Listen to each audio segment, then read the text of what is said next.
Hello. It is I. I'm back with more Stardew Valley because I want to play Stardew Valley. I'm fixated and currently really into it at the moment. Um, that being said, I do have music on. Um, if it's a random assemblage of all my liked songs and songs that are related to them. If at any point something comes on that you really don't like, I have no problems changing it. My music tastes are varied and abundant, so it's not going to please everyone. Um, that being said, I'm going to be doing a lot of like farming and layout stuff today. Or at least that's the plan. I want to get my farm cleaned up. I want to start placing paths for where I want everything to go. And I'm also going to do like run to Robin's and get a silo. So I could start harvesting hay for animals, even though we don't have any yet. And also, please excuse me, I'm eating lunch. I didn't get to eat it all prior to starting stream, and I really wanted to play Stardew Valley, so, you know, you might hear me munching. Sorry, not sorry. Anyway, oh my gosh. Let's get into it. It is raining today, which means I don't have to worry about watering crops, which means I can go to the mines after I stop by Robin's. And they're very happy, which means I'm gonna have some good luck. Good luck in the mines today.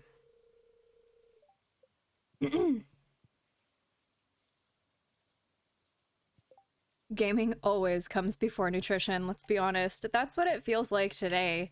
I was like, it was 15 minutes before stream, and I was like, oh, I haven't eaten lunch. And I plan on streaming until 5, like I always do on Saturdays. And I was like, I need to eat something. So I made lunch. I had 2 Eggo waffles, and now I'm currently eating pierogies. And they're delicious, if I must say so myself. Pierogies are the bee's knees when it comes to some of the quicker foods you can make. All right. I'm gonna go make sure that the area down here that I cleared for the silo is still clear.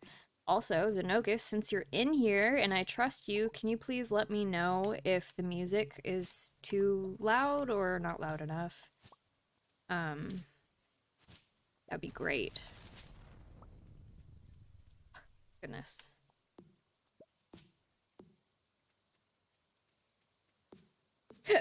Excuse me. Also, how are you? How's your weekend? How did your week go? When do you start the new job? Because at last we spoke, you got accepted, but when do you start? Tell me about it.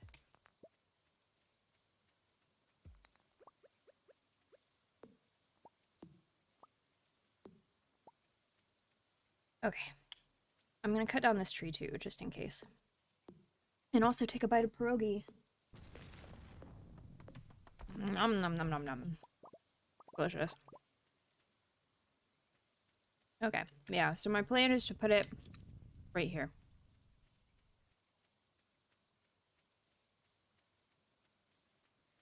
Oh gosh.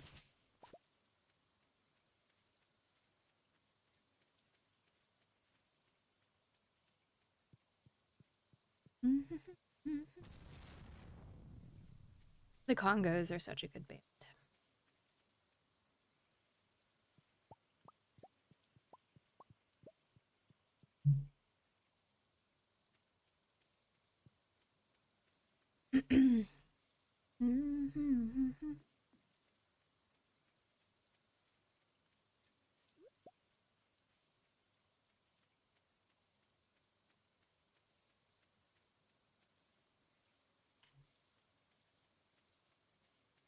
Hell yeah, pierogies. And sure, no problem about the music. And I've been doing good this week. Spent some time with family, went and visited some other family, then just got out of the hospital. Well, I hope they're doing well for just having got out of the hospital. I hope it wasn't anything too serious. I wish the best of health. Let's see, what else? The new job I start on Monday, actually. It's a pretty normal schedule, Monday through Friday, 7 to 4. That's what I work, my guy. Well, mine's 7 to 3, but that's because I don't have like a formal I have to clock out for lunch break. So I do a working lunch and I just leave an hour earlier. I'm glad you're excited. I'm so happy for you.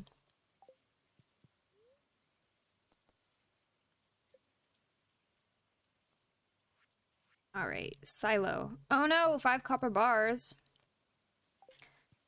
Okay. Back to my house. Tell me more about what you're going to be doing specifically for that job.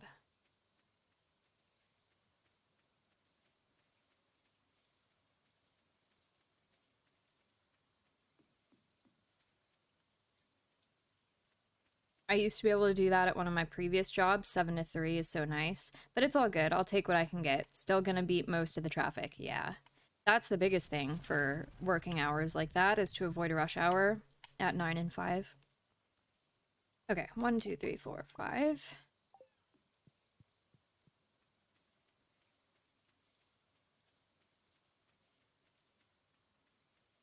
I've wasted most of my day today running back and forth to my house.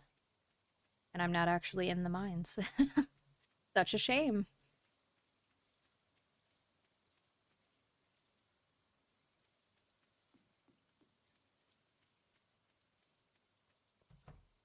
Alright. Robin, it's time I finally have everything that you need to build a silo. Alright. And I know this silo is like seemingly out of the way, but realistically, I do not have to have access to it because it will automatically collect hay as I use the scythe on grass around my farm. So I don't need to run back and forth to it. Pierogi break. Nom nom nom nom. Mmm. Pierogies are so good. I love them so much. I'll be working in a flooring company warehouse, so most of my time I'll be cleaning the warehouse, unloading incoming wood, whatever materials and orders, loading the trucks to go to job sites, and then also driving the box trucks to job sites. Once there, I'll be responsible for prepping job sites to get started with everything. Other than those things, it's kind of a catch-all. Whatever the warehouse manager needs me to do at the time. Got it, got it. That's very cool. I hope that it's everything you want it to be. Are you looking to, like, move up in this company? Or is it, like, this is the job I want at this current point of time sort of thing?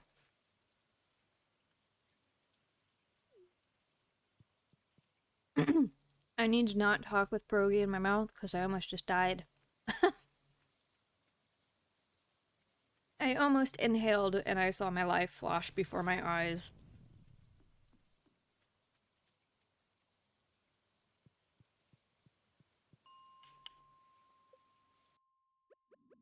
All right. Mm. I miss, like, old school My Chemical Romance. It's a shame they disbanded. But I thought, actually, like, maybe immediately prior to COVID, they were doing a reunion tour.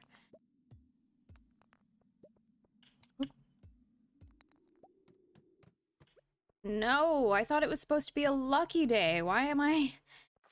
Why are there slimes? Eh, run. Goodness. Ugh, this is not good. This is not good. Can we move, please? Thank you so much.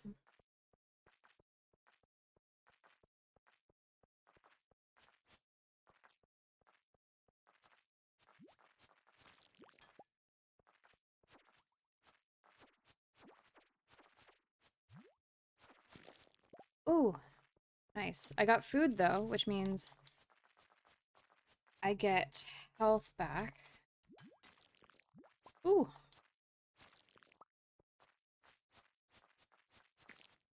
Okay. More food. Awesome. I love that for us. All right, big ol' slime. Could you imagine if, like, slimes existed like this in real life? There are slimes in real life, like, that exist as slime mold. But, oh no. Oh no. Oh no. Oh no. Stop hitting me! But it'd be terrifying if they were, like, somewhat sentient and moved around like that, I don't know what I would do. Fungus would definitely come for us all if it had the ability to do so. Yeah, it'd be nice to move up. It's a family company. My brother-in-law's family runs it and have ran it for quite a while, so the potential for growth is there. Kind of a starting at the bottom and a new trade type of deal where if I do good job and work hard, I'll have the potential to move up and get better pay, bonuses, and benefits. Well, I'm glad. That sounds like a wonderful opportunity, and I'm super glad that you got the job. I love that for you. Are you gonna keep dashing, or is this like you have your 9 to 5, quote unquote 9 to 5. It's not really 9 to 5, but you have your set schedule, and then outside of that, you don't want to work?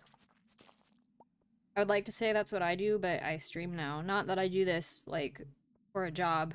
It's purely because I like to do it. But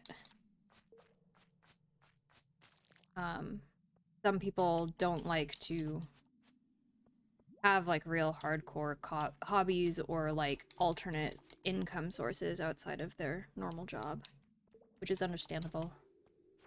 I'm sure those people don't get burnt out as easily as I do. Do what I do best to your heart. Hold on, I'll read that message in a second when I'm not actively getting got by slimes. Why does my A button never work to block? Okay. Also, yeah, MCR did do a reunion tour maybe post-COVID. I had a coworker at the time travel all over to follow them to a few different shows. Wow, that's commitment. I wanted to see them, but they came nowhere close to me. Yeah. Thankfully, though, okay, so the city that I live near now is like a really prominent city. So all sorts of bands find themselves here doing their tours and stuff, which is nice. If I ever wanted to go to them, I wouldn't have to travel far.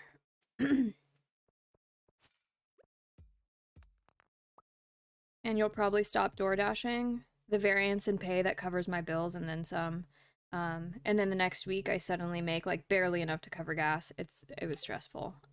Yeah, I could imagine. And I hear there's a lot of drama with like the online ordering stuff now, right? Because people don't want to pay all the fees, so they're not ordering using delivery as much anymore. Is that true?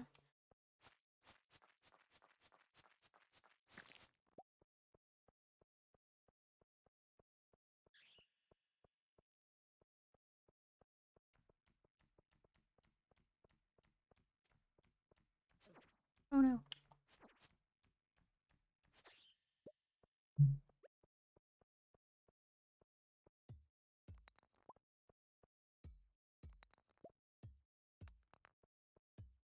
Oh, there's a ladder right there. I'm dumb. I'm gonna eat something so I could recover some health. It wasn't a lot of health, but it was some. What about this? Also not much, but still something. Love that for us.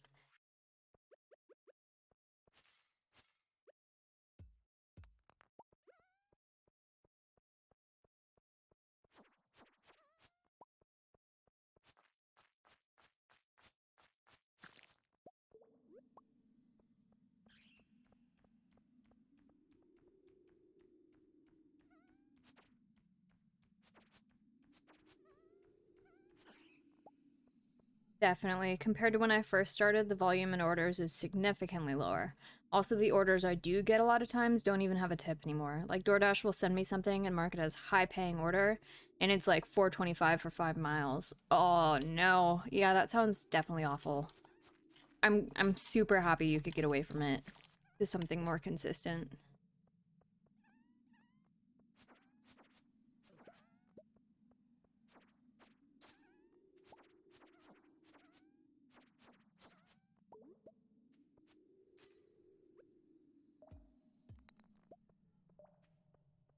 Down.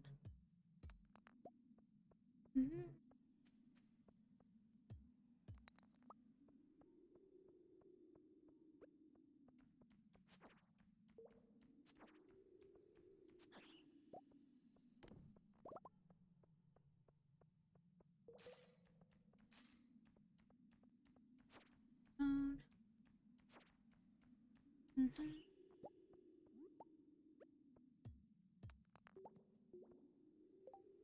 And that's awesome about where you live now for concerts and events. If there's ever any shows y'all go to and think I'd be interested, definitely reach out. I'd love to come visit y'all at the new place and spend some time with y'all once I've got some PTO to burn from work. Yeah, no problem. And also, likewise, if you notice that there's a tour happening near us that you want to go to, you're welcome to come down here and stay with us if you want to attend. So it doesn't necessarily have to be something that we're exclusively interested in going to see. We'd be happy to have you regardless. And I'm sure Stan wouldn't mind having the opportunity to visit us either.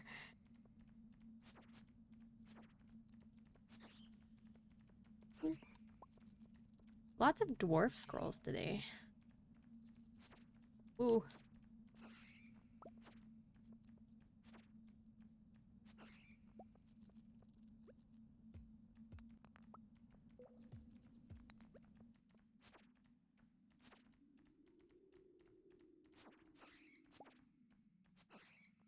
I actually think the last time I've been to any sort of concert was actually when I went to Halloween. October of 2022? Question mark? No. October of 2021. I was here in 2022. Yeah, so it would be October of 2021. Was the last time I've been to any sort of music anything.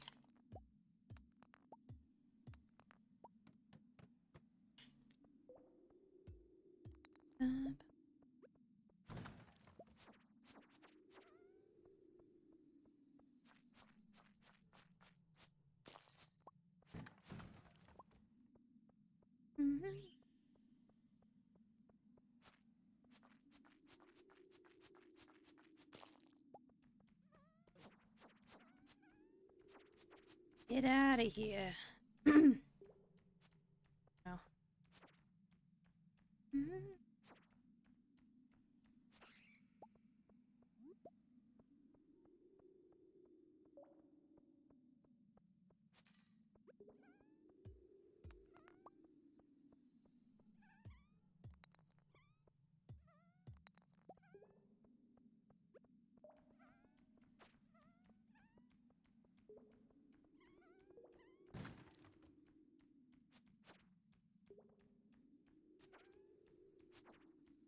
Come on, this bat needs to die.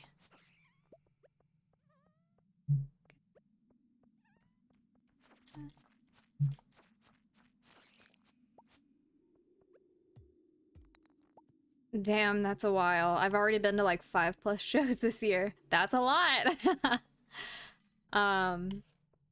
Most recently went to Lexington, Kentucky for a big, oh, hold on. For a big festival called Railbird Festival. Lots of Americana, non-radio station country music musicians and bands along with a few rock bands. You were there and it was a blast, though the back-to-back 10+ hour 90-degree days were rough. Yeah. So when we went to Halloween, it's like a 4-day long like weekend EDM slash like whatever you would classify the Grateful Dead type music. It's getting late. I know. I see the signs you're giving me, but there's stuff that I want to collect. Give me some time. And it was really nice because it was spread out over such a large area and it was mostly like wooded. So even though it was in Florida and it was really hot, it was really nice while we were there. And it was also in October, so it was fall. Really fun. Highly recommend. We would like to take friends there one year. It was fun on our own, just Matt and I, but we think it would have been even better if we would have been able to get people to come with us. Funnily enough, for it mostly being country music festival, of all the bands that could have been there, Weezer was there. And they were like a secondary headliner, not even one of the two main headliners. Well, I mean, I'm sure that's just a matter of they just wanted to be there, right? They were like, hey, we like the vibes, we want to show up. What the fuck was that noise? I don't know, but it was terrifying, and hopefully something isn't destroyed. Okay. Ooh, a level 5 foraging. Forester, trees drop more wood, or gatherer. Ooh, gatherer. I love the double harvest of forage items. Excuse me, I'm eating a pierogi. They're a little bit cold now, though.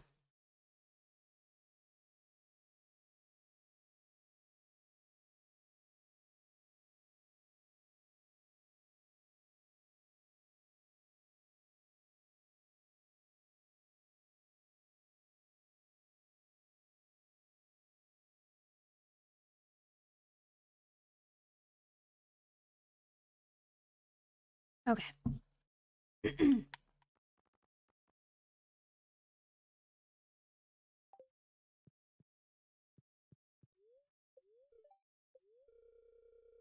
Clear and sunny, and the spirits are happy today. Ooh, hopefully that means the melons will be ready to harvest, and I'll get some gold ones. Oh no! They're not ready to harvest yet. Damn.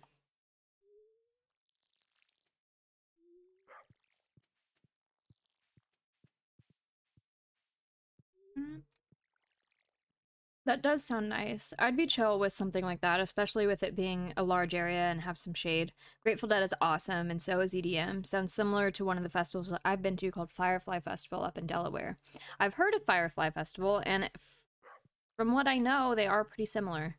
Um, and there's also like huge art installments and laser shows over a lake at night. It's very fun. And there's like workshops that you could do. Like Matt and I went to one that was for the hoop dancing, and we learned how to do some hoop tricks. It was awesome. Highly recommend. Halloween, yeah. Hey, my love, how are you?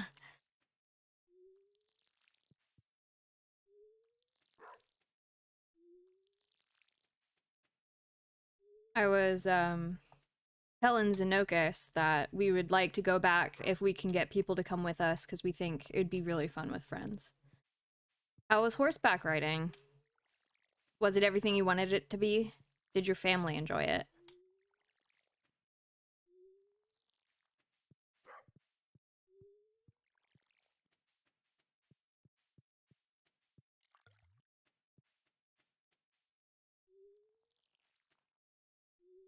Oh, at Halloween also they have it's like a protected forest for bats. So they have these bat colonies there. And at night when the sun sets, you can watch them all leave their colonies in like massive droves. It's really cool. But also messy because, just like when you get up in the morning and you need to use the restroom, so do they. So if you're standing right near it, they're like pooping all over you. A lot of people found out the hard way.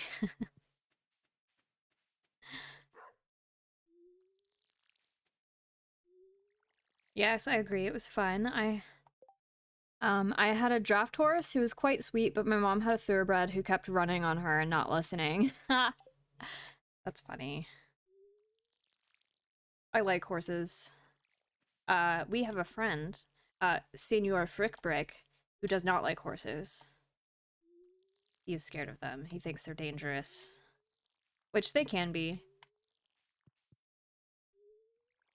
but I like them.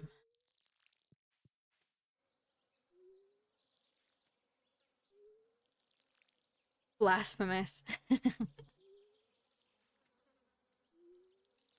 I think the last collab stream we did was actually us talking about horses and animals we don't like. That sounds super cool. Firefly Festival didn't really have workshops, but had a ton of art displays in a huge shaded wood area with hammocks. Ooh, there was one of those at Halloween too. And trippy lights at each night, and it was fun to walk through and hang out in. Yep, yep. Very similar to Hula. Um, I was nervous at first, more so for my family because they are so large, but once you get on them, they're sweet. Yeah. Well, um, The only time I've ever had an injury related to horses, it wasn't even the horse's fault, so it took me a while to get back up on a horse, but only because I was scared of falling. When I was like, I don't know, 6 or 7, I was on a horse with a little boy. He was probably like 3 or 4. Um, he didn't communicate and tell anyone, including me, that he wanted to get down. So instead of telling me, he just ripped me off the horse and like landed on top of me, and I fell. And when I fell, I got a wrist fracture, um, which wasn't great. So getting hurt, you know, kind of caused me to not want to get back up on a horse for a while, but it wasn't because I was scared of the horse. It was simply because I was like, what if something happens and I fall again? I don't want to fall again. I think that's one of the reasons why I hate heights so much now as an adult, is because I got injured from falling. Um, Anecdotally, I have no issues getting in like a small one-engine plane, and I would love to actually continue trying to get my pilot's license in the future. I have no issues being in a plane and looking out the windows. However, ask me to stand on a ledge, ask me to jump down from something, and all of a sudden, like, I'm like, nope, nope, can't do it. It's not what I want. Um, so, you know, aversions are funny like that.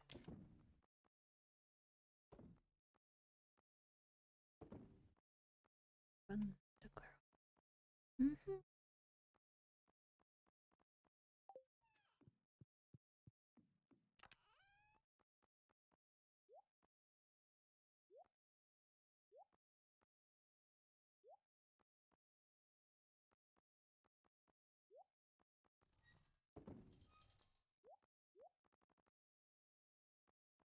Mm-hmm.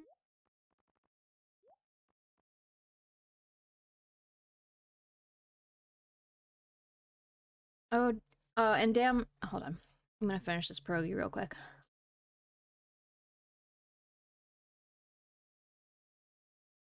Horseback riding is fun. I haven't done it in years, but used to do it as a kid, teen. One of my friends had a couple horses on his land and learned how to ride them there. Have definitely been bucked off before, though. Ah, never been bucked off. I had once, I was on top of a horse, and a dog walked by and, like, growled and bared its teeth at the horse, and the horse took off running. That was terrifying. Um, because I was bareback, I wasn't in a saddle. So I thought I was gonna get, like, knocked off or kicked off, but I didn't.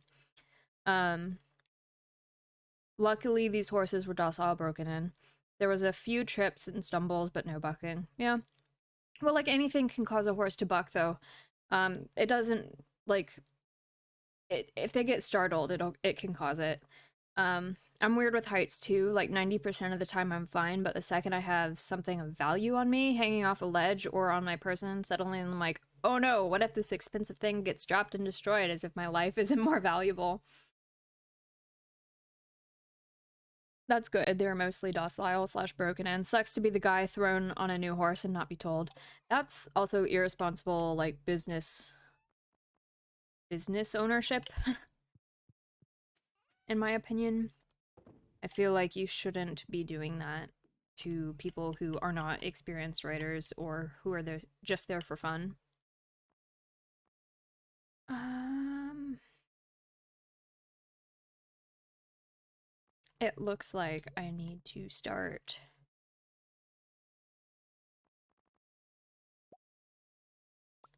I need to go to Gunther. What I need to do. Or Gunter. I think we'll also open geodes today. Mm.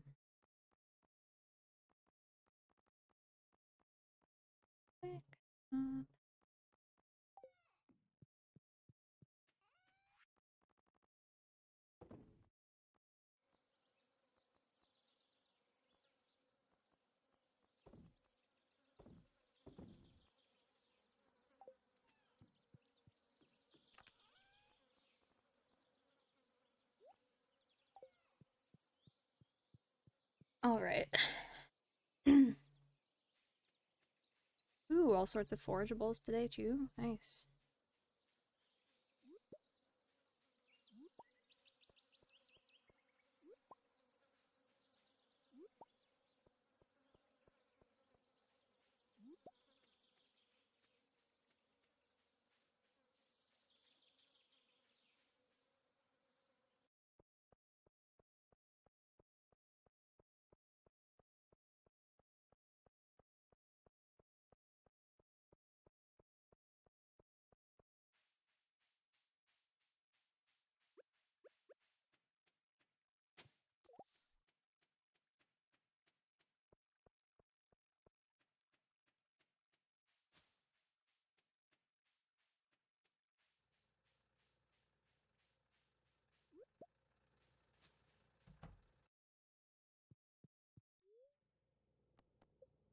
All right. How lucky are we feeling today?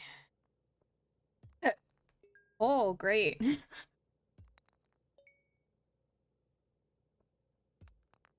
Ooh, that's a new one.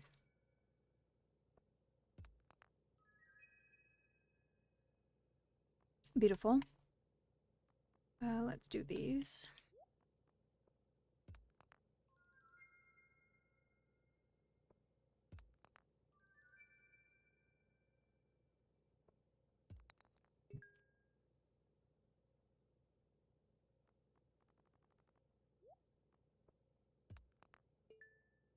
That looks like a pile of doohies.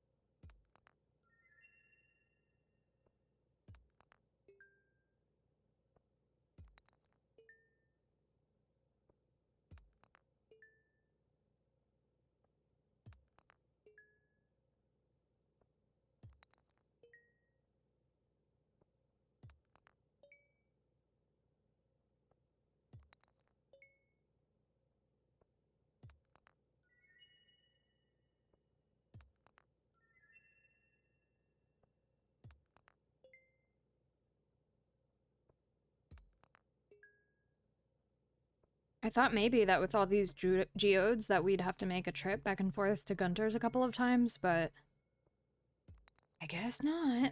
We're not getting very lucky.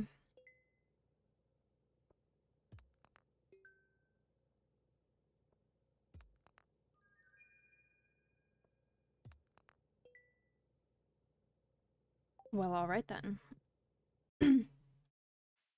Yeah, you're right about it being irresponsible. I'm just used to having to learn things by surprise or the hard way.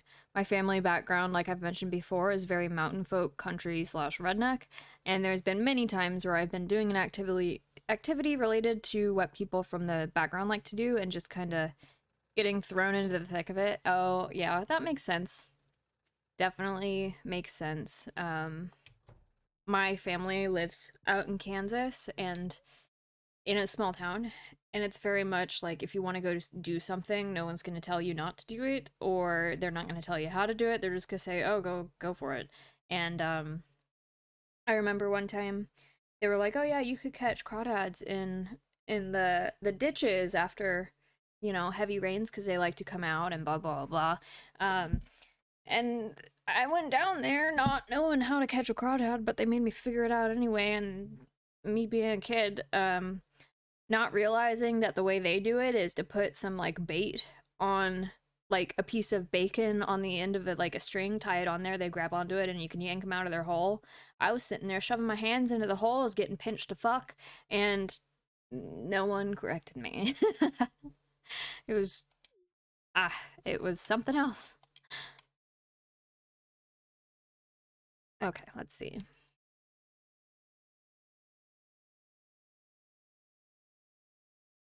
I'm trying to figure out the best way to organize my space.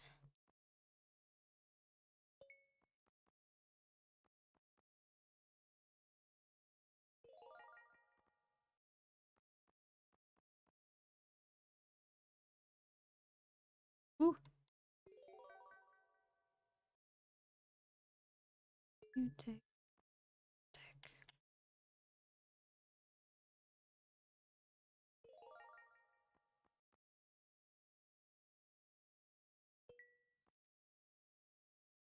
Uh,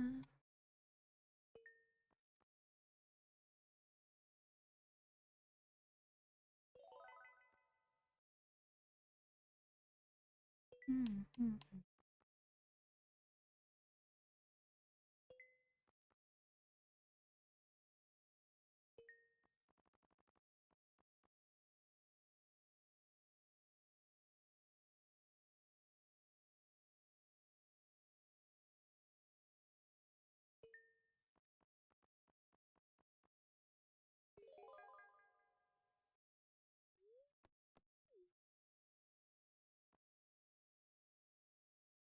Okay, give me a second. I'm going to rearrange some stuff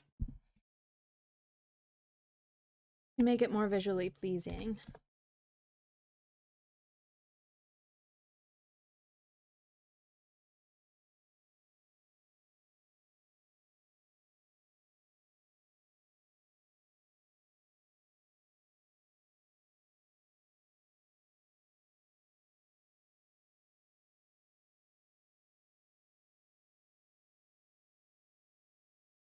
I'm just trying to find my picture I want to use.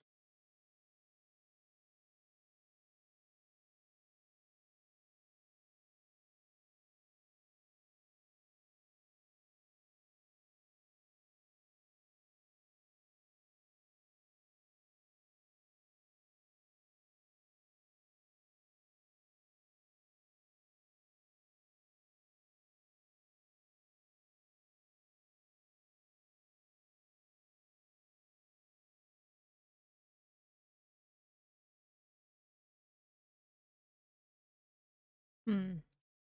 I can't find any good pictures of what I want my museum to look like. I might have an old picture though. Hold on. Nope, I just have old farm layouts. Okay, well, I'm not gonna worry about this right now then. I've been there before, same with noodling. Like one day my dad was just like, hey, wanna go catfishing with your uncles? And of course, I was super excited and said yes. Showed up, nobody's got fishing poles, just, hey, put this, this, put this shit on your arm and shove your arm in this hole in the water. Weird feeling slash experience to have a fish just latch onto you like that, and other times walking around and suddenly instead of a catfish, a crab just starts snipping at both your hands or feet. Okay, hear me out though, snapping turtles also will live in abandoned catfish holes. I'm glad you didn't get hurt. That's like the one thing that keeps me from doing something like noodling is that.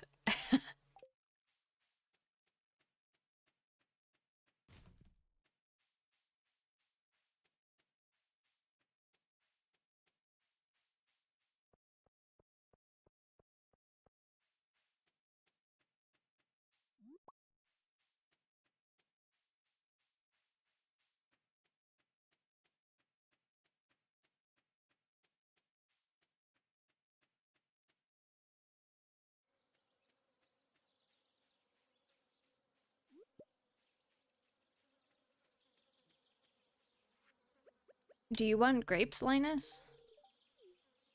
Do you want grapes, Abigail? Abigail, you eat them. You freak. Fuck. I had no idea. Well, yeah, real glad that didn't happen. I've come across very angry snapping turtles, just normal fishing. Last thing I want to do is shove my hand in his face. Yeah. Super glad you didn't have a bad encounter while noodling. Okay, let's see. I can get combat boots. Ooh, Templar blade would be good.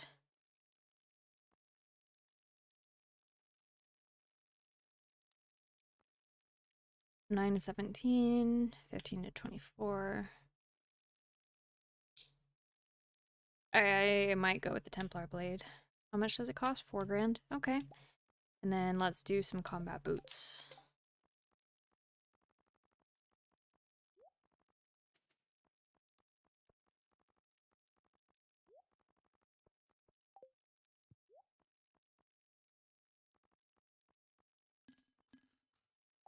Beautiful.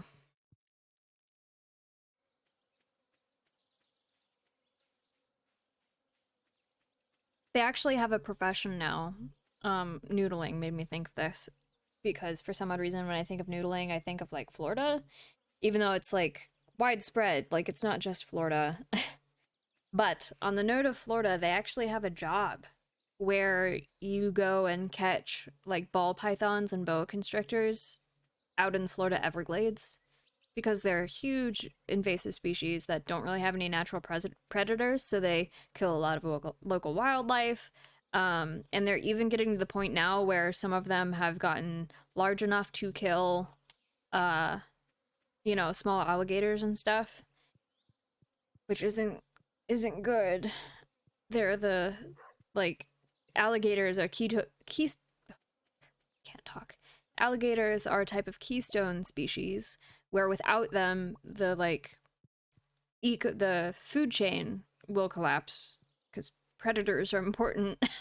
So without them having the balance with the ecosystem that they do, it can just fall apart, which isn't good.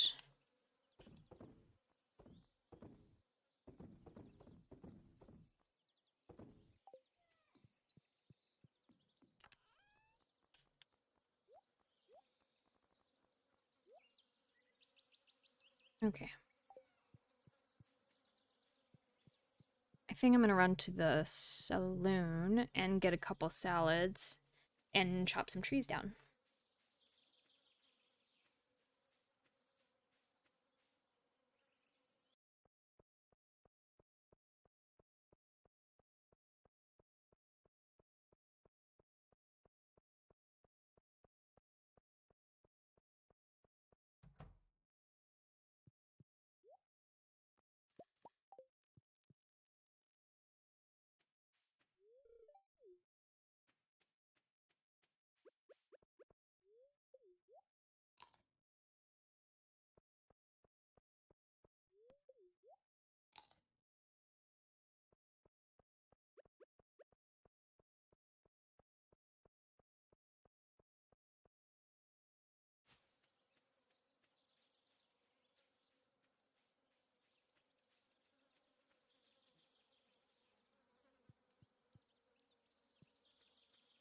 Funny you mentioned that. Saw some YouTube video of someone interviewing one of the people in that new profession and just was like, y'all are crazy. Like, it definitely sounds like work that needs to be done, like you were saying, importance of balanced ecosystem and all. And I've never had much issue fucking with snakes, but the second they become as long as me, my attitude changes. Yeah. Yep. I don't blame you. It's it's different when they can seriously injure you, you know? Like, it'd be one thing if you were just hunting for a ball python that's like maybe 2 feet long because they're like generally skinny and stuff, but then you have some ball pythons that are getting like 10 feet long and it's like, ooh, I couldn't do it. And not to mention, they usually like hunt these snakes and stuff. Like, some of them I think hunt during the day, but a lot of them hunt at night, which at night you also have the issue of other predators like alligators who are more active at night. And it just, woo, couldn't catch me doing it.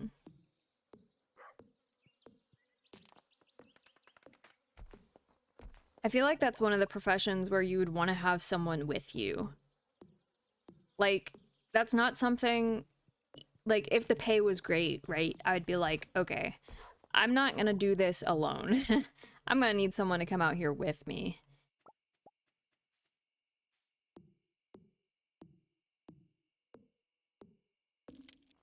Just in case something happens, you know? Like, God forbid a snake wraps around you or something. Like, you really can't get out of that yourself. You need someone to come in and unwind the snake using its tail from your body. That's how they get them off. So if you're alone and like a giant boa constrictor or ball python wraps around you, like that's some risky business right there.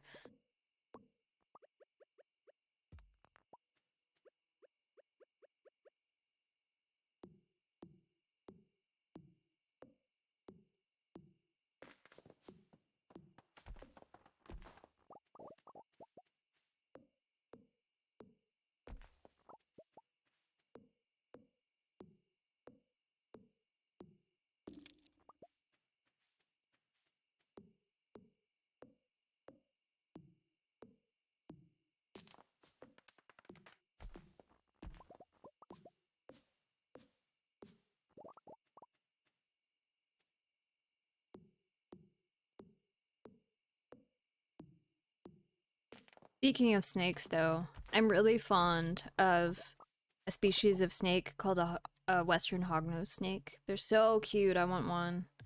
I want one so bad. But I have no experience taking care of reptiles, so I don't know how well that would go. And I don't want to be like a bad reptile owner, you know? Absolutely agree. There's a TikTok account I follow of, well, I don't think he's a professional, but he might as well be at this point. Just goes out at night in Florida Everglades and constantly grabbing, catching, snatching things off the ground or in trees that that make me go, dude, you're gonna die. Like he loves fucking with gators and calls them swamp puppies. Oh, I think I've seen one of those.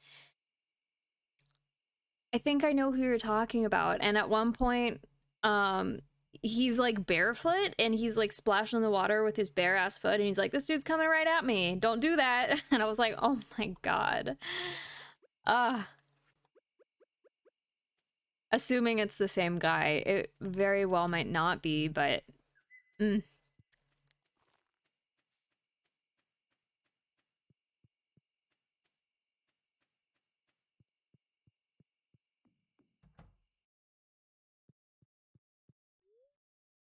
I'd like to think I have a healthy appreciation of animals. Um so that like I don't feel the need to mess with things that could very well injure me just for the sake of, oh, I like these things, so I'm gonna fuck with them.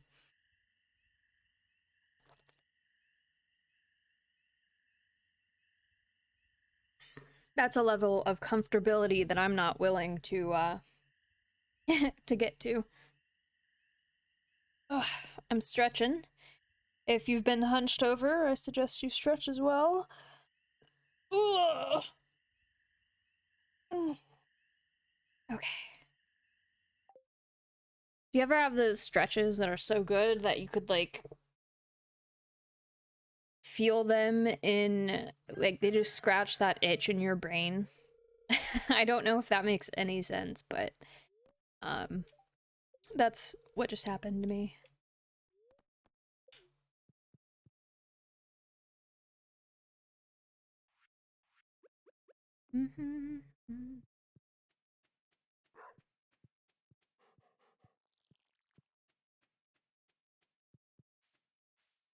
When are these melons gonna be done? I only have 4 days left in the season. It makes me nervous that they're not ready yet.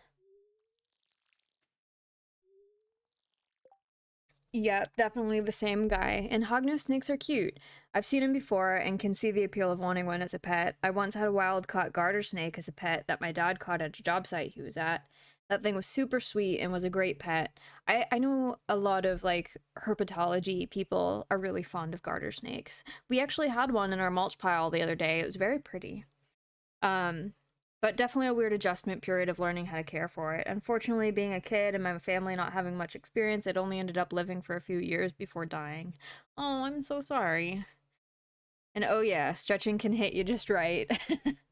Yes, it can. I did yoga for the first time in a very long time the other day, and I did not realize how much like tension I was holding in my lower back, but once I stretched it out and like I was done with my yoga and I like stood up and I moved around and I was like, wow, the difference it makes just to stretch something.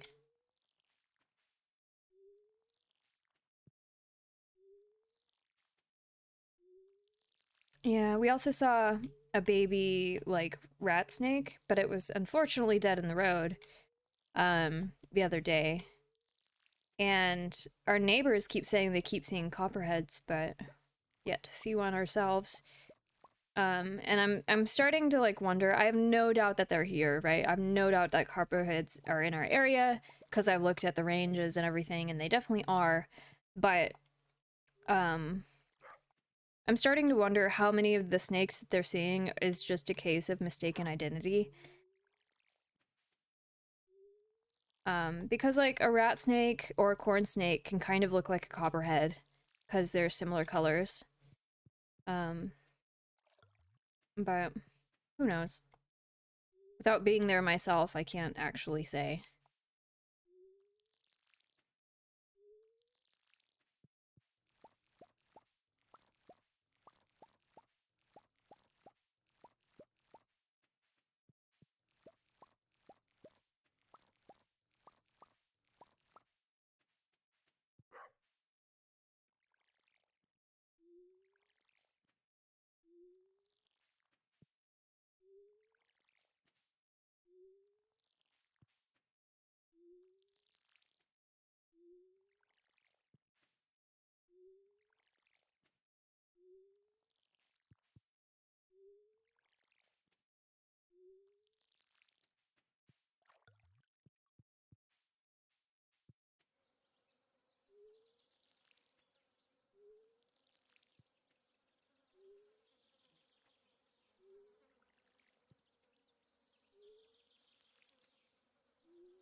Okay.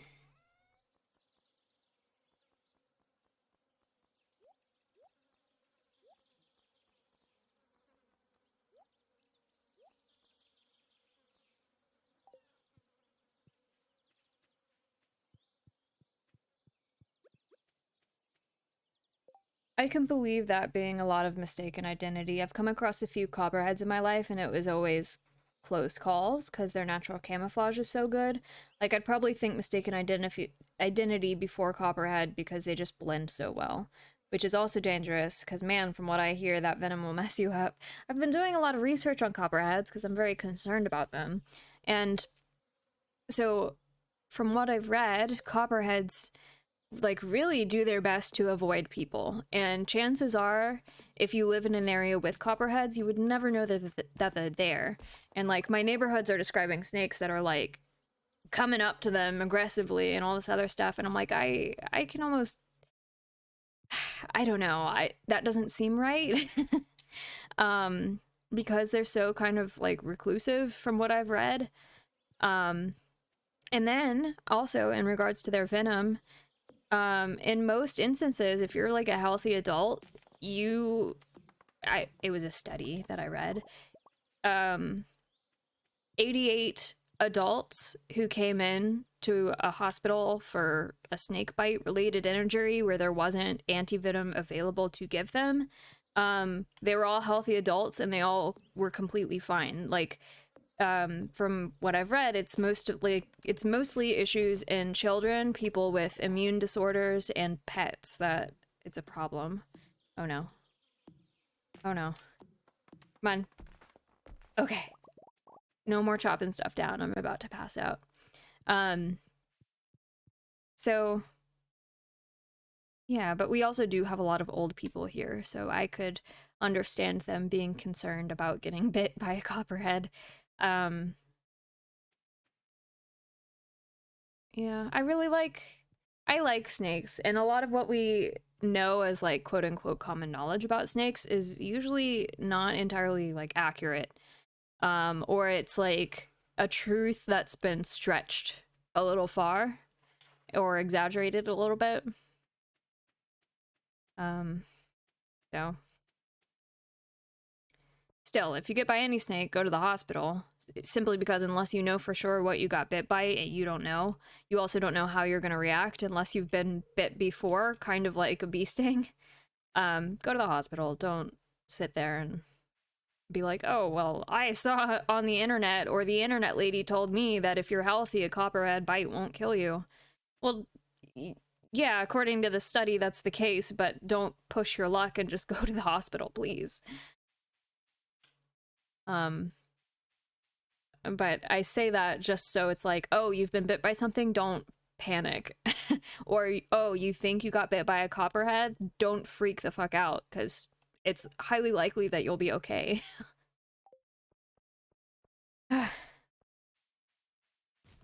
And then there's people who keep venomous snakes as pets, and they like to handle them like without safety gear, and that blows my mind. Like, I understand that you love these animals, you want to treat them right, but oh no, do you think I can? Whoop. One more hit and I'm probably gonna go down. Or not one more hit, one more tool use and I'm probably gonna go down. Oh, well, that's good slash not so good to hear. I'm probably considered a healthy adult, but I take injections that make my immune system compromised, so I'll be sure to hit the hospital if I ever get bit. Yeah, please do. Especially for taking an immune suppressant of some sort.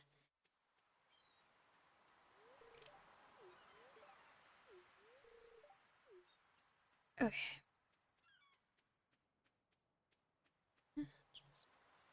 As can do. But other than copperheads, we also have a bunch of different types of like rattlesnakes in our area. So, um, in our area, there's like depending on what source you look at, it's 39 to 46 native species of snakes, and only 6 of those are venomous. And of the 6, it's like 3 or 4 of them are rattlesnakes of some sort. So it's like, you know, that they're a rattlesnake. So the other two to three are the only ones you really have to know, which is copperhead, cottonmouth, and a coral snake, which the coral snake is more coastal and it's not really where we are. So it's really only a copperhead and a cottonmouth that I need to know what they look like. And I've been looking at a lot of pictures and stuff, um, and comparing them to other lookalikes and things and making sure I can recognize when I see one. I'm gonna go talk to more people. It's only 3:40. Of course, I could also go get 2 more salads and hit the mines. Or maybe I'll do fishing. I might do fishing. Hi, Emily.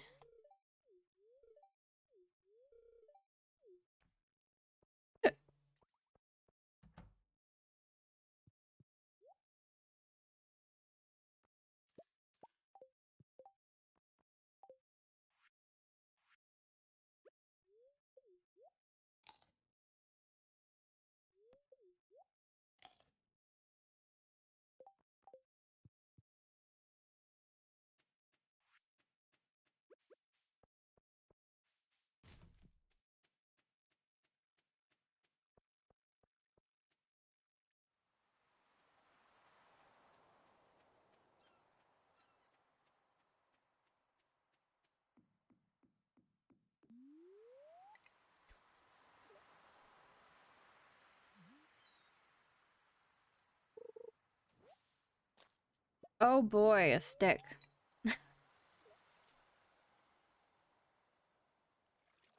I don't think the times that I have been fishing I've ever caught like something that wasn't a fish. It was always either we caught something or we didn't catch something. Never, oh, we caught something, but it's not a fish or what we expected. Actually, that's a lie. My dad caught an alligator once. Not like a big alligator, it was a baby. Oh no. But he still caught one and that wasn't great. It was in Texas.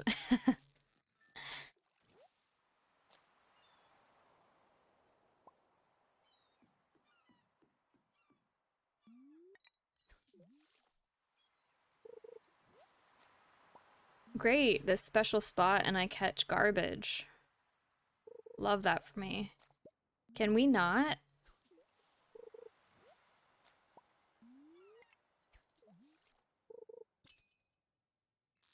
Oh, oh, oh. Okay, that fish was speedy. You know, I could probably get a new rod while I'm here, but I think Willie might have left. Oh yeah, he's not in his store anymore.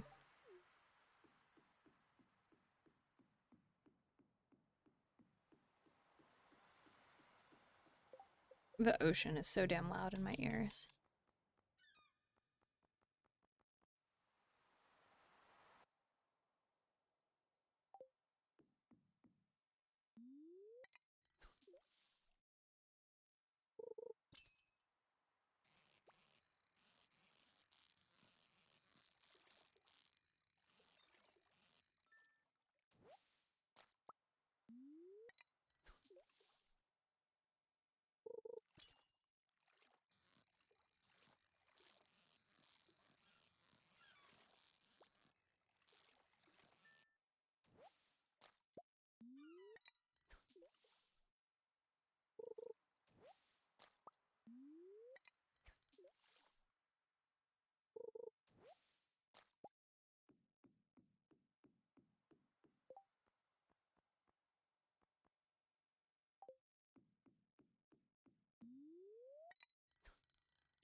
Same for the most part. I've definitely caught some sticks in my day, but it was usually my own fault. Weirdest things I've caught were crabs that won't let go, and then one time an eel. How was an eel? How'd you, was it really wiggly? I could imagine trying to get it off the hook would be a task and a half. Hurricanes.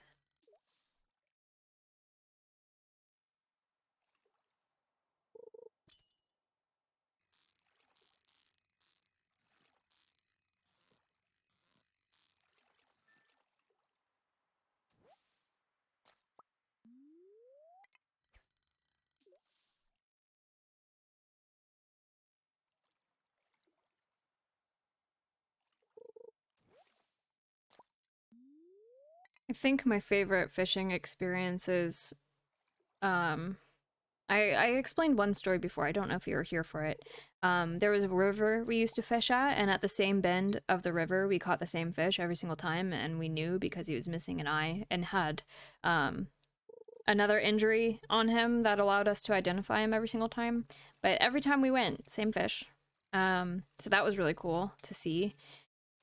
And then my other favorite experiences were we were fishing in like a lake, and out in the middle of this lake there was a bunch of dead trees and like down trees and stuff like that. And we would catch catfish here. And the reason why I say that this was a very fun memory for me is because if you've never been around catfish, they make noise.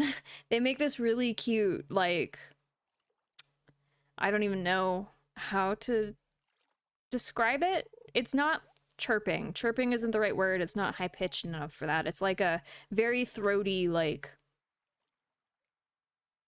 fuck, I don't even know how to describe it. But they make a really cute noise, so it's really fun to listen to them while you're sitting there with your line cast.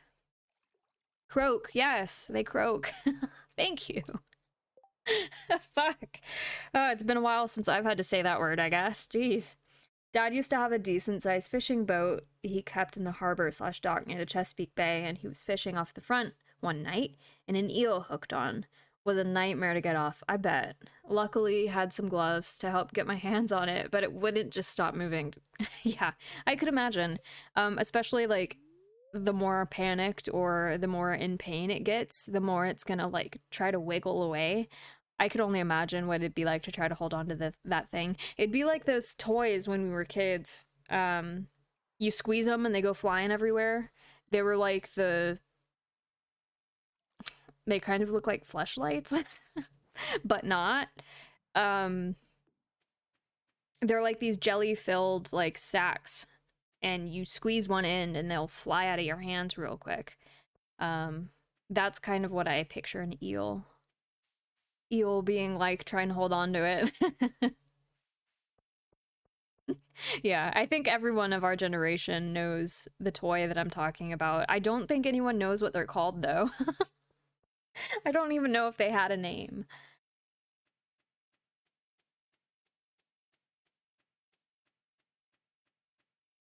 Well, in fact. Oh. Yay, clay. For the champagne. Alright, let's see. Oh, I could have gone to the community center. Oh, well.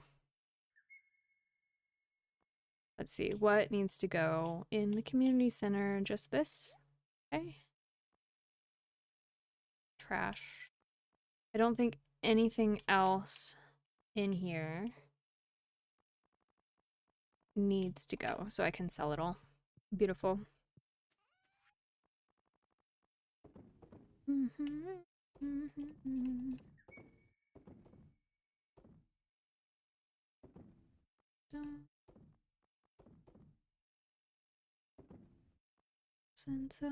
I think I actually need to keep a tuna.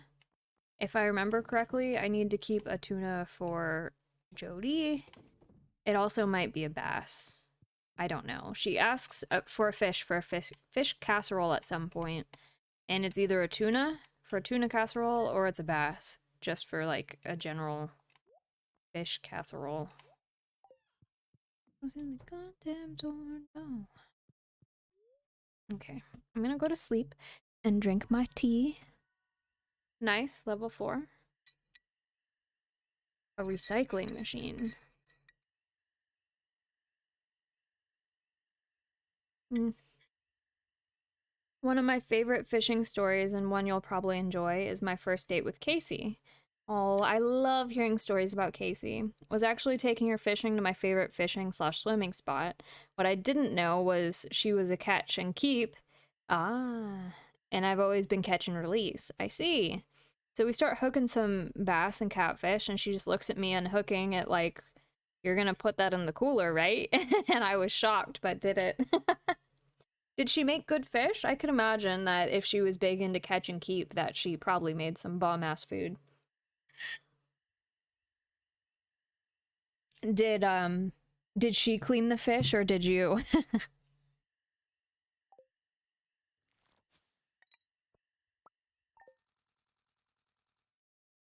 Ah, fair enough. Um, so you YouTubed it and cleaned them all that night and cooked them up, and cooking it was a joint effort. Well, that's sweet. I could definitely picture that too. Spirits are in good humor. Great, great. Fall's almost here.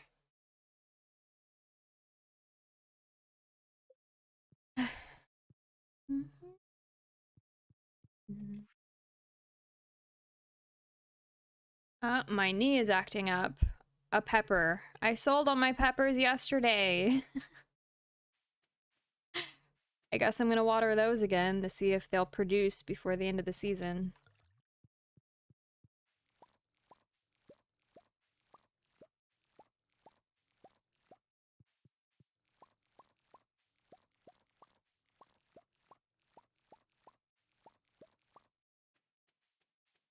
Look at these melons.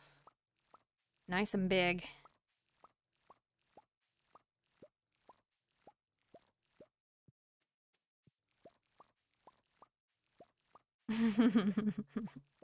Indeed. The best kind. Excuse me.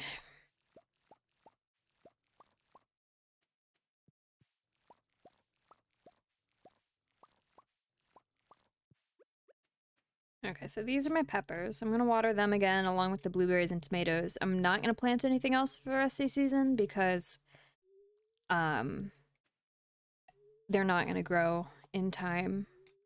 The season ends on the 28th.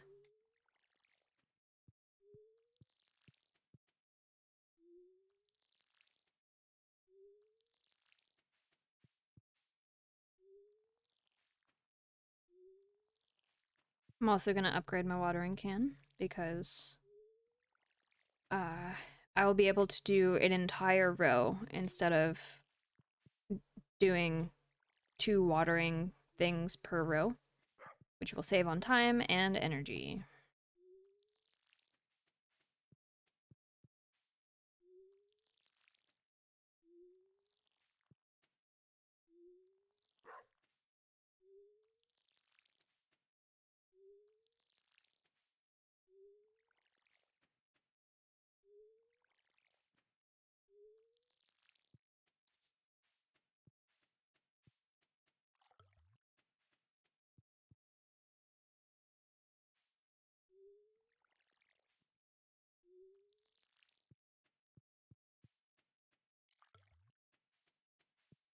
Have you ever been hunting before, Xenocus? Like,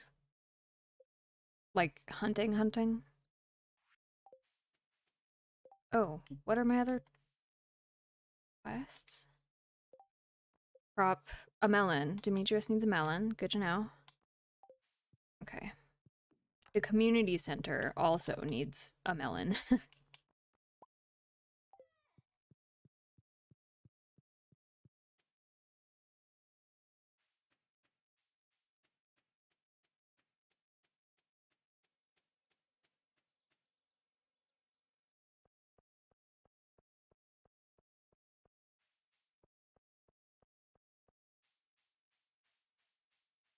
Xenocus, were you here the other day when we were talking about our favorite fruits? Did you say what your favorite fruit was?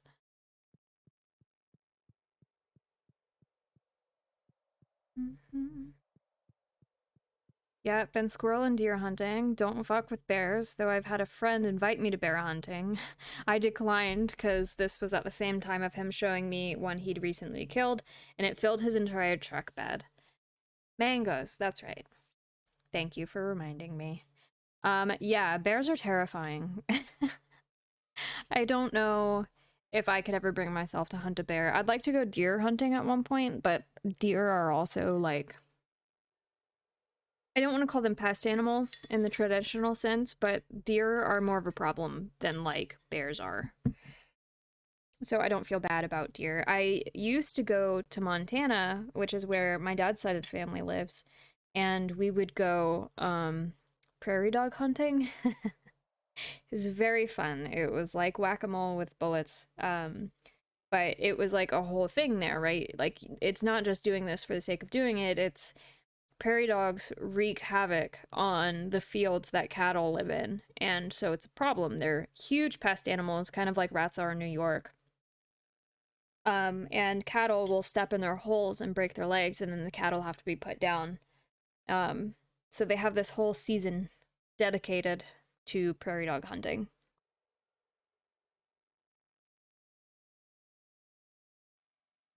And of course, you can't like poison prairie dogs because then predators eat them, then the predators get poisoned, so that's not on the table. So that's why they do it, quote unquote, by hand, so to speak, if you want to call it that.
A largemouth bass.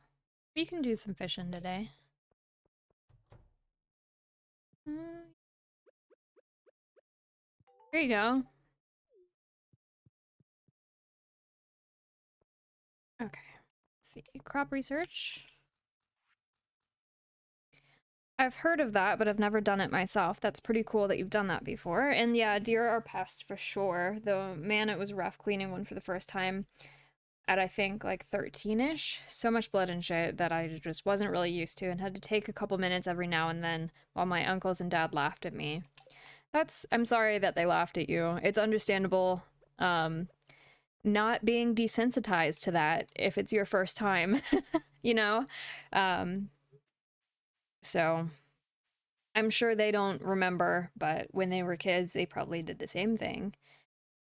Let's see. I think largemouth bass are in the mountain lake.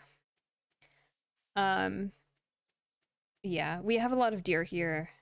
And Matt's like, one day we're gonna get a deer and I'm gonna clean it in the backyard. And I was like, no, we don't have a spot for cleaning deer in the backyard. It means you're just gonna get the ground all gross and then it's gonna stink real bad. Please don't. But I don't think he cares. Like, I have no issue with, like, deer hunting or anything like that, but, like, I do have a problem with it causing a stink in the backyard where we live.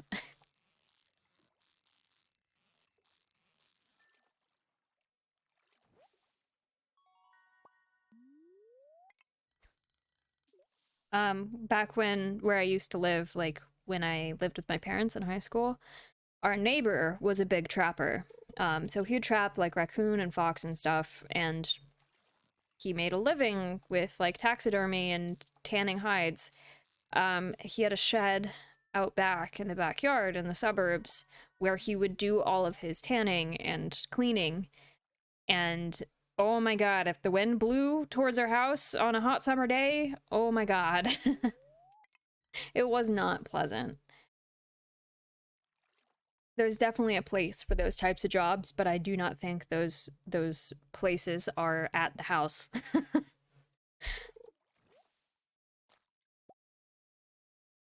Yeah, most likely right about their first times too. I could see Matt doing that. Yeah, I'm glad. Because I can as well, which is why I am concerned and trying to set boundaries about it.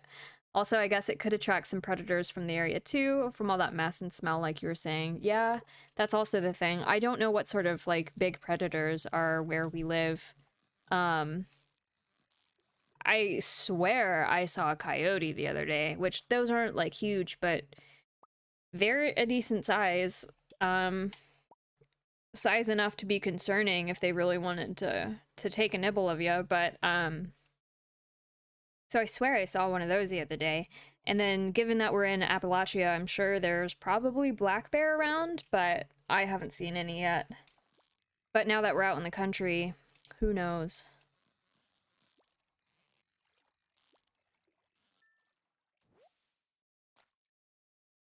Rainbow trout.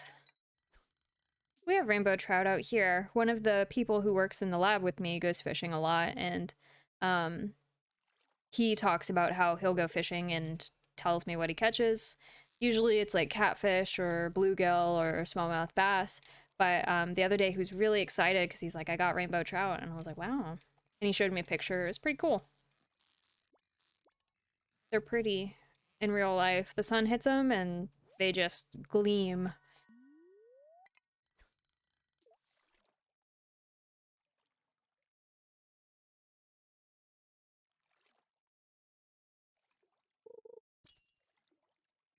Oh, whoa. Fast fish.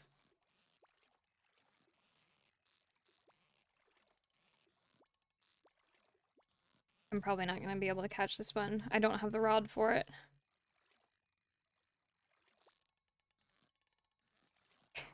Yeah, there we go. Oh, I've helped kill and gut a pig that we cooked in the ground all day. Hold on, there we go. That we cooked in the ground all day and night and ate that night. That was also a mess, but at least we had like a winch set up to rig it up after killing it and barrel to empty the mess. Yeah, that's for people who do it often, that's definitely like a system to be had.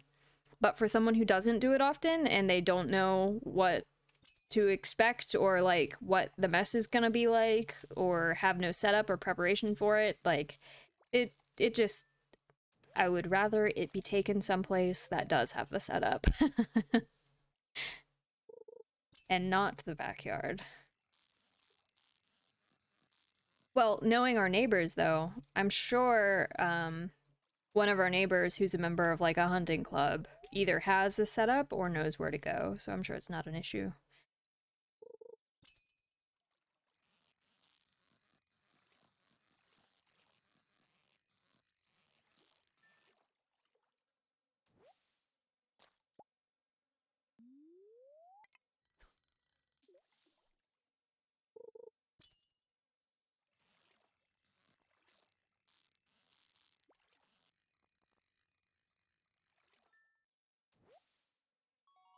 Also, speaking of coyotes, not sure if this is still the case, but the area I'm in used to have like a bounty on killing coyotes. Oh, hold on.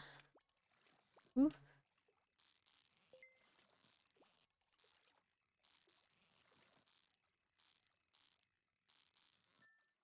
At one point, the population had gotten so bad that they were showing up in the city sometimes. Wow. Yeah. I sometimes, especially when people are involved with the hunting of animals or lack thereof, things can get kind of wild with populations of things. Usually I hear about it most often with deer. If people don't hunt enough and the deer population gets out of control, all of a sudden they have like massive like calls for people to go hunting deer. Let's see. It was yeah, Willie needs the bass.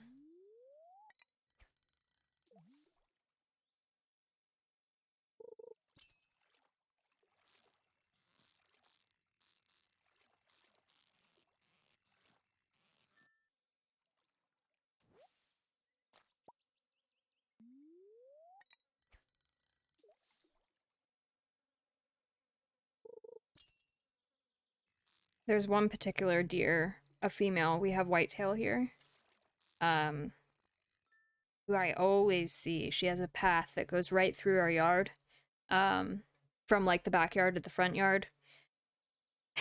And I know that when I start gardening, she's going to be a problem.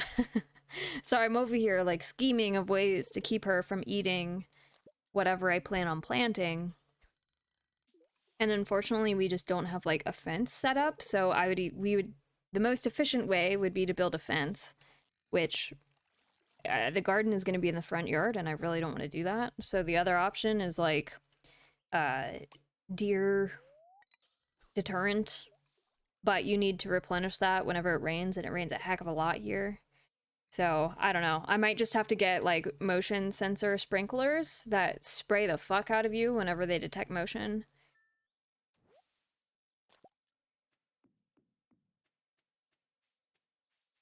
We'll figure something out though. Do you want a melon?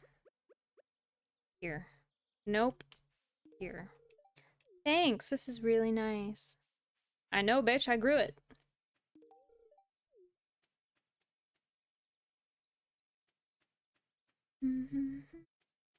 If you come out and find your garden eaten up, that'll be the day you are okay with letting Matt kill the deer at the house. Yeah. Well, we already kind of have... Oh, Penny loves melon. Beautiful. We already have, like, kind of a vendetta or, like, a rivalry with the deer, so to speak, because we think at one point, when we let our dog outside, we used to let her roam around unsupervised because it's not like she would run off. She's not like one of those dogs that bolts. She stays on the property, she just sniffs around and usually lays on the back porch or something like that.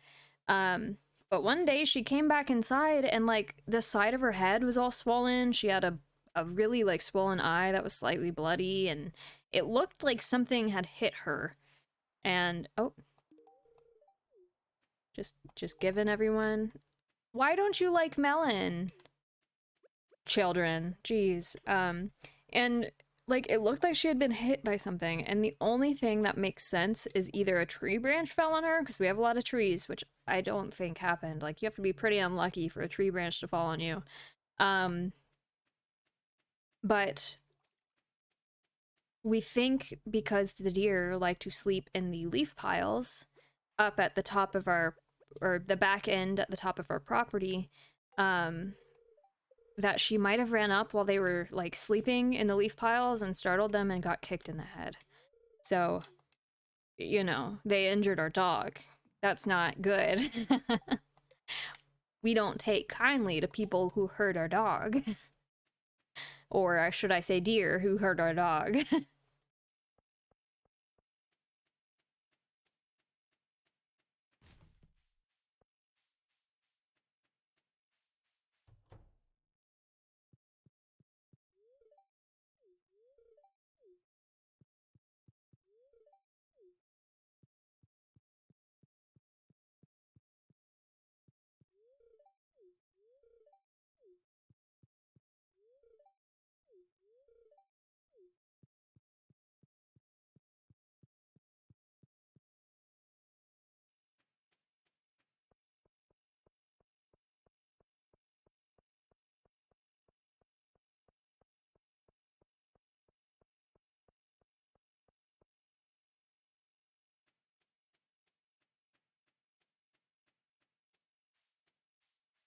Yeah, I can't blame you for having a vendetta at that point.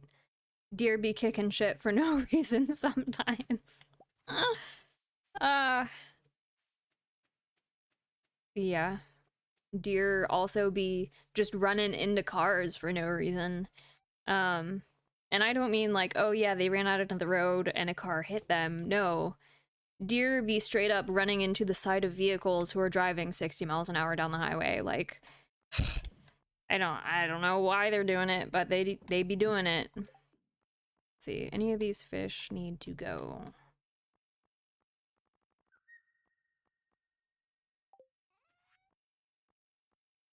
Okay, I need to keep a tuna and a bass.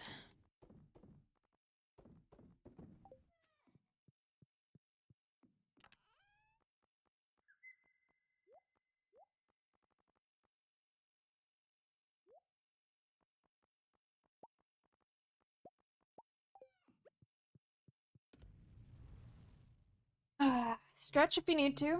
Unshrimp yourself. Take a drink of water if you haven't been drinking water. Do the things to stay healthy and happy and. Ugh.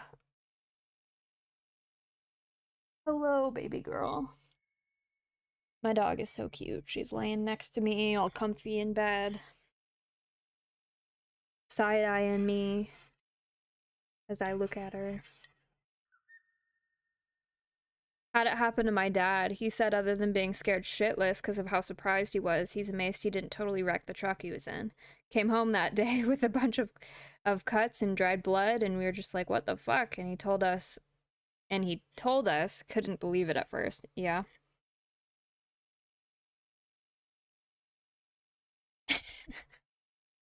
Deer are something else. It's like, deer, beyond their eyes, there's nothing going on in their heads at all.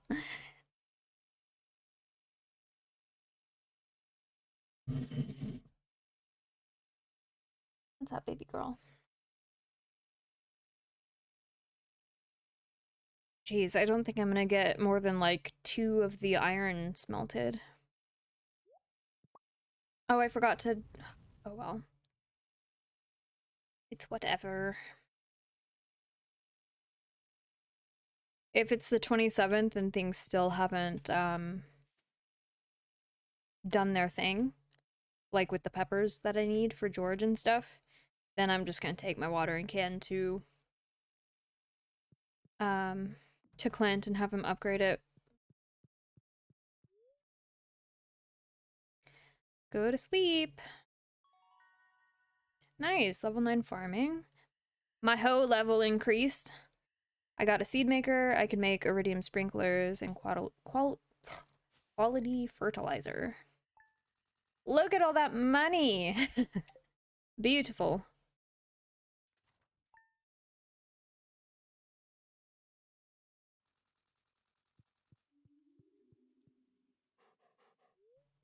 Weather report. Tomorrow's gonna be sunny. Nice, nice. Spirits are in good humor. Sounds like a wonderful day to go to the mines.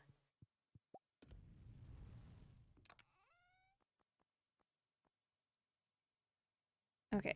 I can sell the sprinkler. I really don't need it. I wanted to say thanks for taking interest in my work. Here's a cooking recipe. Fried mushrooms. Beautiful. Alright, this is the last time these blueberries would probably produce, so I'm not gonna worry about,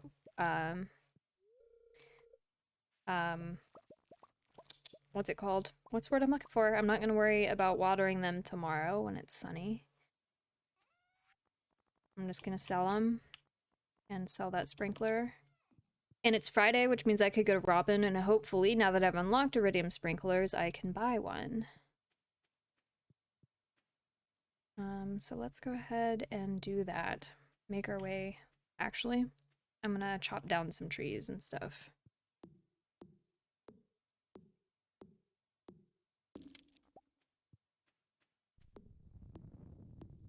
Uh-oh. I don't have any battery packs. I don't even know if I can make one. Nope, it doesn't look like I can.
Alright, let's go talk to Robin.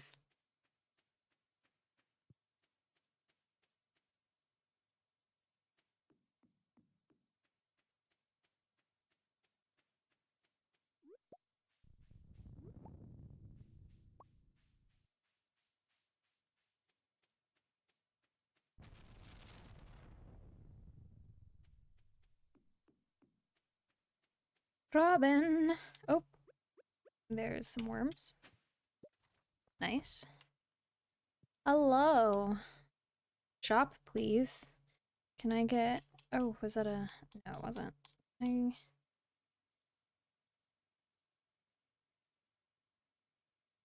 I want a sprinkler, please. You don't have sprinklers yet. Great. Wonderful. Love that for me. Stepping stone path.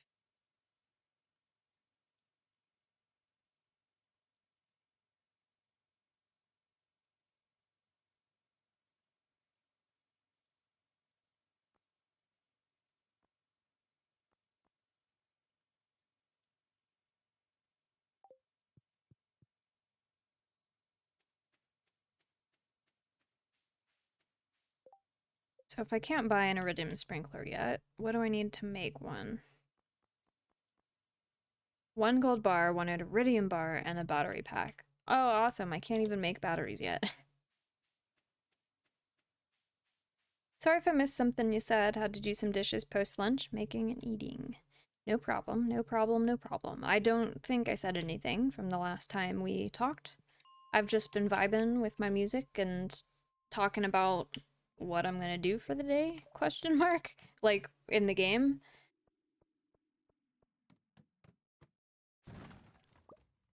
Nice. Frozen geodes.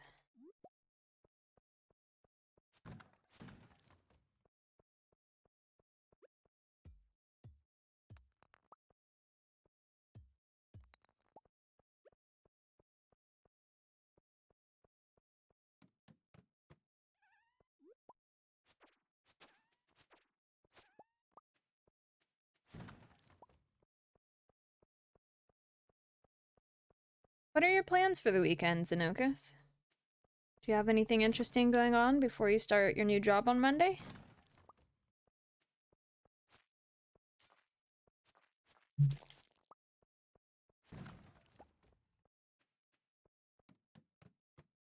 Gosh. I feel like every time I come into the caves, there's just a monster level that I have to deal with.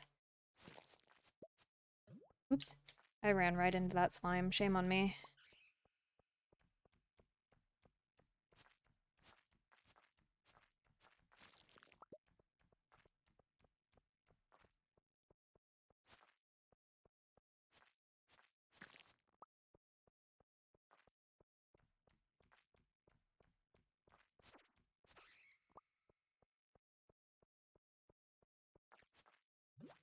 Oops. No.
Nothing too crazy. Had a little celebration dinner with my family the other night about getting the job at Texas Roadhouse, so that was nice. Oh, what'd you have at Texas Roadhouse? Um,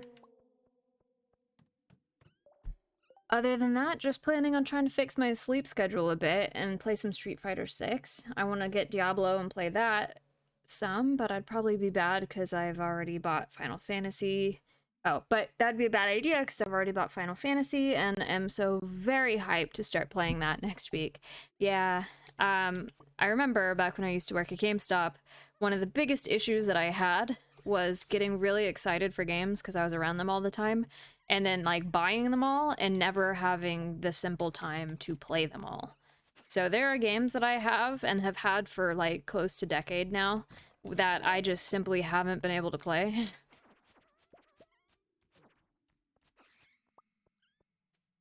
Um, so I get it.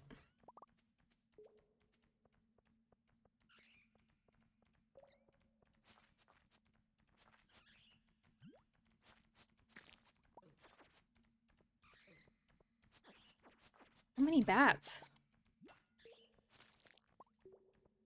Fried pickles, sirloin, loaded baked potato, and salad. It was delicious. And I'm the same way. I don't think I've ever shook the habit of after leaving GameStop. Yeah. Yeah. Um, I still impulse buy games sometimes, but I've gotten a lot better. Most of it is like games I'm sentimental with or a series that I'm sentimental with. I'll buy the game just because I've played previous games in the series, but haven't gotten around to playing the new game.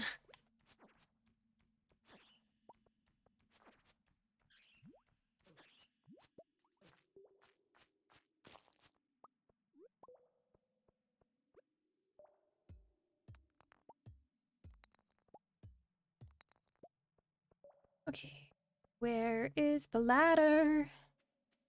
There it is.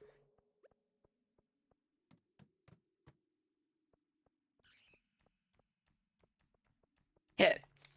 Excuse me. Jeez. Gosh. You know, every time I go into the mines and it's like, oh, it's a lucky day for you today, it's just nothing but like monster infestations. I don't consider that lucky. I don't know why the game thinks of it as lucky, but here we are.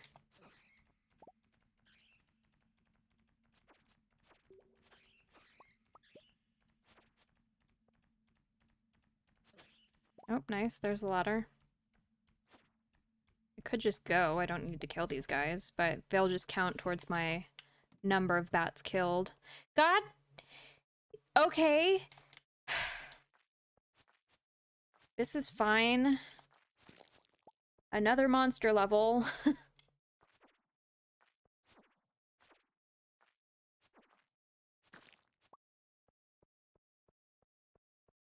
And I know what you mean. I've played a little Stardew Valley and the mines were never lucky for me. Yeah, I check my luck every day and it's like, oh, today is not gonna be lucky or today is gonna be lucky, and then if it's lucky, I just get nothing but monsters. Don't know why.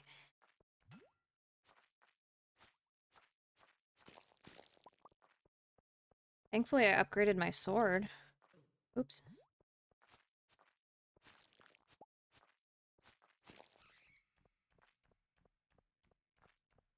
I should be at church, but I'm raising on Sunday.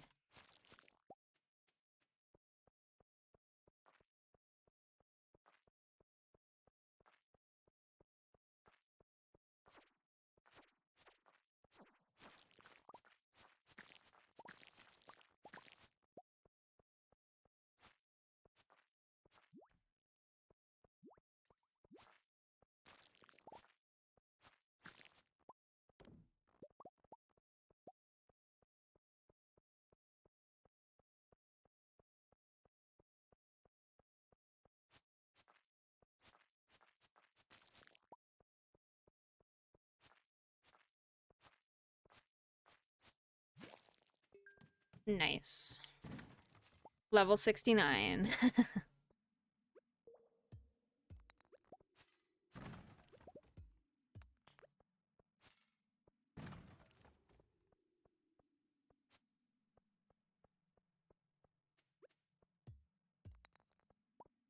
Ooh,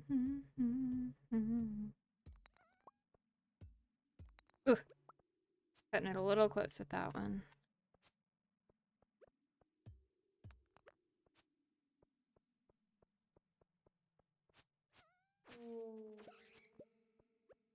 Oh. The ghosts are so funny when they fucking die. It's like they're so, like, non bothered by getting killed. They're just like, oh no.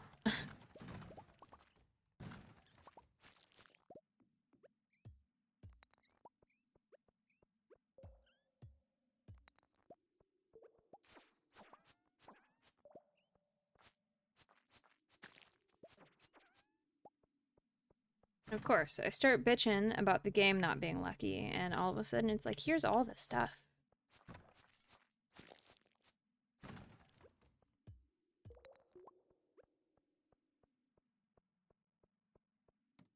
Level 70, nice. What'd we get? A master slingshot.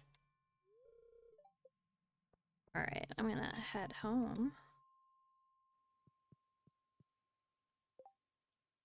I've actually learned a lot about this game since watching you and Pearl play it. Makes me want to consider picking it up again, but I'm not sure I'd stick with it. It's still cool to be learning all these things. What did you learn? What were some things that you didn't know you could do? I'm always curious. I know Pearl's been playing for a while, but the other day she was watching me play and she's like, how are you doing that with your watering can? And I was like, what do you mean? She's like, how are you getting it to water multiple squares? And I was like, oh, you just hold the X button down if you have an upgraded watering can. And she's like, oh, I just thought when I upgraded the watering can, it just made it look nicer. And I was like, no. No, the upgrades have a purpose.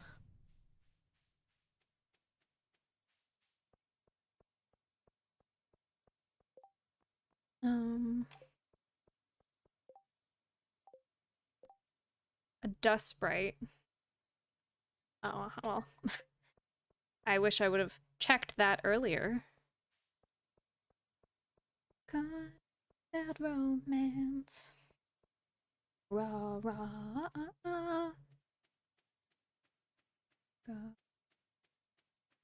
I like Stardew Valley co-op, but the only thing that... What the fuck was that noise? But the thing that bothers me about it is that when you go into a menu, time doesn't stop. So if you're like doing something, time keeps progressing, despite being in a menu, unlike right now where time pauses and I have time to like process stuff. A shadow dagger. When you hold the blade to your ear, you can hear 1,000 souls shrieking. That is a cursed item. I don't need to keep that. Okay.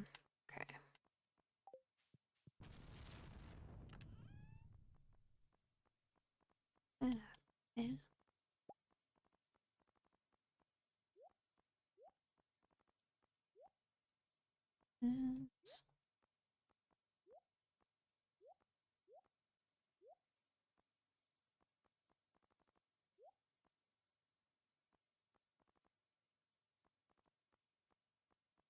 Okay, and I don't think any of that needs to go to Gunther, so I can sell it.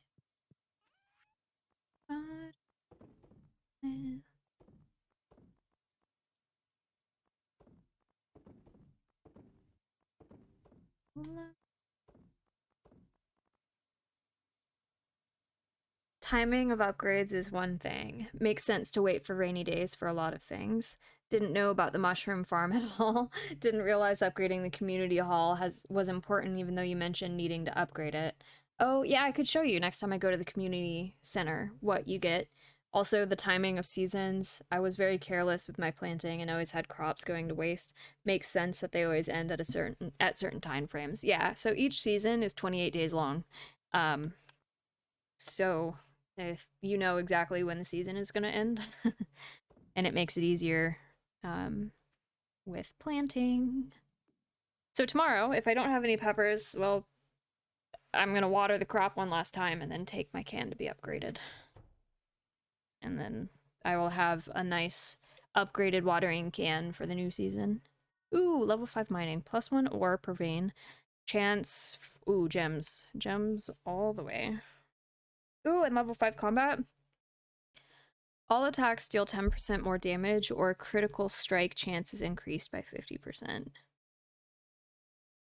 I think I'm gonna go with fighter. The critical strike one sounds nice, but if like my critical strike chance is 1%, that's only a 1.5% chance after I take that, whereas all attacks doing 10% more damage is more damage overall. So I'm gonna go with that one.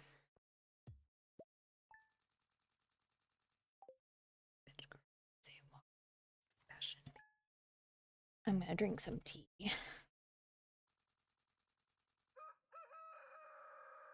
Hmm.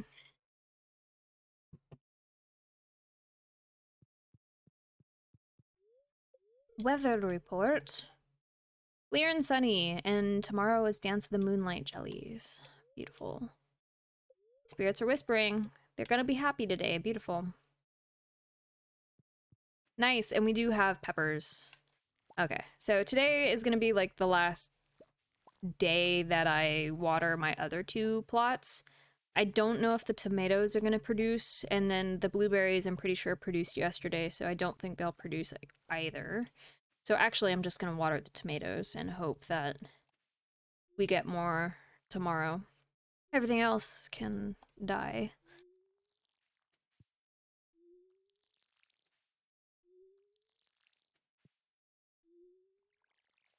And then we're gonna run to Clint's and upgrade the can and be Gucci. Oops.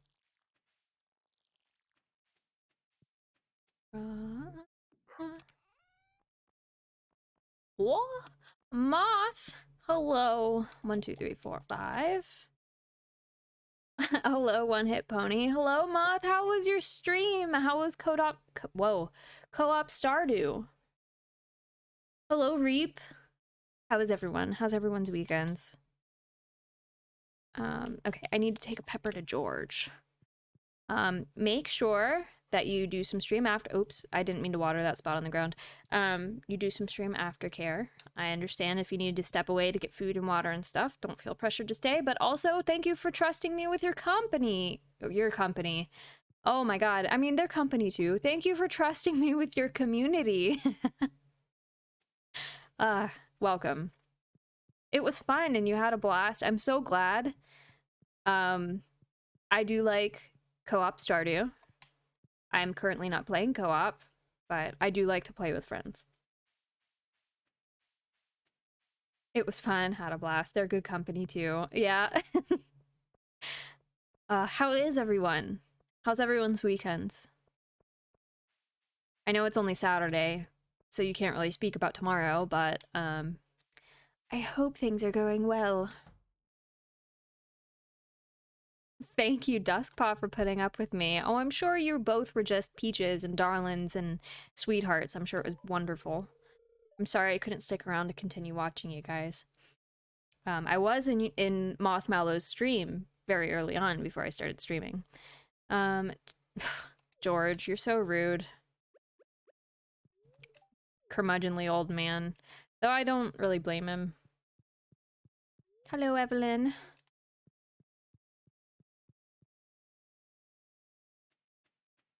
Okay, what was I gonna do? Oh, upgrade. Upgrade my watering can. Hey, DGM, what's up? How are you? And I'm doing wonderful. Xenocus and I have been chatting it up, talking about different things in life. It's been a great time. Upgrade tools. Steel watering can. My game is going well. It's almost the end of summer, so not much going on at the moment. So what I'm gonna do is I'm gonna rearrange some of my farm a little bit today. I'm gonna cut down some trees, make some more wood paths, and change my layout a little bit. Just a smidge. I realized that when I made my farm initially, when I started partitioning off land for all my crop areas, that I didn't leave room for a fence. So I need to shift like everything down by 1. So my plan is to put a fence on this tile right here, which means everything needs to move down by one. Which ripped me, but also it's my fault for not planning properly. The good thing is it should be easy enough just to shift everything down. What did you guys do on your stream? What did you accomplish? What are you focusing on? That whole shebang. Oh, thank you so much. I hope so. Oh, I didn't mean to switch to a mushroom. That's not gonna help me.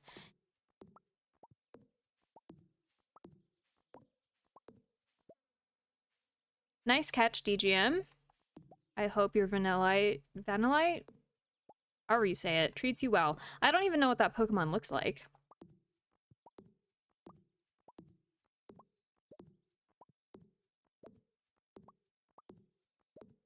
Okay. So, here we are. So this is gonna become a fence, which means this 1, 2, 3, 4, 5, 6. Whee. How do I unhoe the ground? Is it the pickaxe? It is. Okay. Beautiful.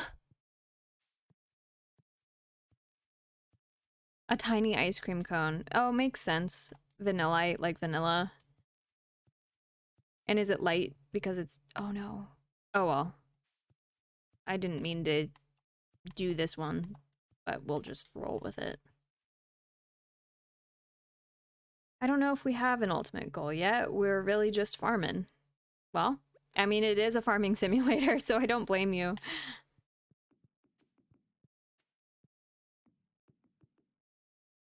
Okay, let me donk and donk.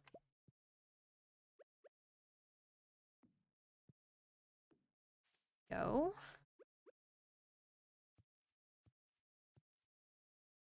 You don't think so either? Got it. Duskpaw, do you play Stardew Valley outside of the collab at all? Like, do you play on your own solo? Ba-na-na-na. Okay, grab some food. I hope it's delicious. If you head back here and want to share what food you got, I'd be more than happy to hear about it. I had pierogies earlier, and they were fantastic. All right, 1, 2, 3, 4, 5.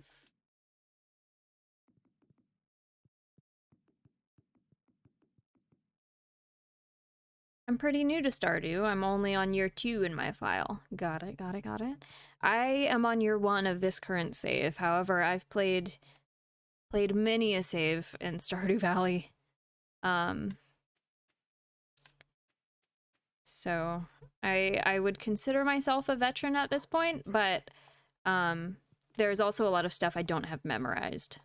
So I do rely on the wiki quite a bit sometimes. Which, if you don't know, the wiki, the Stardew Valley wiki, is a wealth of information, and I highly recommend it.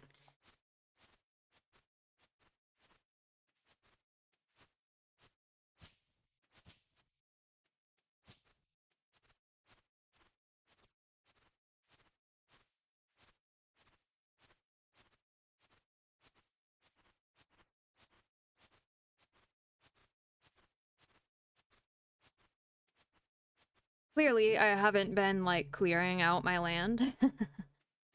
I've just been keeping my space directly around my house tidy. Don't judge me. Okay. I use the wiki mostly for characters I want to befriend, but should probably use it more. Yeah, that's a good way to use it. Oh my gosh, my little robot vacuum upstairs just scared the crap out of me. It started talking to me. I thought someone was here, and I'm supposed to be home alone. What was I saying after I just got the crap scared out of me? The wiki, yes. It's great for knowing what to gift people. and also know like what seasons for fish. I use it a lot for that purpose as well. Ooh, okay.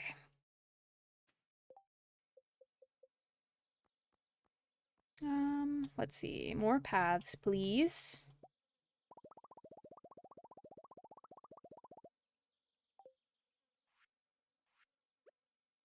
Okay. 1, 2, 3, 4, 5.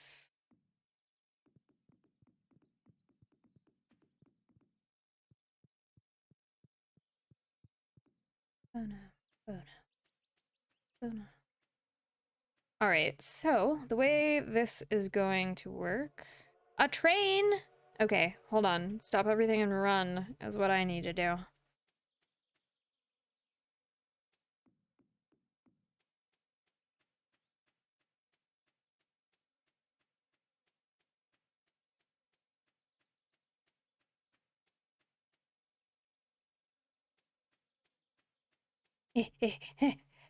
Go, go, go.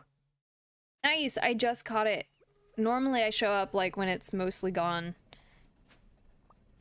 Is it gonna kick stuff out for me to pick up?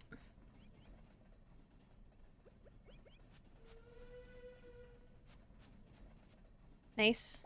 Give all the stuff. Give it to me. A cool cat. I like the graffiti on the trains a lot.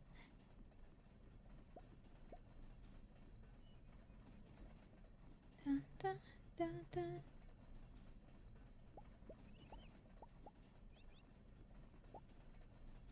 Oh, those tentacles look cool.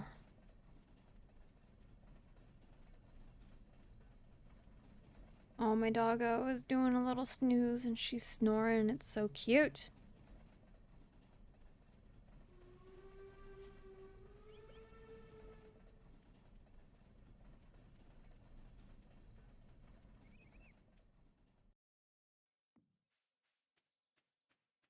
Okay, back to the farm. Back to doing layout planning. Is it right to me? Oh, I was supposed to slay... Okay, hold on. Going back, I need to kill 2 dust sprites.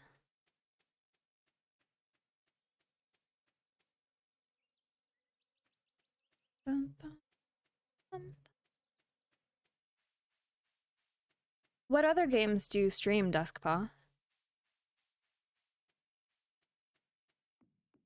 I have not been by to check everything out yet.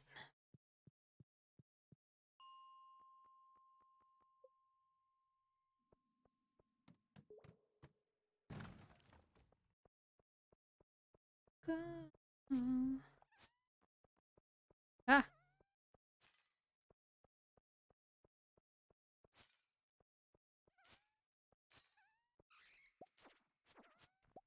Nice. 1 down. Ah. Okay. I'm gonna go to a level that probably has more. It varies. Currently, I've been on a Splatoon kick. I've also been playing Yakuza. Ah, I have not played Yakuza. I heard good things. Very good things about that game. And then Splatoon, I have a Switch, but I don't have online, so I've never actually gotten to play Splatoon. I have a friend, Pearl Poltergeist. She's also a streamer. She loves Splatoon. It's one of her top 6 favorite games. Woo!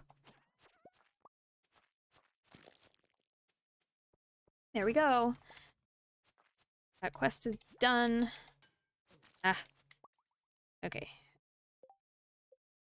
I need to talk to the wizard. Uh-oh, I don't think I'm gonna get to him. Is this quest expiring today? Fuck. I don't think I'm gonna get to him, guys. Leave the mine. Oh, what a time to not have the... Linus! Hello, sweet boy. Sweet man, I guess I should say. Come stand next to the fire pit. It feels great. I'm gonna drink some tea with these cozy vibes. I was hoping you'd come by sometime. You're such a sweetheart, Linus. Ooh, the bottom of my cup is hot. My mug warmer is doing its job. I wanted to say sorry for mistrusting you at first. Most people don't treat me well, so I've learned to be cautious. Yeah, I understand. You've been uncommonly nice to me. You're a unique person. And I consider you a good friend. Oh, such a sweetheart. Yeah, that's the face I'm making too. Hey, I want to show you something. Come inside. If it was any other character, I'd be sus, but he's Linus and he's so wholesome. There we go. See this? It's a special kind of fish bait that I make. It's top quality stuff. I'd eat it myself. Here, I want you to have the recipe. Thank you. Wild bait. Duskpaw, um, what is your favorite activity in Stardew? Like, what do you like to do the most so far? And also, who's your favorite bachelor or bachelorette? Who do you want to romance?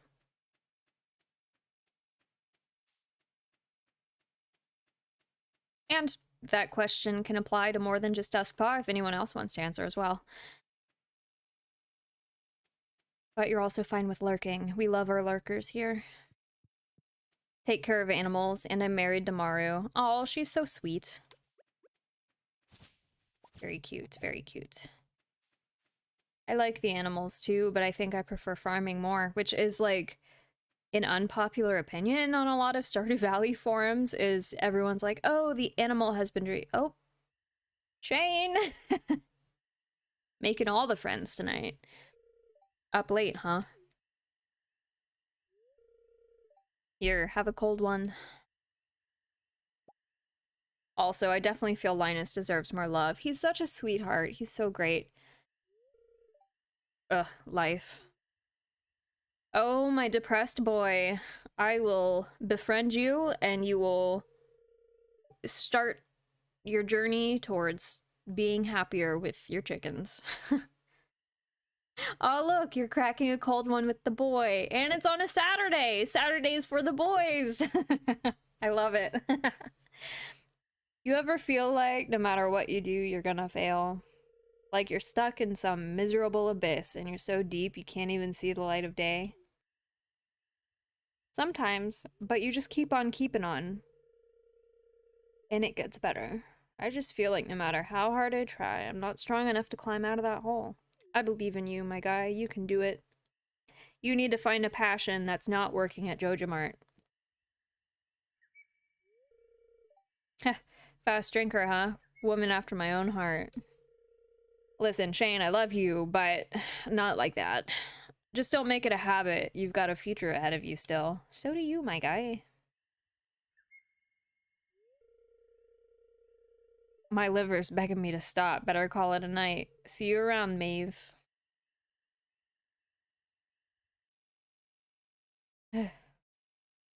Alright, I don't think I'm gonna make it to the wizard's house in time for him to still be awake, which means even though I've completed the quest, I didn't complete the quest because I didn't get to talk to him. Which I hate for me.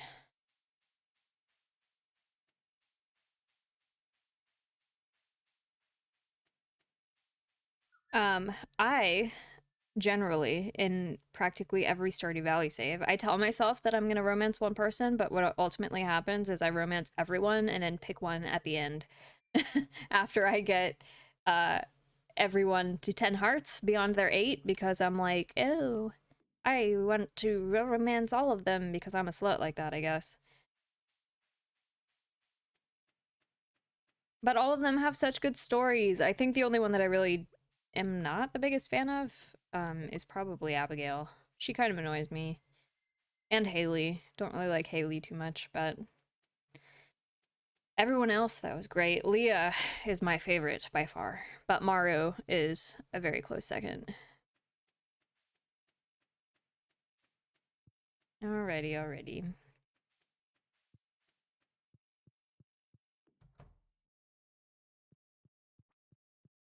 Dog, move.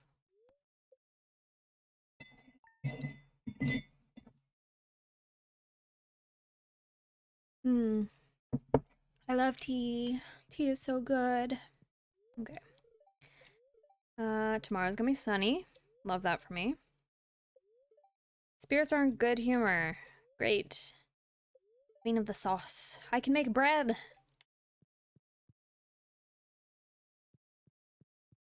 What this? Dear Maeve, I know you're busy on the farm, that's why you can't visit. I understand. You've been working so hard. Keep it up and you can accomplish anything. Thanks for sending me 30 stones, Dad. Dear Maeve, tonight at around 10 o'clock p.m., a rare, beautiful event will take place. The moonlight jellies are passing by Pelican Town. Beautiful. That's one of my favorite events. If I'm being honest. Alright, let me sell this stuff.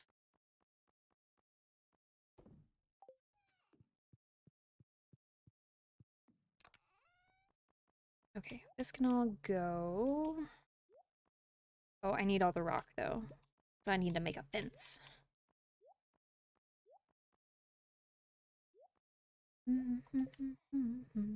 Ah, we did get more tomatoes. Beautiful.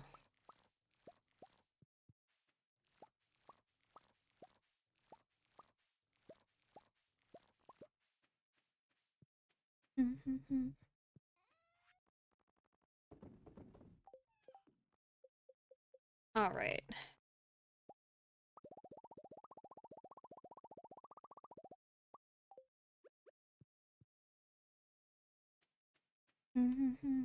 Oops.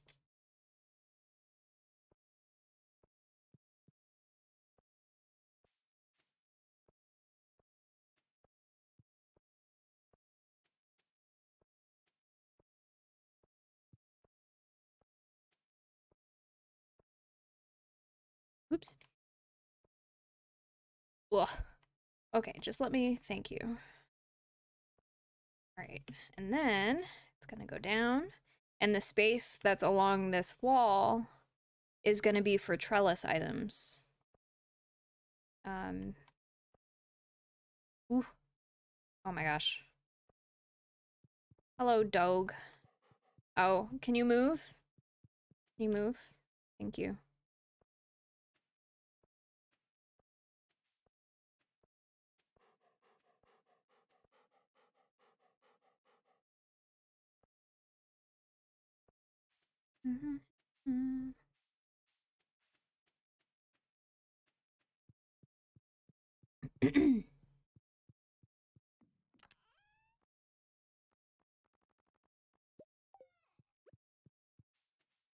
I'm fine, you.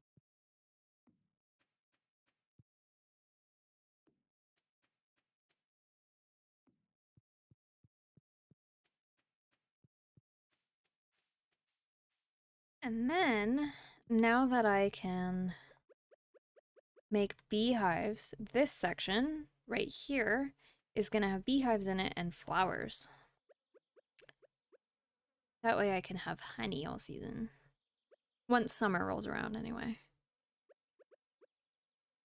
And then down here, I can use for rice. Spew my tiny symphony. Beautiful.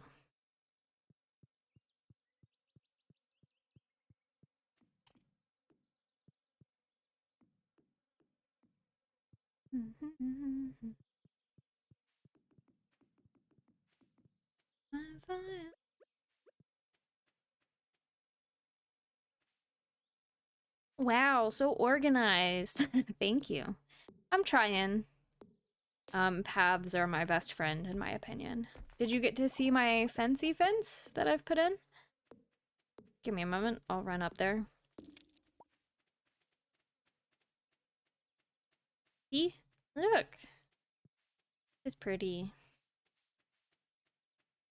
And then, eventually, Robin will start selling iridium sprinklers, though I don't know when that is. And I will have one for each one of these squares. And I won't have to worry about watering ever again.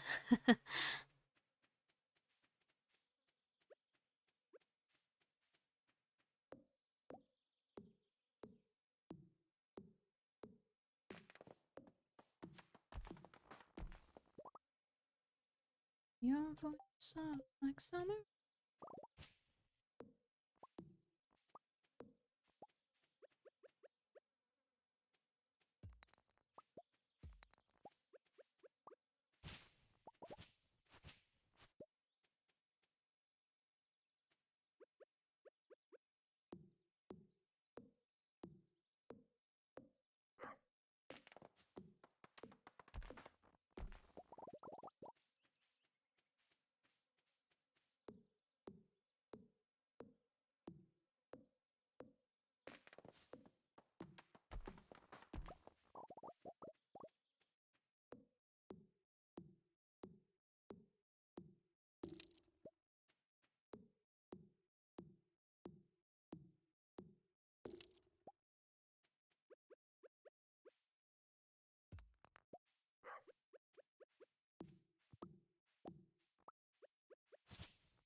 Excuse me.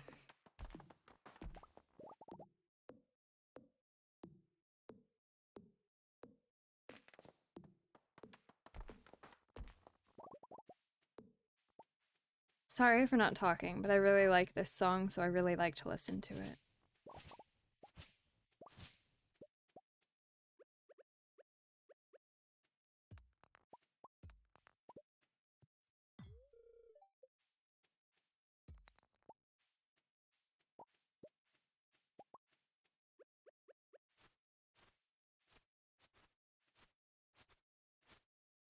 Yep, it's a Jolene cover, and it's specifically a Jolene cover that's called Jolene, but it's gay.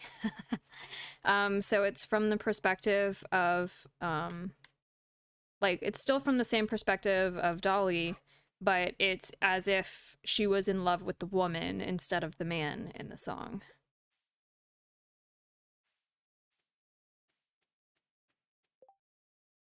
So I really like that song, and the cool thing is Dolly Parton would also really like that song if she's not aware of it already. She's such a good person, in my opinion, Dolly is. So uncharacteristic for um her generation.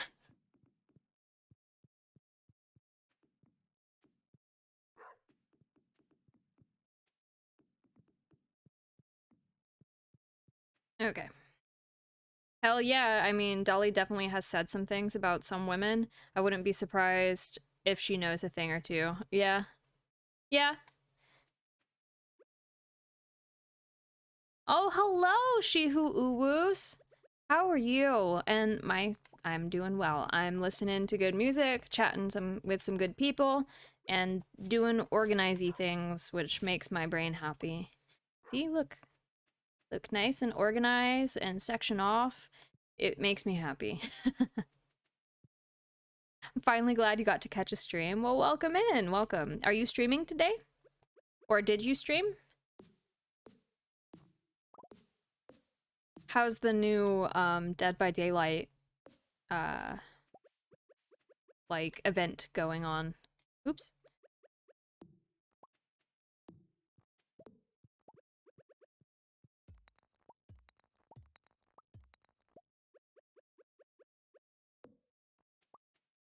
Okay. So, my plan is to take this what is this called? A path. I'm gonna take the path down to like right here and then bring it around and then include this path fenced in with this half over here that I haven't cleared out yet, and this is gonna be like my animal area, and they'll have access to the pond. So yeah, that's my plan with that one. Nah, Monday through Friday for me. And oh gosh, the new killer is so hard to play, but so fun to play against. I see. Why is the killer hard to play? What makes them more difficult than any of the others? Oh no, I'm about to pass out. Oh! Okay, so I'm not gonna finish that today, but that's okay.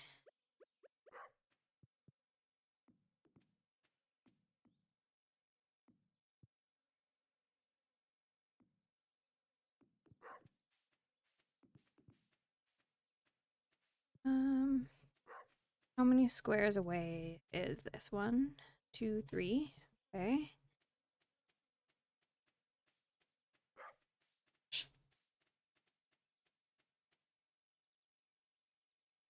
1, 2, 3.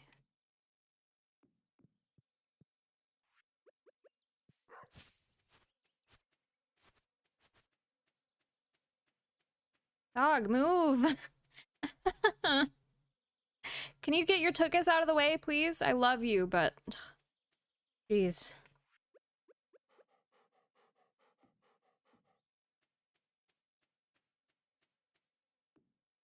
One, two...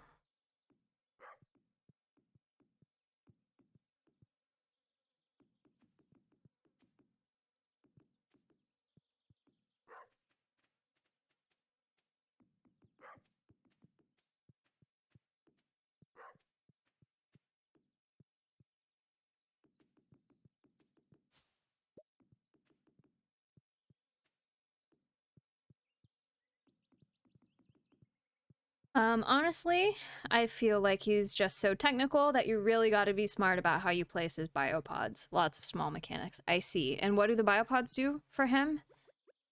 What's the ability? I am not familiar. I apologize.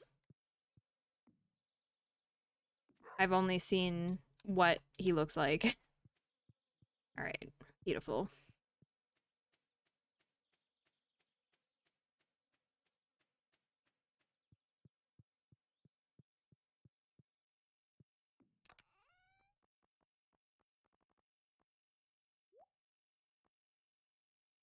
Um,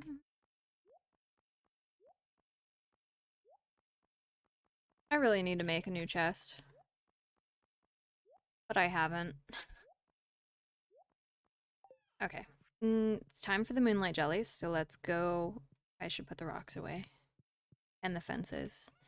Gosh darn it. Okay. Let's see, what can I get rid of? I can get rid of that. Um...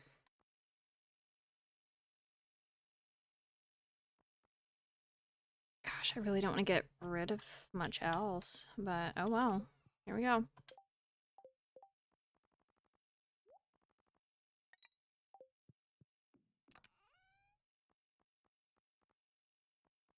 Um...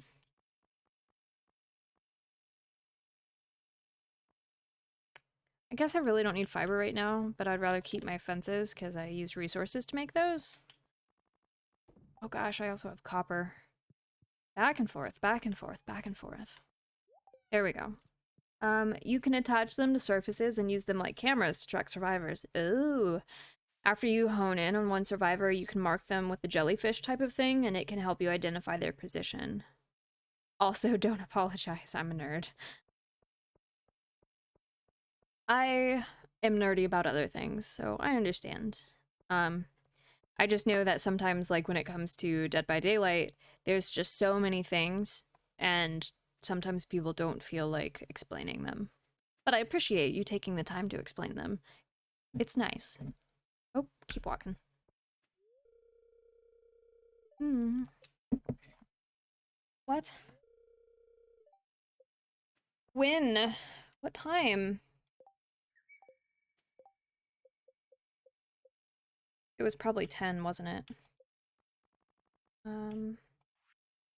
10. Okay. Let me just search in these trash cans like a fucking raccoon. Soggy newspaper. Great.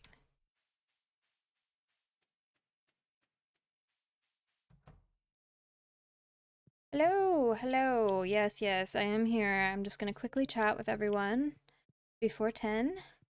I love to talk about it. It's my current hyperfixation, so I try to learn all I can about it, and I love being helpful, so I always educate when I can. That's a very nice outlook. I love that for you. I also like being on the receiving end of it, because I too like to learn new things. I really gotta try to play this game again. It seems so chill. It is so chill. At least most of the time. Hello, Abigail. Um... Yeah, that sounds wonderful.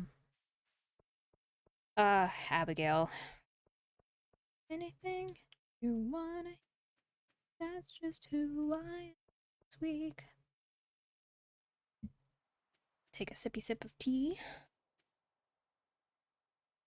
Hmm. Yum, yum, yum, yum, yum. Tea is so good. That's a heavy load of people for an ancient wooden dock. I'll stay over here near the beach. So, I've seen videos of people overloading a dock and the dock just collapsing on all the people. And it's particularly funny, I think, when it's like a huge wedding party. Because then you have pictures of like a preemptive wreck the dress of the bride. I'm sure it's not entirely fun for them, getting soaked in formal attire, but I don't know. I think it's a little funny and humorous. I should have brought my camera. I always forget. Uh, Life is so easy for a jellyfish, just letting the waves carry you onward forever. Yeah, you're also immortal, and your mouth is the same as your butthole. So, I mean, here we are. Moonlight jellies. I wonder how they taste. I would never try it, of course. There's like Pacific Asian and Asiatic countries that eat jellyfish, and I have always wanted to try it. Um, so if anyone in here has tried jellyfish before, you will have to let me know how it is. I want to see the rare green jelly. I actually didn't know that. Awesome to learn new animal facts. Yeah. Um, Jellyfish are technically immortal, which is pretty cool. Um, I thought I saw something moving in there, something big, something dark. I wonder if they're poisonous? Maybe I shouldn't push Sebastian in the water after all. Yeah, please don't. Especially if you don't know if they're harmful or not. The jellies were here a year ago, and they'll be back again a year from now. Nature is amazing. Sebastian looks like an edgelord. He is. He is an edgelord. I hope there are babies this year. Most nightfish would be scared of the lights. These are strange ones. There, I just saw something glowing. Oh, it's gone. Look out there. Oh, whoa. Wrong intonation. Look out there at the endless sea. Deep underwater, all kinds of life forms are moving around in the dark. Eerie, isn't it? Yeah, that's like the definition of what's it called? Thalassophobia, the fear of the deep ocean, or the fear of the ocean, being out in open water. I wore my special shoes tonight. No one noticed. Clint, Emily doesn't care. She just doesn't. Sorry to break it to you, my guy. Move on. Find someone else. If we keep polluting the oceans, the jellies will surely go extinct. It's already in the process of happening. You're a writer. Are you qualified to make that call, Elliot? I mean, at least he cares. Good evening, Maeve. The moonlight jellies are close. I already saw one glowing in the distance. Once we launch the candle boat, they'll come back up to the docks and say hello. Okay. Did I miss someone? Oh. Linus. Hello, my sweet man. I'll just sneak up when the jellies arrive. I don't want to bother anyone. You could never bother me and screw everyone else. I remember seeing the jellies once as a little girl. Oh, how I jumped with joy when they arrived. But that was long ago. I'm a lot less energetic now. Oh, bro, me too. I envy little children run around with their boundless energy. What? Why are you looking at me like that? You think I'm too old to enjoy something like this? No, I just... You're so grumpy. Well, summer's over. To be honest, I'll be happy to say goodbye to these blasted mosquitoes. Excuse me. It's kind of cold, actually. I guess fall is right around the corner. Oh my goodness. The moonlight jelly, what a remarkable species. We're very lucky that they stop here on their long journey south. Oh, it's past my bedtime. That's me whenever it's past 9 p.m. Hey, did you see that candle boat? I crafted it myself. Good job, Robin. My crafty lady. Hello, wizard. How did you find me back here? I thought I was well hidden. Perhaps you are blessed with the gift of clairvoyance. I'm here to observe the lunaloos, or moonlight jellies as you call them. They possess an unusually potent magical aura for an aquatic life form. There's a squid that glows. I'm trying to remember what it's called. Um, they're really small. They're super cute. Fuck, what are they called? NASA uses them for experiments. Um, bobtail squid.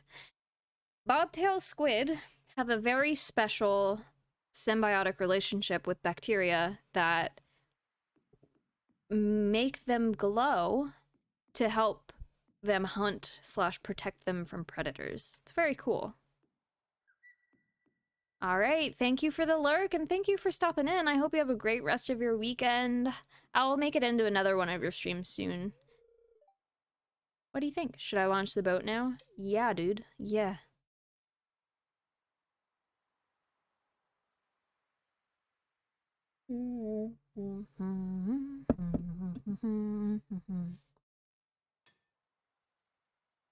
No pressure.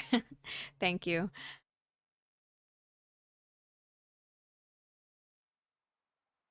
Show me the squid. Or the jellyfish.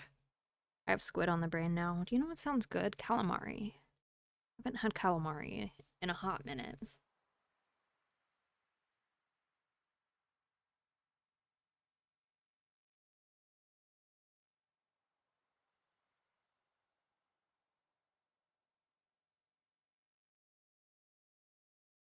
They actually have like, at least on the west coast of the US, which I've never been, there is like algae that glows under certain conditions, and sometimes like it'll find its way to the shoreline and you'll have waves that, as it's either bacteria or algae, I really don't remember, but as the waves crest and break, it causes the organisms to illuminate and it looks really pretty, and I've always wanted to go see it.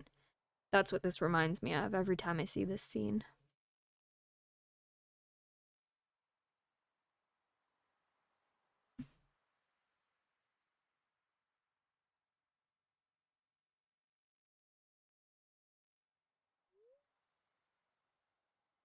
The glow of summer has faded now, and the moonlight jellies carry on towards the great unknown. Okay, 'tis late. I'm gonna go to bed. Hello, doggo.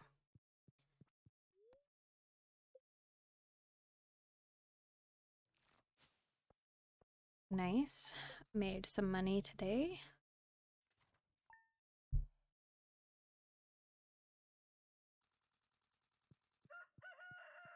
And my watering can is ready, which is perfect because I need to prep my land.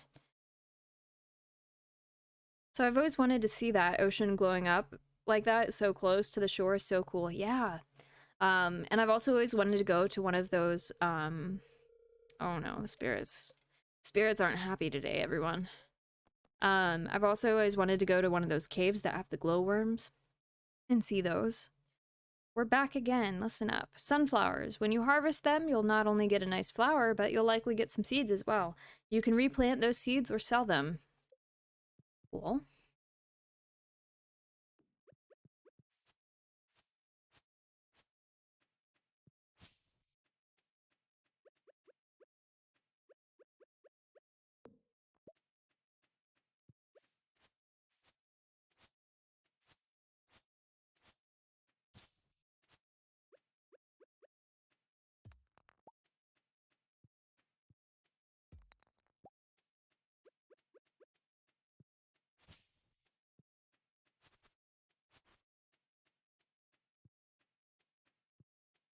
Alrighty.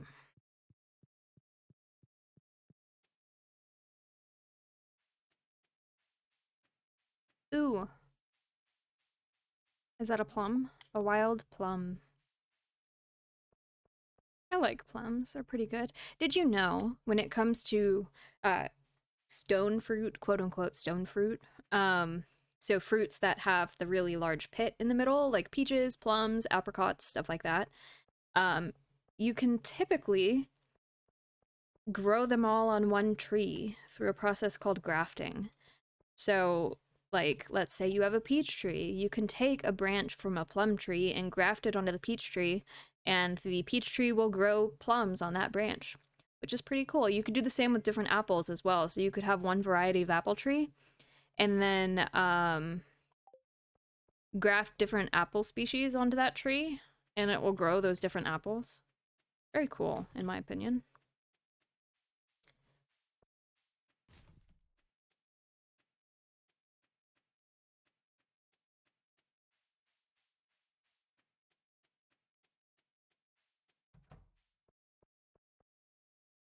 Okay. I'm just waiting for 9 for Pierre to open.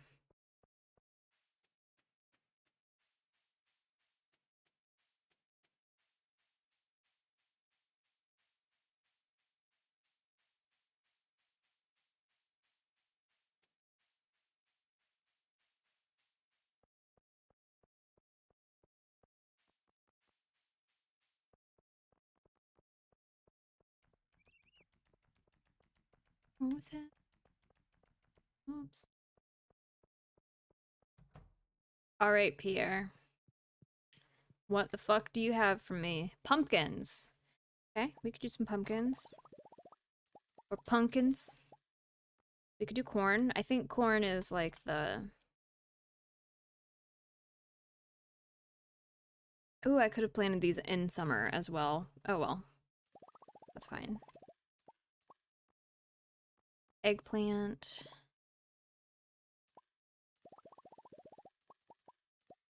Bok choy. We're gonna make a killing this season.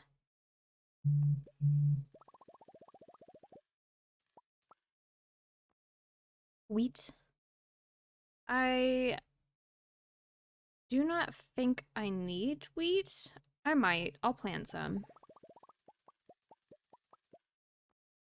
Sunflower seeds.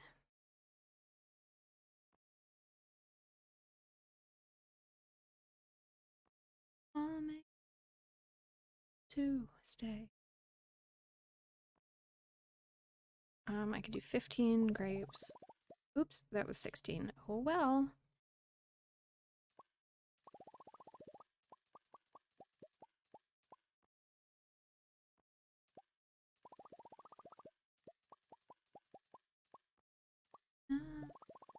I don't. I'm gonna get 25 of these, but I don't think I need 25. What?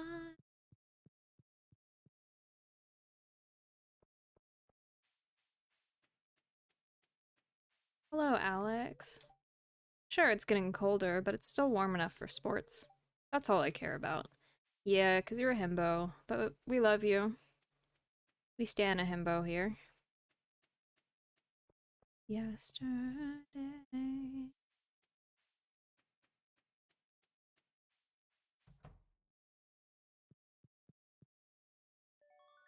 Nice.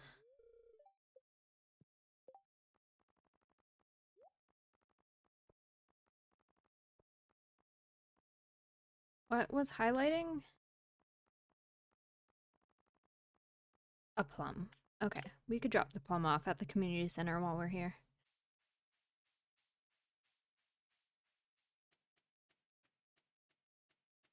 Mm-hmm.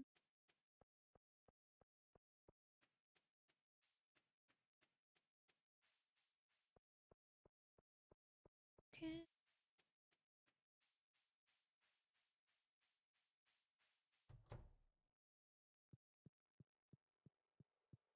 Oh, Xenocus.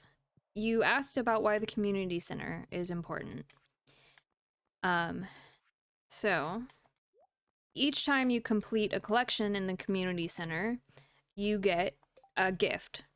But if you complete all the collections in a particular category, you get whatever the reward at the bottom is for that category. So like once I unlock all these things, I unlock the greenhouse on my farm. And then the craft room, I get the bridge up near the mines repaired. And then the glittering boulder gets removed, the mine carts get repaired. I should actually probably focus more on this minecart one because that would make traveling a lot easier. Fire quartz. Okay. Fire quartz, and then a silver bar and a gold bar. And then I can get those repaired. So yeah, it adds more to the game when you complete different things in the community center. Yes. No. Yeah. It is it is nice to unlock those things. For instance, the greenhouse is nice because you can grow things all year round, which means if you ever get an ancient fruit, you can grow ancient fruit in your greenhouse all year round and make bank making ancient fruit wine. Um,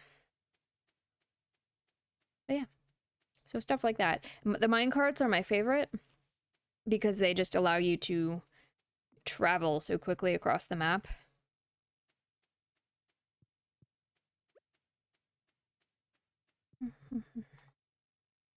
Oops. Don't die.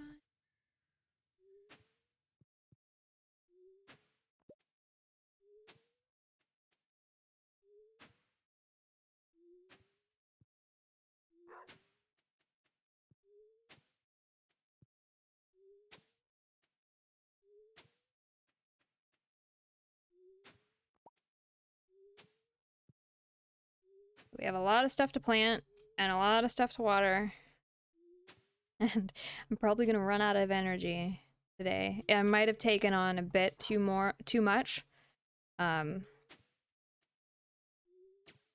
but we will cross that bridge when we get there, I suppose.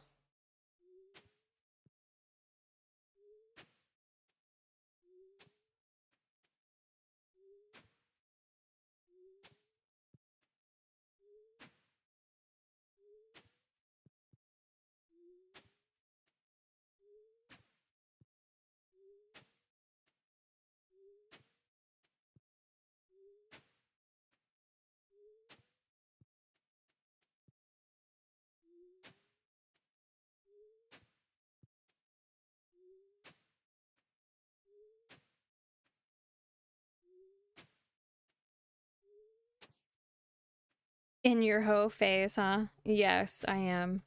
I think I have a level 8 hoe level now. How are you, Tyrant King? How goes it?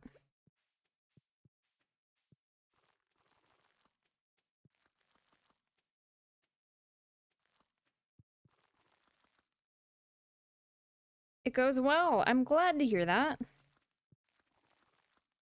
How's the weekend going?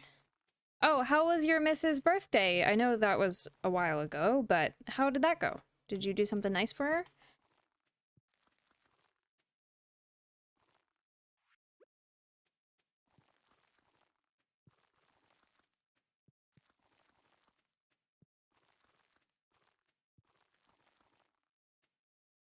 What the fuck do I need to build a beehive?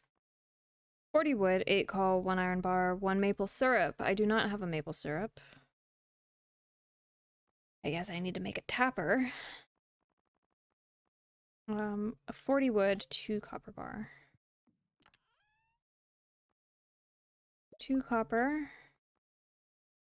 Wood. And I think that was it, right? Okay, yeah, it was.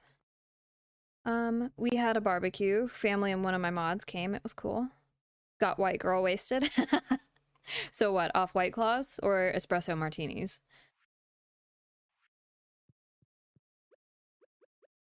Okay, a maple tree. I need a maple tree. Ew. Oh geez, is it Which one of these is maple? I don't remember. Strawberry lemonade Svedka. Ah, yeah. Give me a minute. I have to look up the maple trees in fall. Stardew. Ah, they're the purple ones. Or the more red ones.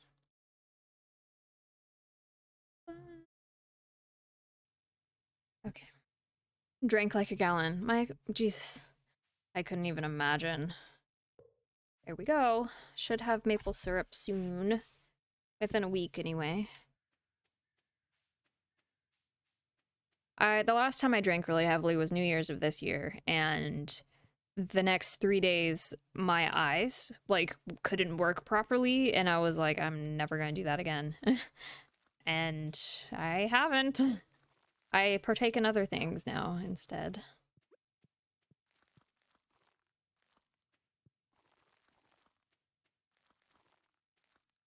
Yeah, I didn't like it because it was literally like this really weird circular bright white light in my vision for like 3 days after I got so drunk that I was like vomiting all night. And I'm sure I was just dehydrated, but it scared me. So I decided not to do that again.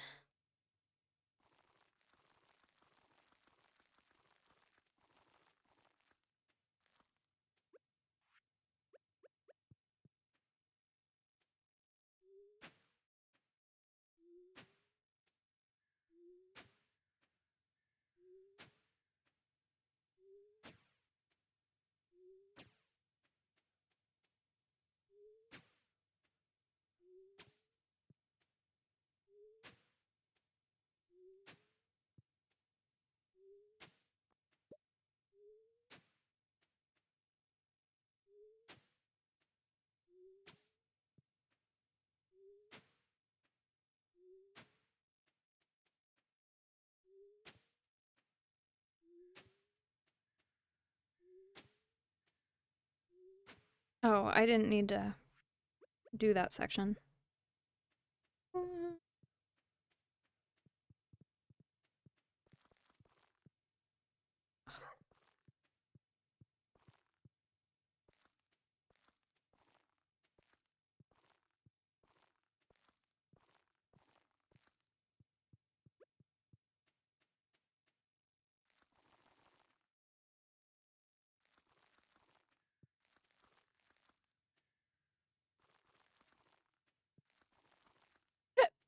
Oh, excuse me. Oh, I did need to do that section. I have sunflowers.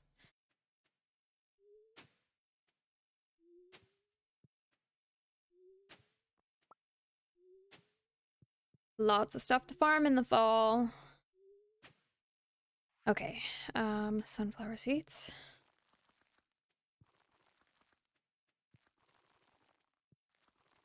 Did you know sunflowers can help um, remediate radiation in soil and other contaminants too? Pretty cool.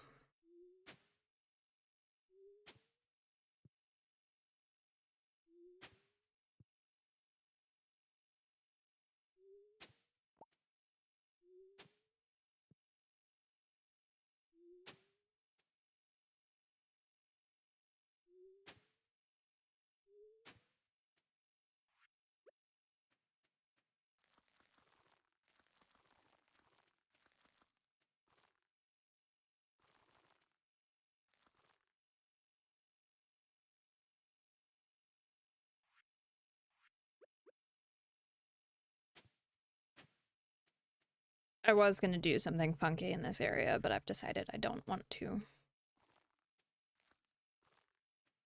Okay. All right, it's only 8:50 and I still need to water everything.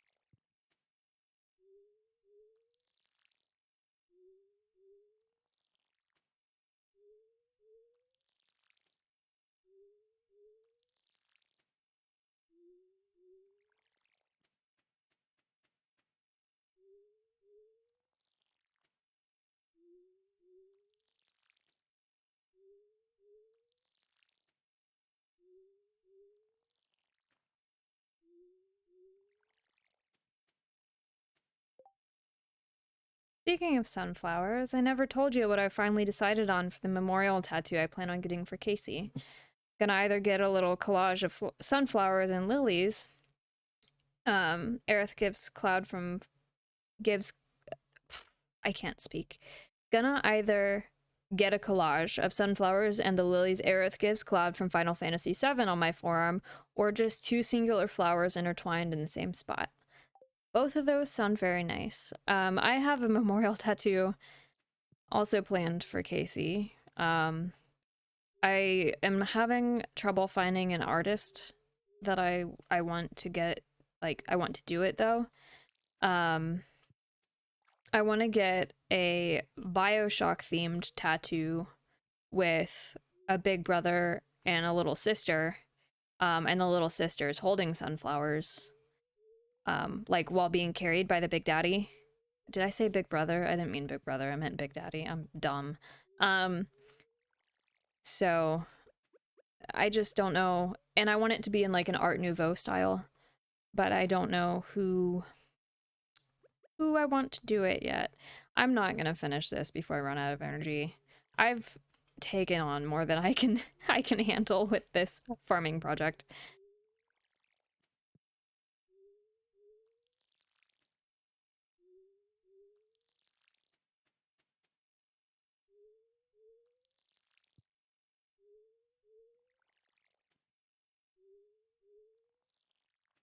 I know. Okay. I finished half my farm. I love that for me.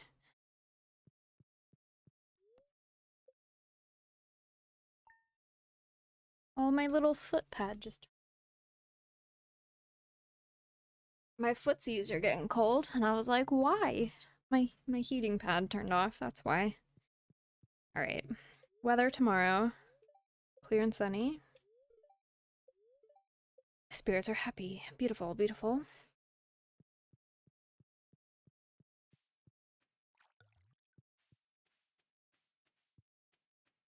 Alright.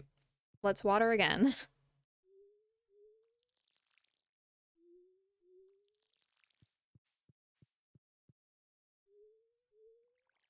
That sounds awesome. I know she'd love that considering how much she loved that game series.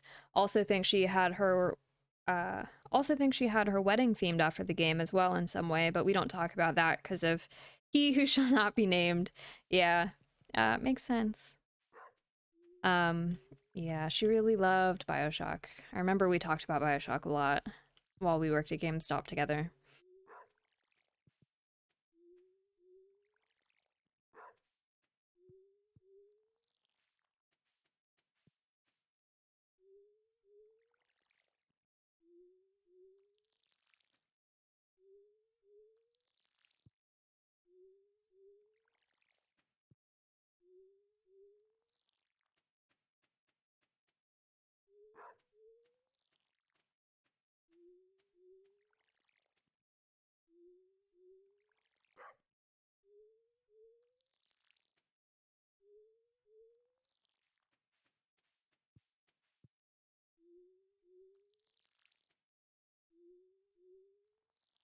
You know, sometimes I think about he and I wonder where he is and how he's doing. And then I realize that is it really worth it for me to wonder that? Kind of doesn't feel fair, you know? Like, I don't know. A little bit of a depressing thing to bring up, I suppose. It just doesn't feel fair that if he's doing well, that he gets to be doing well. You know what I mean?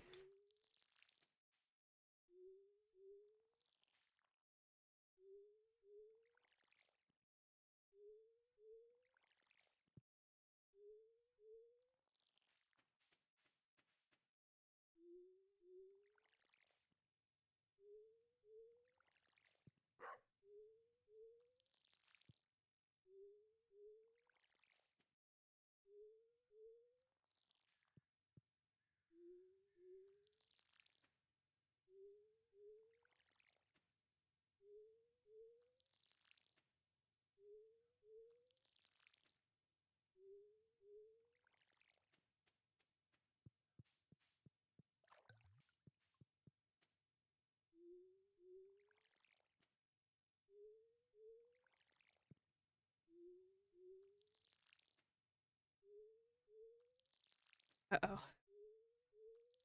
I might not have the energy to finish this patch.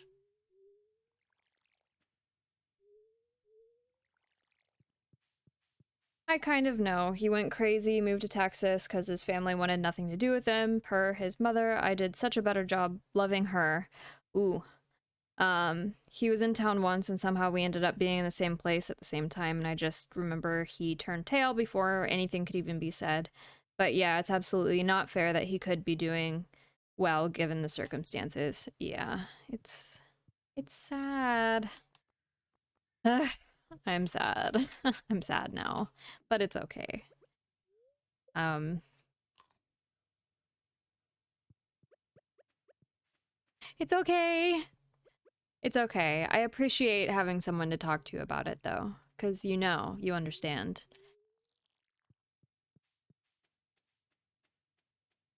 We were both there, so to speak. All right, let's see.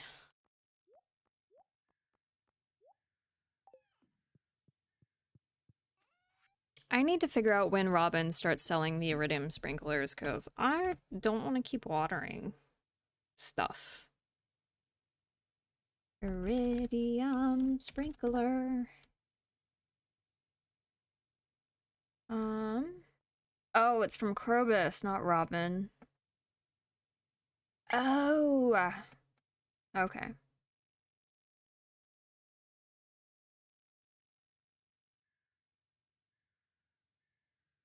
Okay, okay, okay.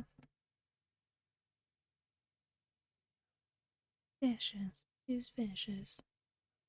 Alright, I need to figure out how to unlock a lightning rod. Lightning rods, create a battery pack.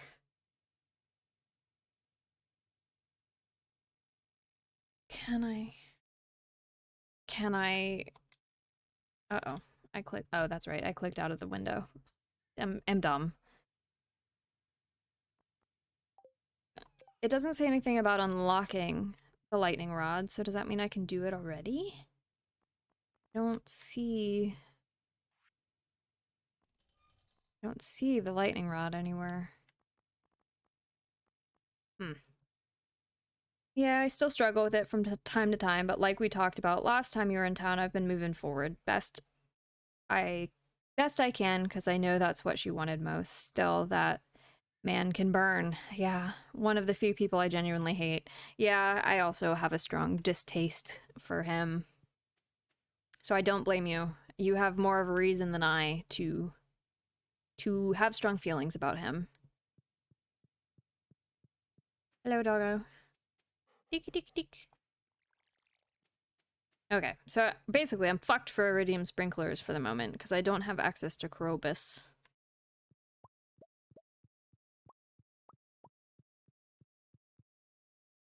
Then get up every day to go to work for someone else.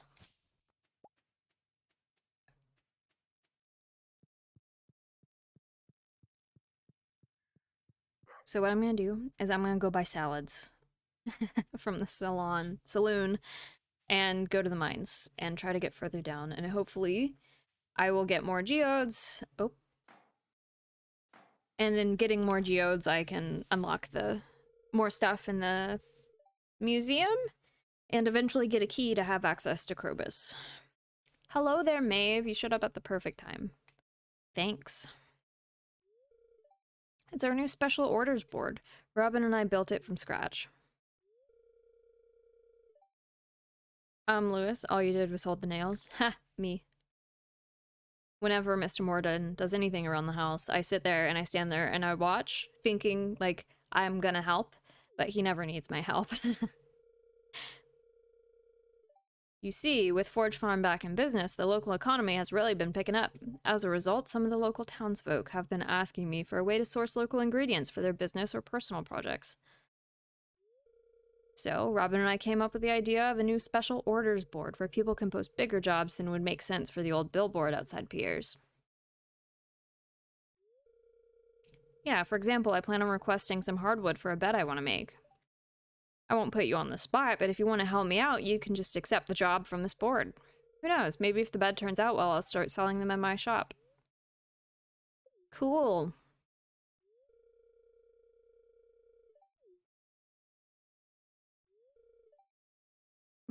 So we can say that you're on board. I loved it, Robin, despite what Lewis thinks. Well, I'm sure you're busy. Yes, I am. I have stuff to do. Let me go. Release me from this cutscene.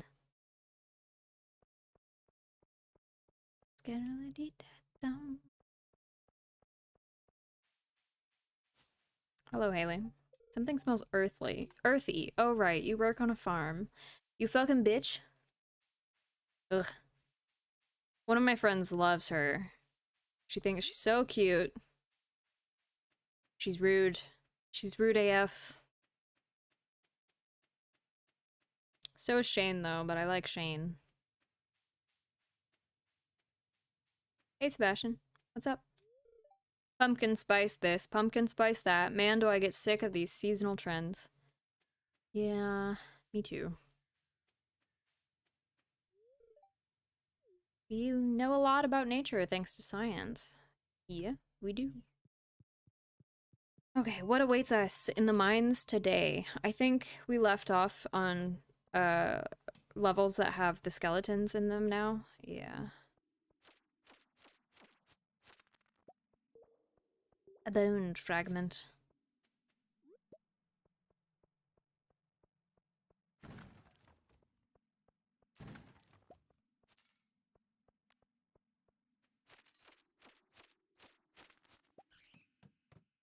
Oh, that was cool. I didn't realize that ladders can happen in the sand.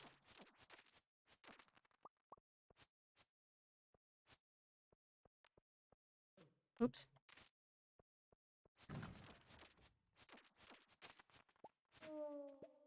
Whoa.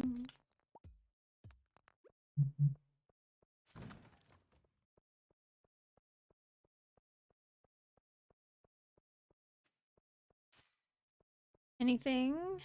There's a box. Nope. It's a shame. Wasted that time for nothing.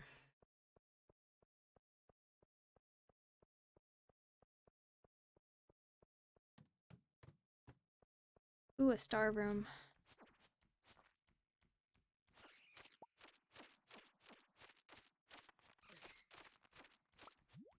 Thermal boots.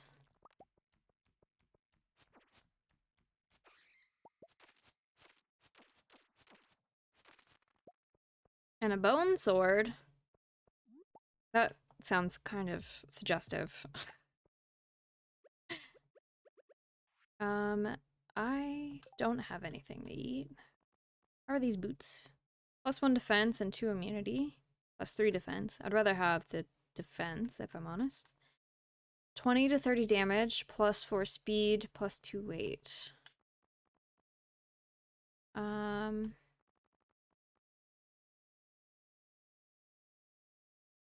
20 to 30.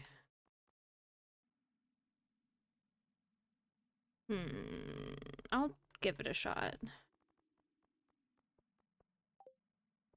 Worst that happens is I switch to the other one. Eat the chanterelle, please. And the moral.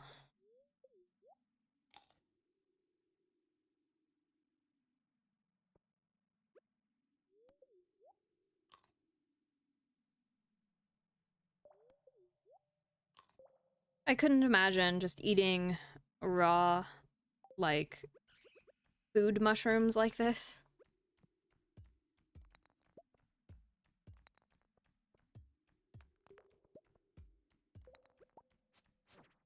Oops.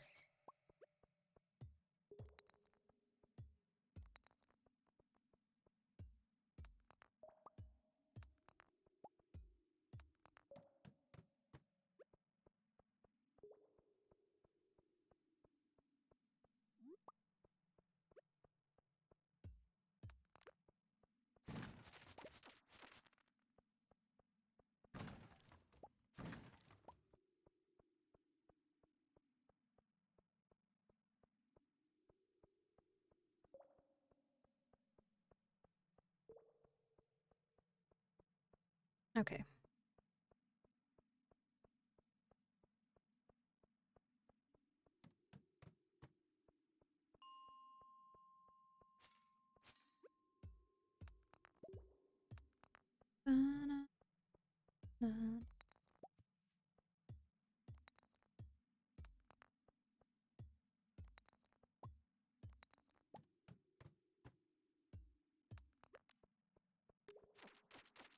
So many skeleton boys. So many bone daddies.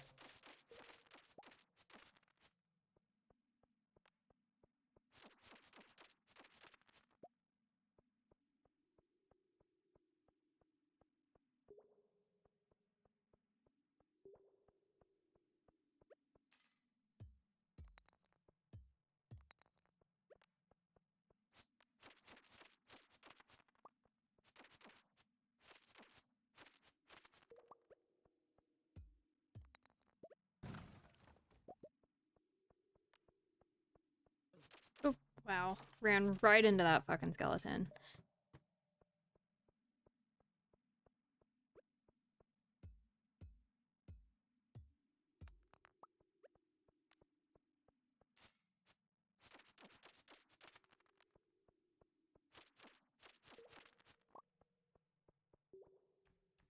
Nothing of interest other than some iron, but I'm not going to worry about it because I'm trying to get to level 80.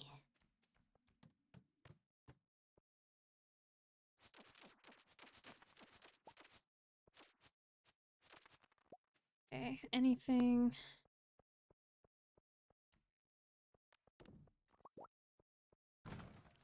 Nice, a cave carrot in case I need some more energy.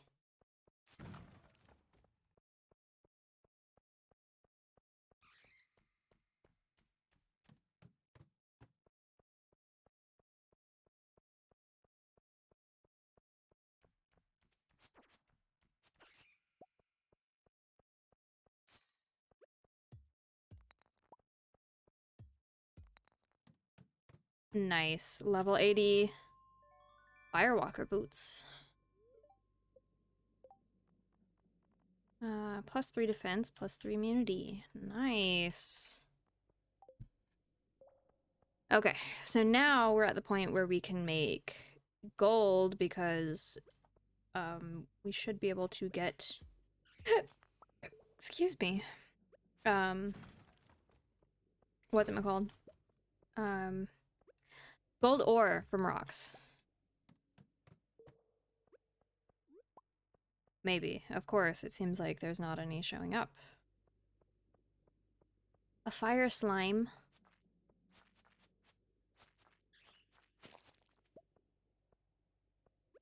Ooh, but there's jade right here.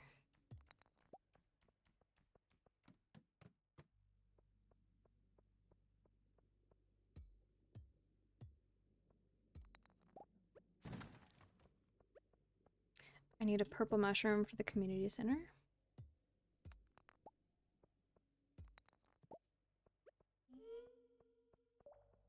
Ooh.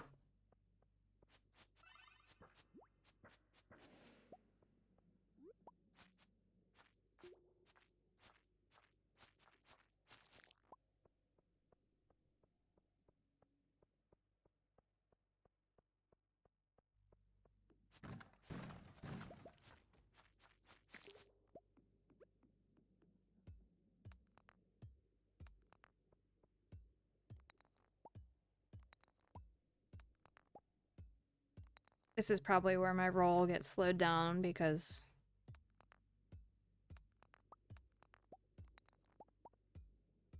there's so many rocks, and some of them I have to hit twice, which means I'm running very quickly out of energy. Alright, so I'm just gonna head out then and go home. Maybe swing by the community center and drop some of this stuff off, though.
So I think today I am going to swing by Robin's and ask for an upgrade on my house.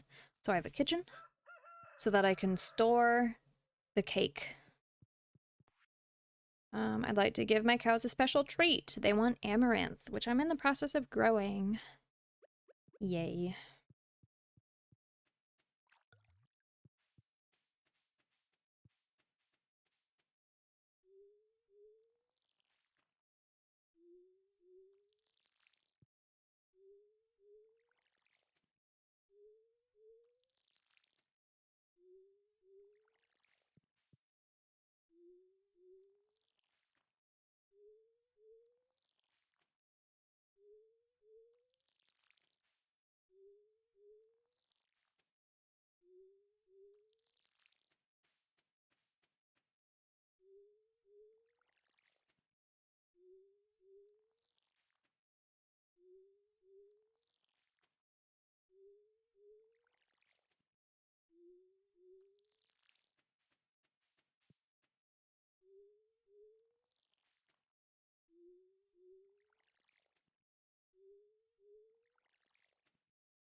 What do I need for the kitchen upgrade? Kitchen upgrade. There we go.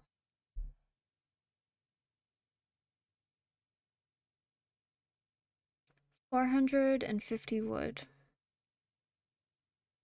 I think I have that. Almost certain.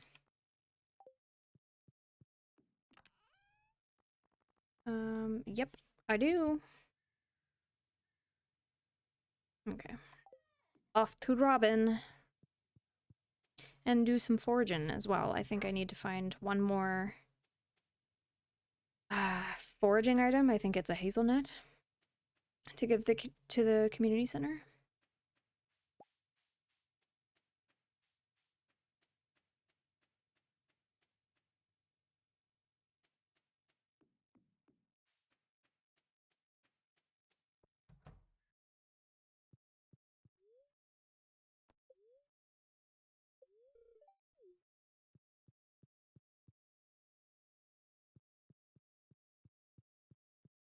Hello, Maru.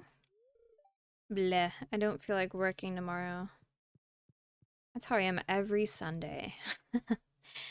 I love my job, don't get me wrong.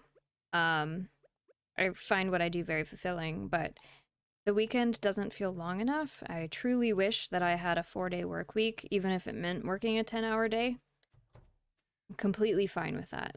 It's just, it feels like on the weekends, I don't have enough time to relax and get stuff done that I need to get done around the house that I can't do during the week because I'm at work.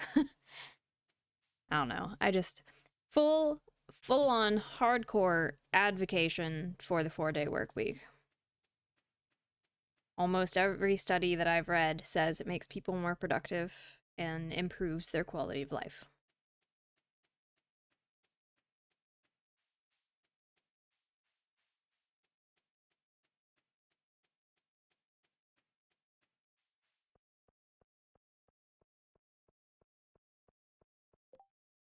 Feeling gloomy, bok choy might cure me up. That's out of season. Sorry, you're not gonna get your bok choy, Sebastian.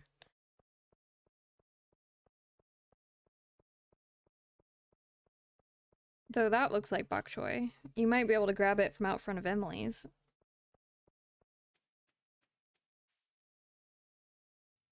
Bok choy might be in season. I might actually be growing it right now, but I'm pretty sure it's a summer crop.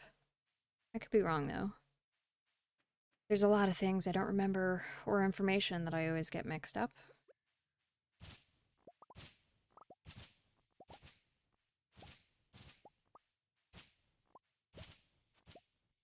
Ooh, a mushroom. Ooh, yeah, that's right. Fall is the time of mushrooms. We have a huge mushroom vein in our backyard. And I can't wait for September to roll around. I can't wait for mushrooms. It's gonna be great.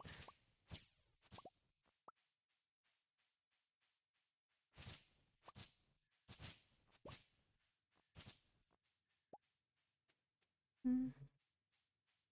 I don't see any hazelnuts though. Kind of sad for me.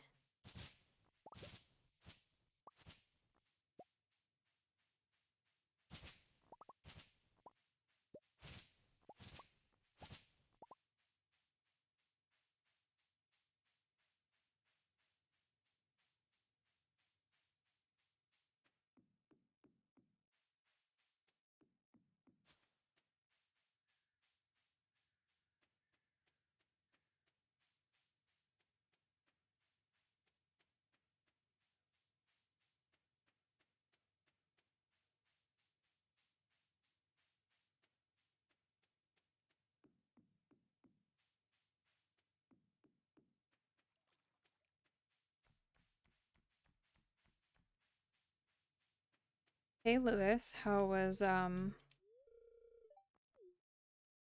Marnie's?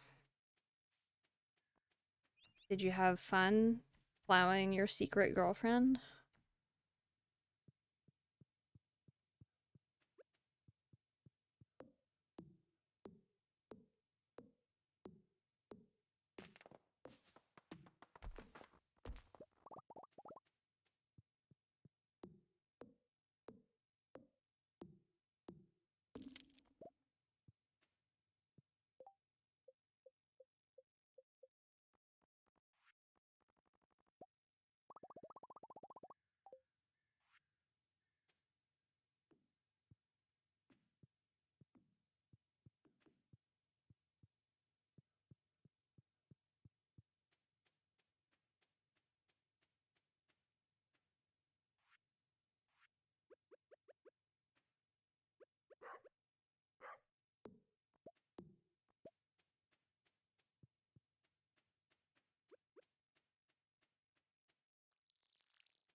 Okay, so tomorrow I'm gonna do a lot of watering and waste all my energy because I've bitten off more than I can chew.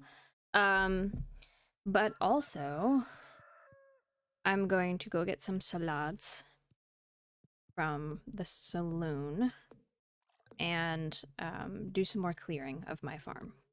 And then I will start hoarding wood and eventually make a barn or a coop, whichever comes first. Uh, Excuse me.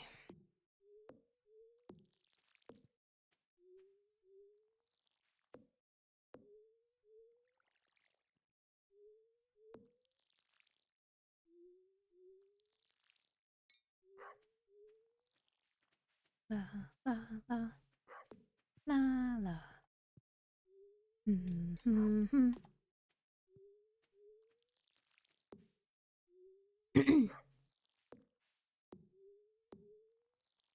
I wonder what I'm gonna have for dinner tonight.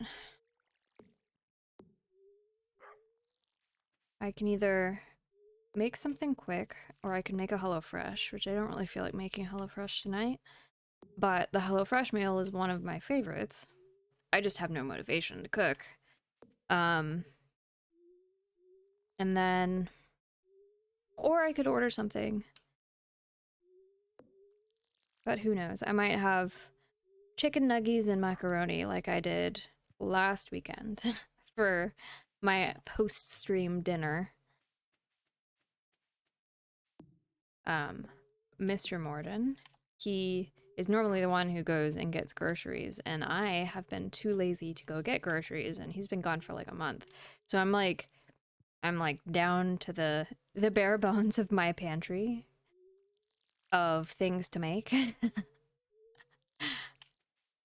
I love that for me.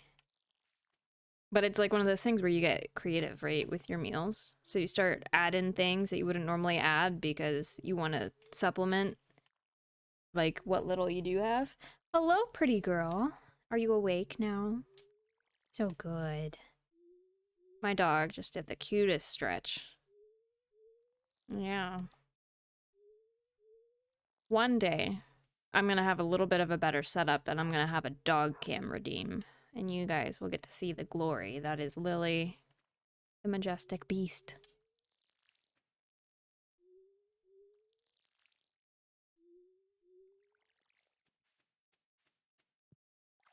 Some of you may not know, but I used to be a face cam streamer, but the pressure to stream and look good was too much.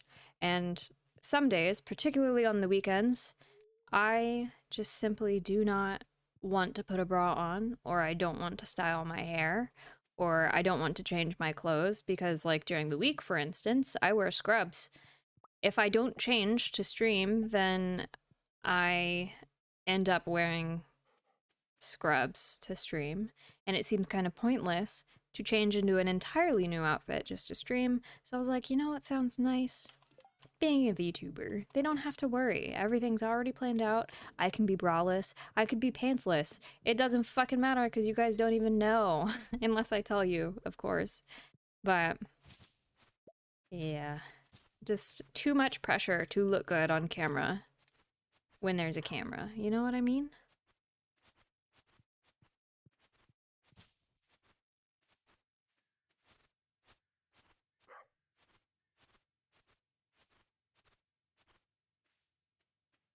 Okay. I'm gonna go. Did I water the Did I water the grapes? I think I did. Oops. Yeah, I'm pretty sure I did.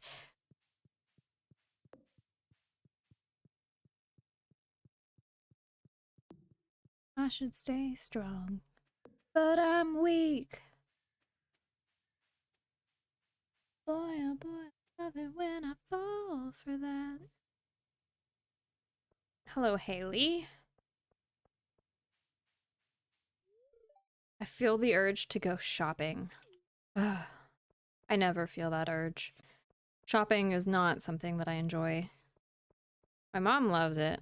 I didn't get that gene, whatever it is. Hello, Elliot.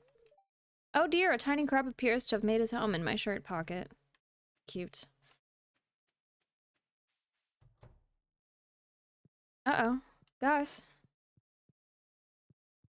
It's noon, where are you? I want to buy salad. Hmm, okay.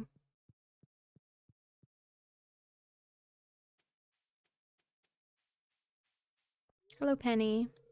We're very lucky to have a library in such a small town. When you're lost in a book, it's easy to forget the realities of your life. Maybe that's why I like reading so much. Sorry, I got carried away there.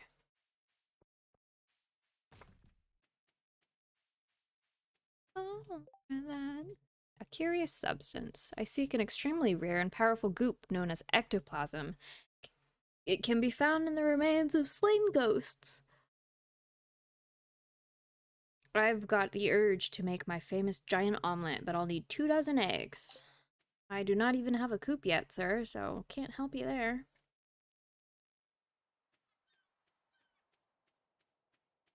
Mhm.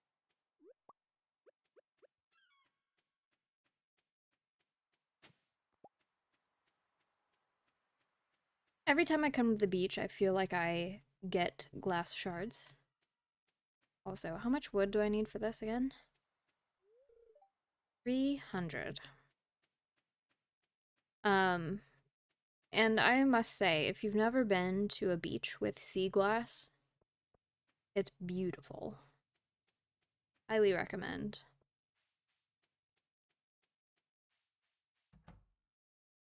Gus, I need a salad, please. Where are you?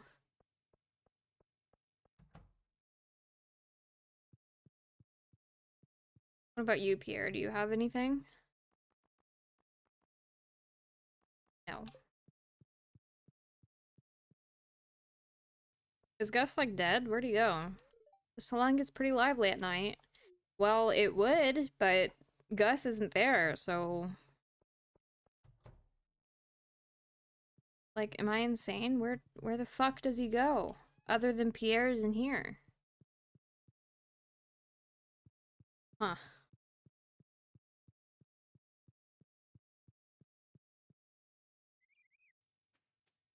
Okay. I guess I'm not working on my farm today. Sucks for me, I guess. Oh, I could do smelting. That's what I could do. What's up, baby girl? I know. You probably need to use the restroom, don't you?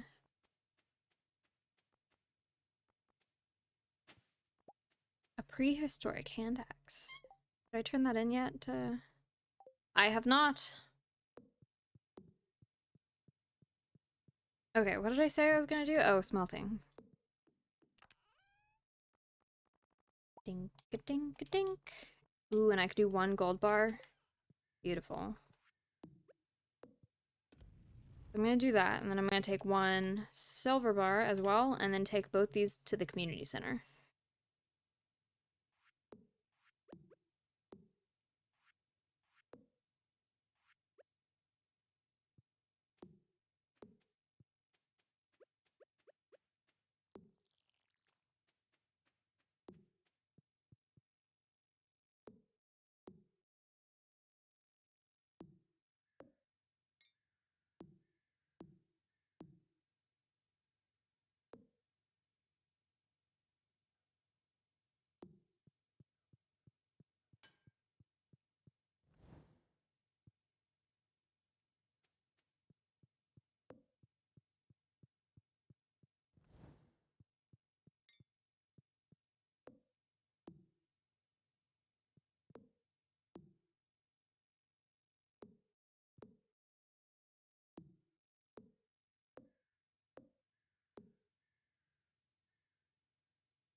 I didn't realize gold takes this long.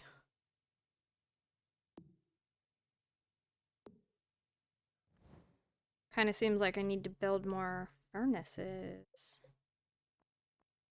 How much? 25 stone and 20 copper. Okay, well, it's definitely doable.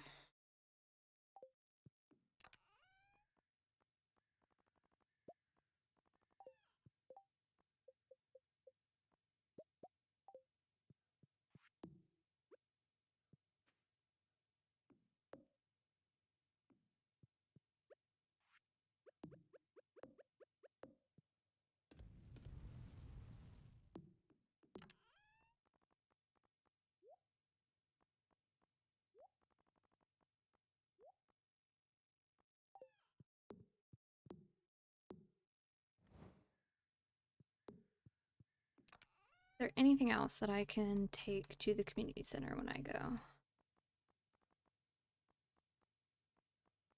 Nope. Okay. Hurry up, gold.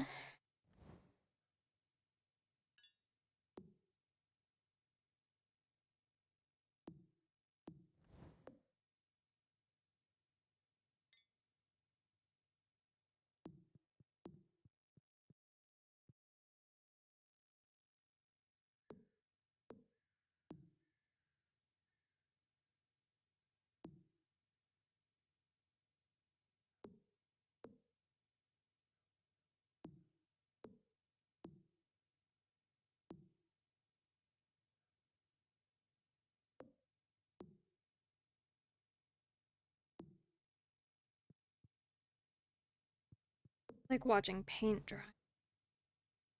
Ugh. Has anyone actually, like, watched paint dry here? I haven't, though I suppose the closest thing to that would be, like, nail polish, painting my nails. Um, they have this certain type of nail polish that when you paint it over other nail polish, it, like, crackles on top, and that's fun to watch. Um, would recommend at least looking up, like, a satisfying compilation video of crackle nail polish.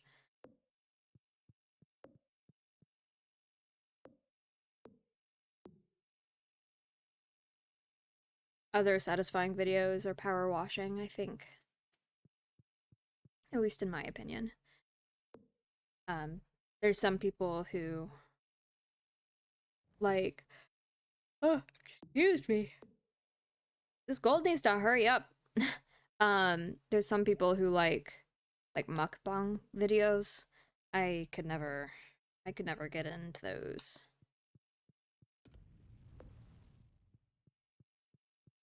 I don't really like the sound of people eating. It triggers something in my brain that makes me violently angry.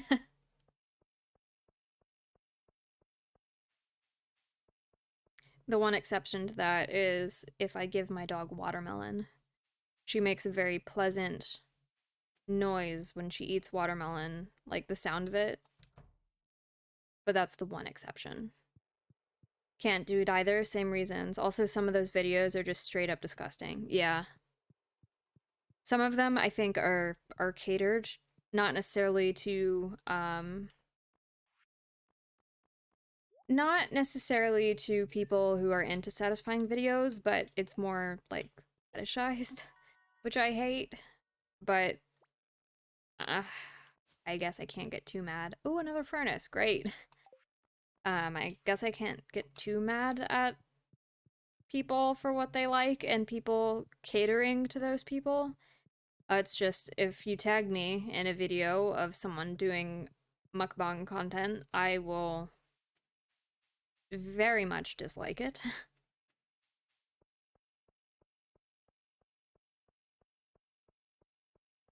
Definitely know what you mean. Yeah. Same, like, there's other videos that Mr. Morden really likes to tag me, or not tag me, and send me on Facebook Messenger, and as we discussed earlier, I really don't like heights, or the fear of falling, I guess I should say. And he will send me videos of people jumping off of stuff or like parkouring in really precarious places, and like they slip a little bit, but they catch themselves. Ooh, it freaks me out. Can't do it. He thinks it's funny.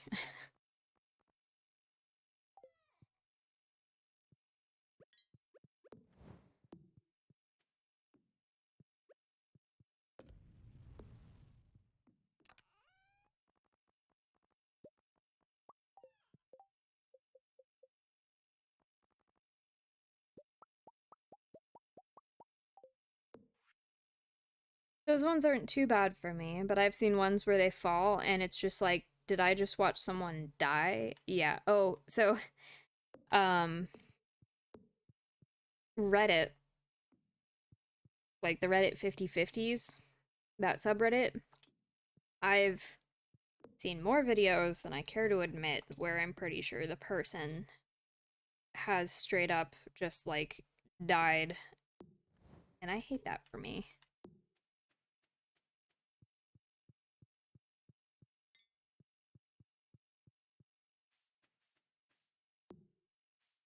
Oh, I need scarecrows, I think. What do I need for scarecrow? Fiber.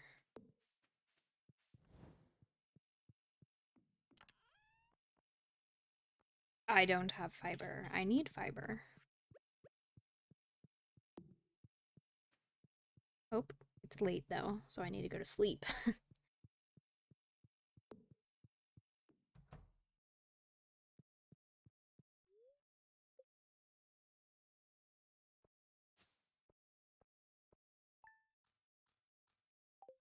Didn't make a lot of money today, but that's okay. Yeah, 50/50 is probably the best example of a subreddit staying true to itself, because it really is 50/50. Am I gonna see something cute or something horrifying? Won't know until I click the thumbnail. Yeah. There's videos in Reddit 50/50 where even though you click on the video, you have to watch the whole thing just to find out. Like, some of the videos you could tell right away, right? Where you're like, oh, this is clearly not gonna go well, and you could click away. But there's others where you just don't know, so you have to watch, and it's like that morbid curiosity of wanting to know if something bad happens. Yeah, it's interesting. Um, did you just give me sashimi? Thank you, Linus. It's kind of concerning that you sent me raw fish in the mail. Um, but thank you.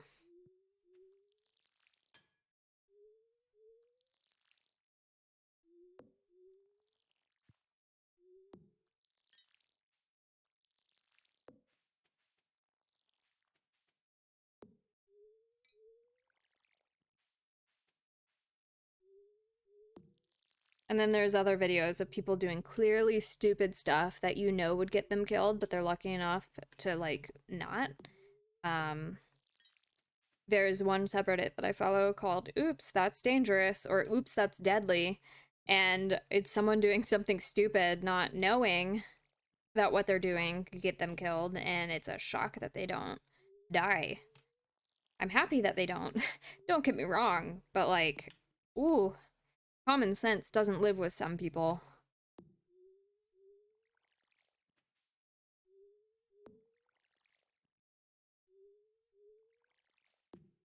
Oh no, I'm out of water. My farm is looking so good. I absolutely love it.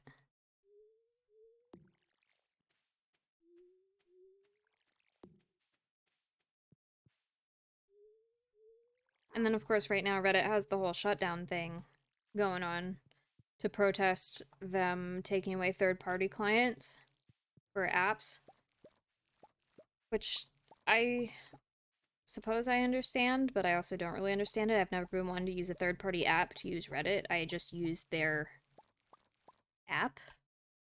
So the reason why people are upset is kind of lost on me, and someone hasn't been able to, like, explain it in a way that makes me go, "Oh yeah, I can see why this is deserving of, like, protest."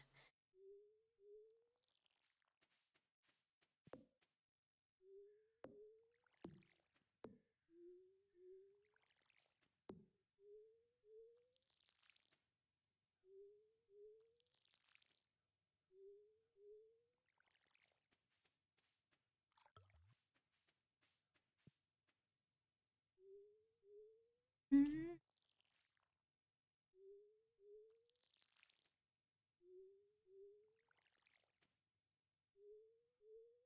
I haven't heard of that one. Might have to check it out. I enjoy finding oh, hold on. I'm readjusting myself. I enjoy finding next subreddits to add to my feed. I'm assuming you meant new. New subreddits to add to my feed. And yeah, I'm kind of in the same boat. It's like I don't want to be mad at the cause. Seems like somewhere there's justification for it, but man, it's really annoying to just the standard user. Yeah, especially like I use Reddit for a lot of troubleshooting for 3D printing, and all of the 3D printing subreddits are like shut down right now, and I'm like, but I need answers to my question. Uh so it's a problem. At least for me.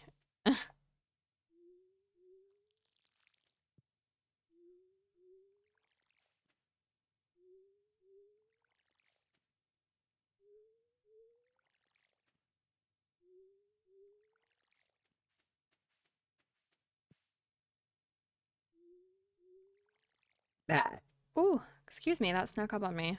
So sorry for burping in y'all's ears. Unprovoked and unannounced. Um, didn't someone need... Oh yeah, Sebastian needed bok choy, but I didn't accept that quest and it would have been expired by now anyway.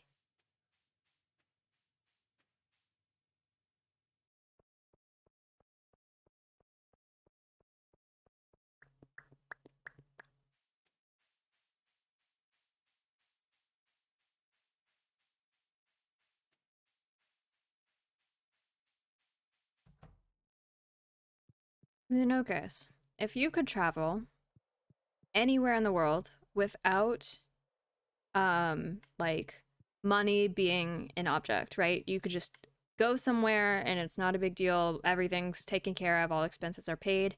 Where would you go and why?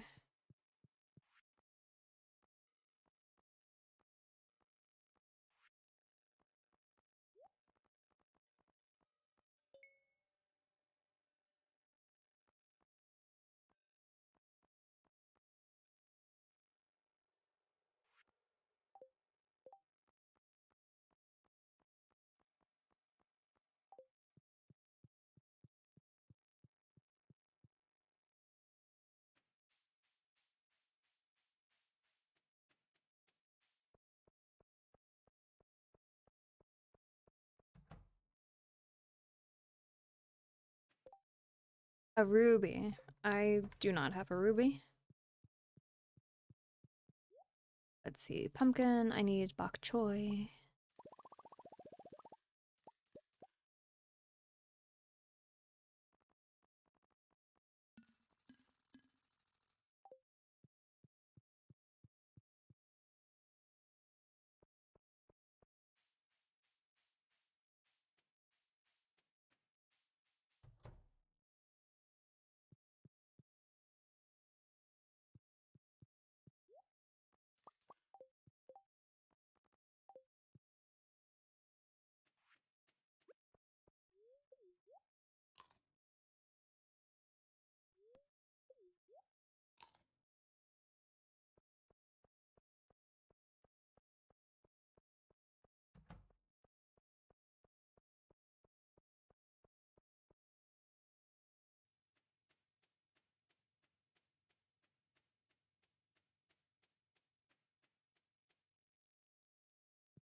Japan. Definitely visit specific locations like um, Akihabara, which is known to be like the destination for anime fans, gamers, and tech geeks. So that's super interesting to me, but also just to experience the culture. I love the food. I want to visit everywhere from huge cities to the countryside and the possible beaches. Shrines and mountains are beautiful to me. And lastly, the main reason are one, weeb, two, just seems like a place I could really vibe with, and three, continued on next message. Okay.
3, I hear people like me, tall, big red beard, big guy, and very popular with are very popular with locals, so that'd be interesting for interactions.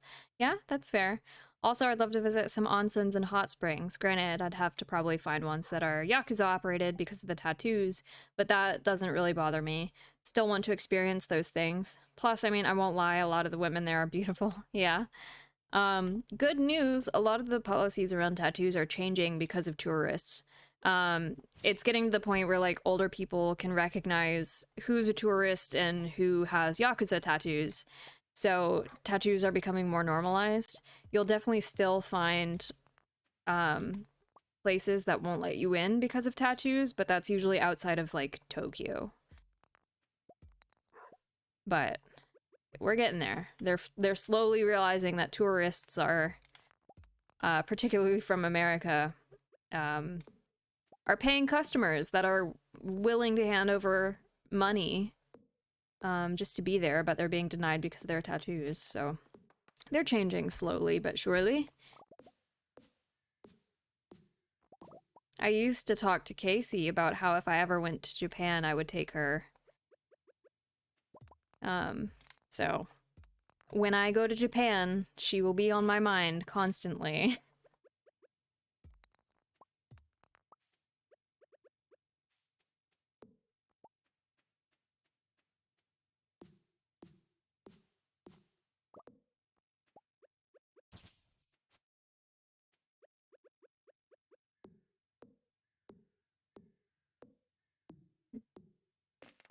Oh, I'm out of tea. I didn't realize I had drank it all.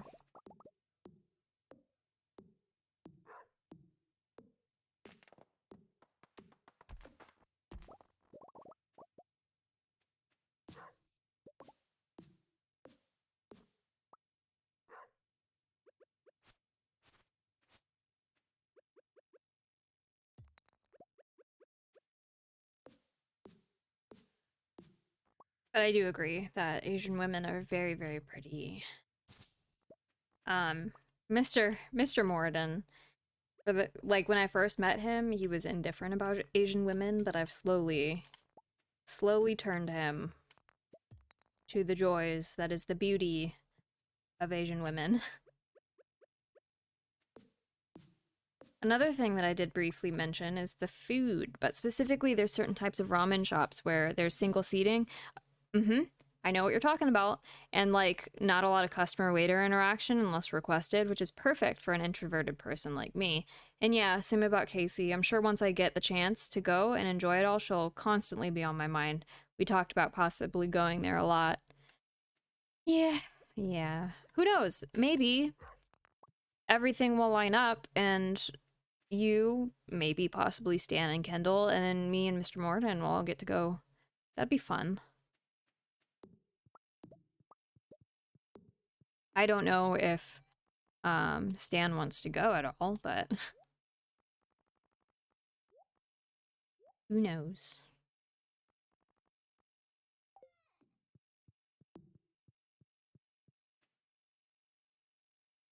Yeah, Japan's definitely on my list. But there's also other places like New Zealand and Australia. I want to go back to Ireland and do Northern Ireland and Scotland. Um, I'd love to go back to Greece. I want to do the Scandinavian countries, so Norway, Finland, stuff like that. Um, and I want to go to Russia. I've wanted to go to Russia for a very, very, very long time. However, I don't think I'm ever going to get to go because back then I was too young, and now the current like political landscape with Russia is very I don't want to get kidnapped. um so I don't know if I'm ever going to get to see Russia. I might be able to go to Ukraine though. I would love to visit Chernobyl.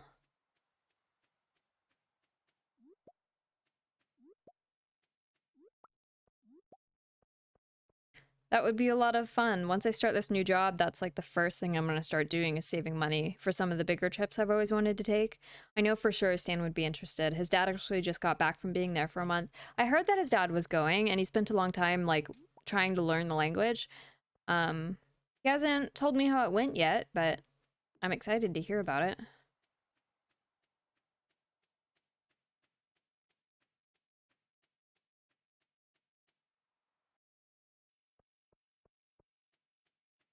I don't know if we told you yet, as in we as in Mr. Morden and I, but we're gonna be getting married in Iceland in 2025.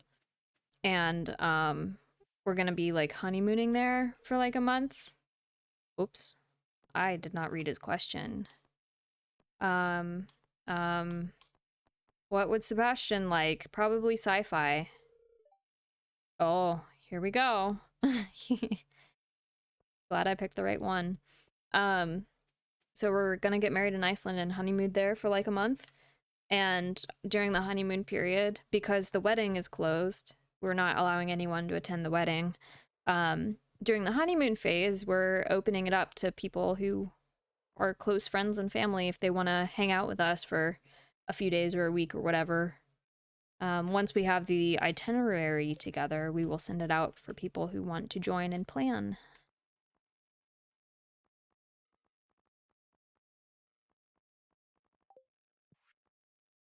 Um,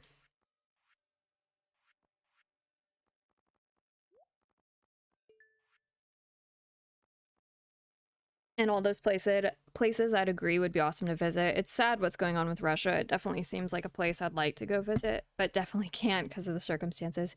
Yeah. Big agree. Unfortunately.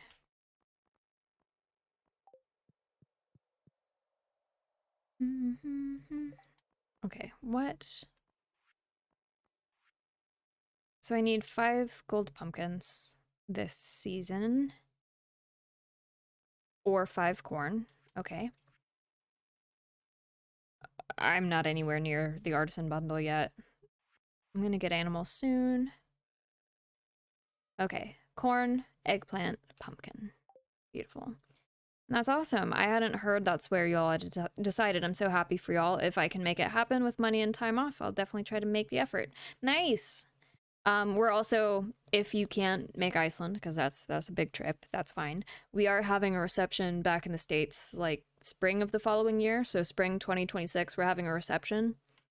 And we're thinking of having it at Evermore Park in Utah. Because we're nerds. So that's also something that you might be more able to do. Rain, dresses, sleeping with roaches.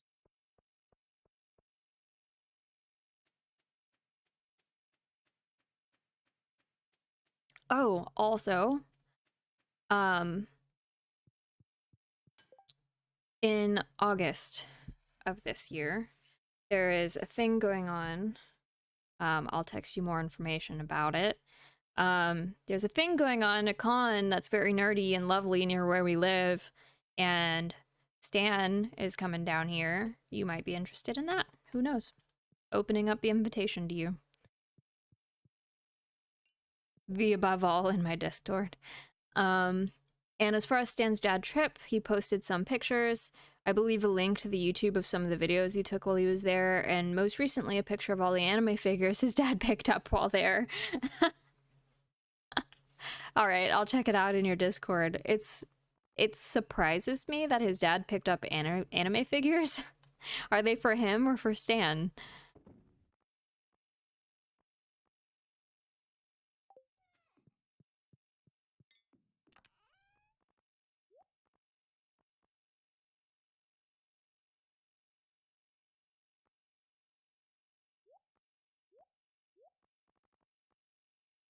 Uh-oh. What do I want to get rid of?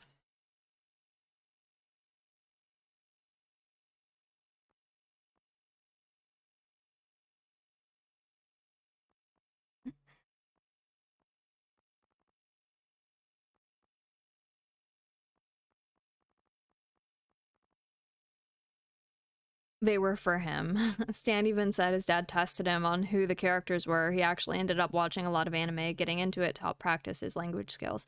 I do remember that. I do remember his dad watching a lot of anime um, because of it was one of the easiest ways for him to reinforce his language learning.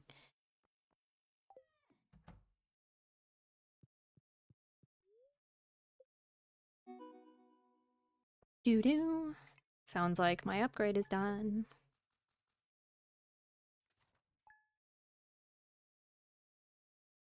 I'm desperately trying to learn languages, but the languages that I am interested in learning don't really have a lot of media um, to reference, so it's all like reading based, unfortunately.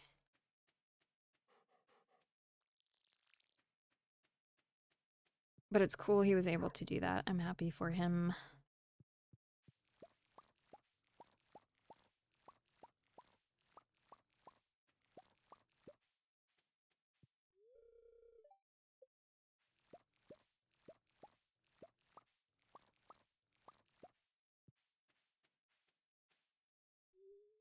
So these little stalks of plant right here kind of look like a dick with 3 balls. Not gonna lie.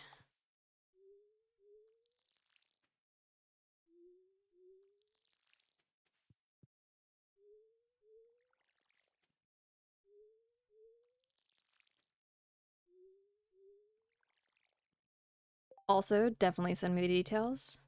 I don't go to enough conventions and would love to go with a group of friends.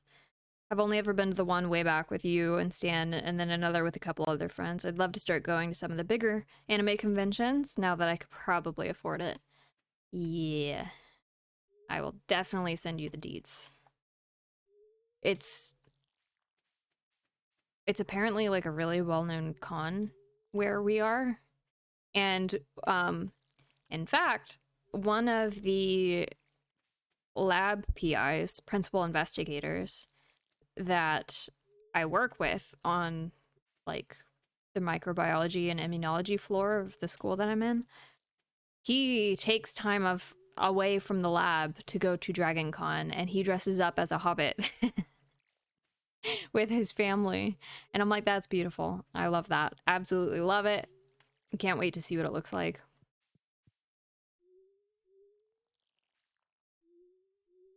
As well as possibly start cosplaying. I don't know if I'd make anything myself, but it's something I've always wanted to do. Yeah, I don't have the crafty skills or the time to learn to do my own cosplay, unfortunately. I would love to make my own, but it's just not in the cards at the moment. There's nothing wrong with buying, in my opinion, as long as you're not doing competitions. I feel like for competitions, they're a little unfair if you buy a professional, like, costume. But just to wear around, I think it's perfectly okay.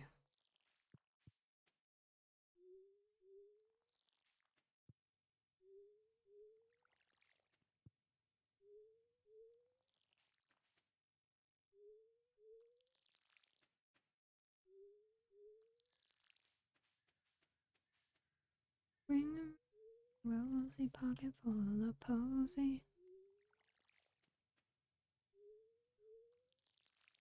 That's awesome. Yeah, it is. It's funny too. Oop, no, no, no, no, no. Don't water the fence. God damn it. Okay.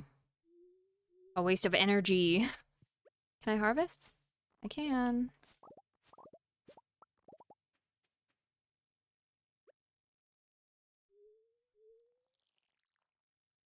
Ooh, I'm starting to get hungo.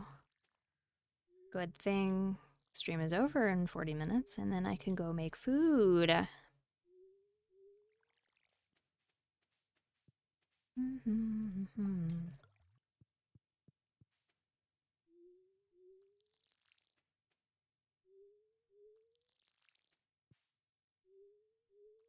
I'm particularly excited about Iceland. I want to go to the hot springs. And it's going to be October when we go because we're getting married on Halloween. So October, November timeframe. So hardly any tourists because it's cold and gets dark early. But I'm super excited for the hot springs. And also seeing all the landscapes because some of the landscapes are really pretty, like the black sand beaches and the moss canyons and stuff like that. It's going to be great. Let's see.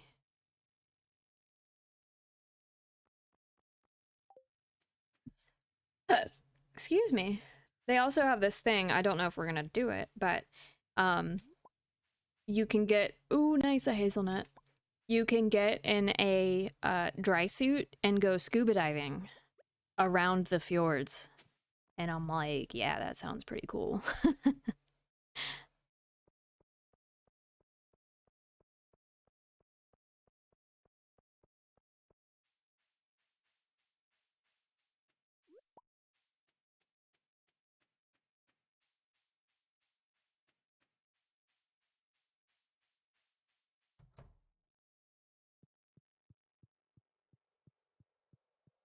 Hell yeah, all those things sound amazing. The scuba diving would be a wild to experience, I'm sure. Yeah, I actually haven't been like scuba diving. I've been snorkeling, but never scuba diving. So I'd be excited to try. I also didn't know a dry suit existed. Um, like I knew wetsuits were a thing, they help keep surfers warm, but I didn't realize that they had full-on dry suits that you can get in the water with that keep you completely dry. And you wear clothes under them, and I was like, wow, because it's so cold there. They get all that Arctic current. Ugh. Did I stretch, baby girl? I know, but it's not time yet.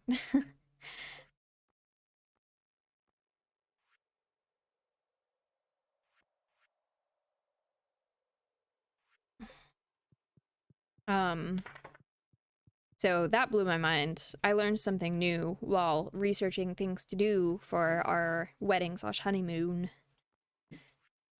Um, let's see. Eggplant. There, an animal bundle. What is it? Must be down here. I must have missed it. No. Where's the fodder bundle thing? Animal, ball, artisan, crafts.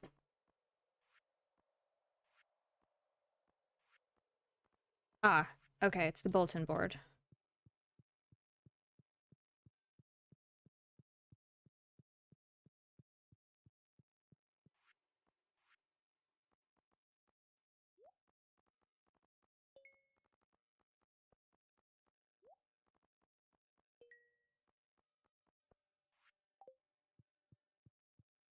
I think I'm also gonna buy an apple tree sapling.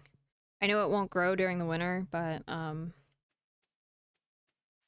would like to have it planted sooner rather than later. Hello, Shane.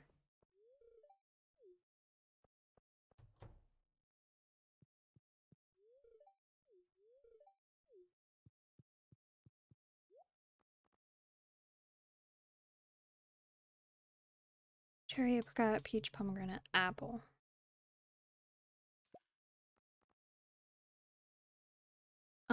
I think I also need wheat. Yeah. One.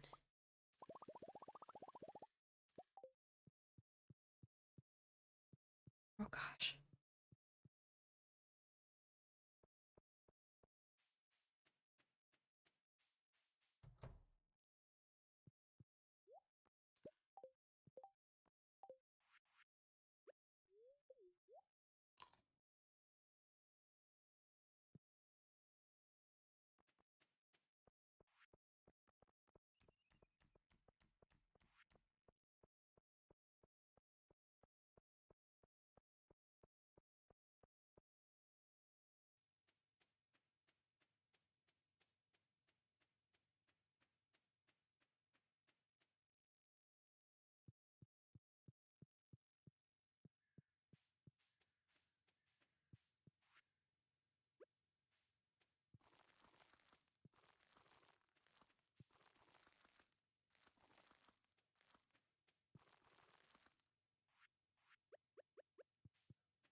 I would have loved to visit Machu Picchu, but I hear that they've officially closed it to tourism.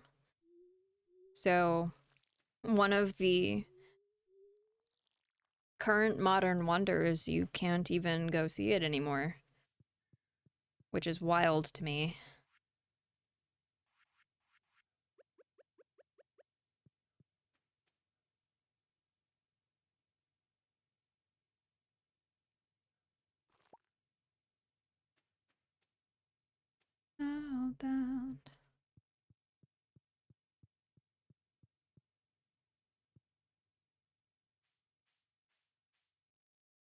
Machu Picchu, in South America.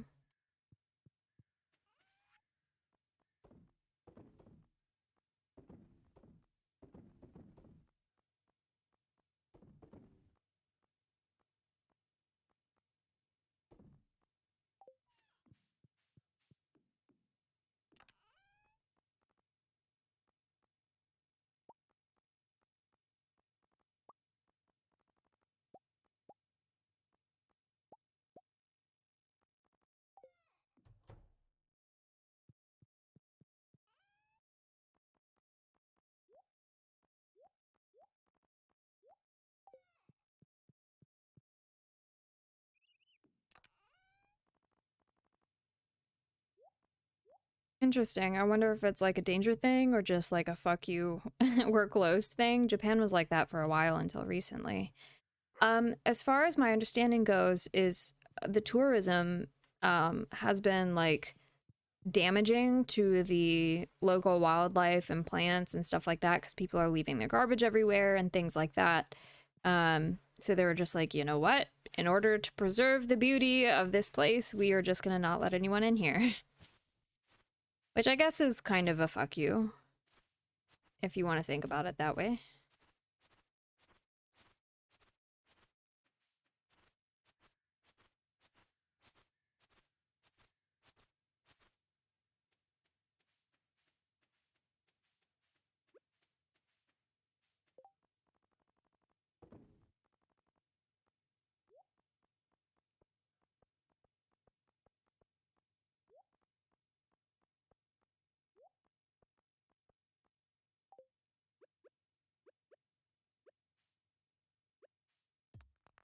Yeah, that makes sense. It sucks for people that would otherwise be respectful, but it makes sense in the long run because you don't want a place like that to go to ruin. Yeah. Basically, a few bad apples have been such, like, so bad at spoiling everything that people who would otherwise take care of it can't go anymore. Which sucks. But I get it. I'm not, like, too mad about it. I'd rather have them not allow anyone there and me not be able to see it. Um, and then preserve it than to continue letting people preserve it or continue letting people go and then eventually it's not there anymore. Or have it not be anywhere near the level of wonder that it used to be because it's considered one of the seven wonders of the modern world. It would suck if it was no longer wonderful. Who knows? They might open it back up again once everything like has time to breathe and heal, and it might be like a limited, sort of run where only during a certain season and only so many people.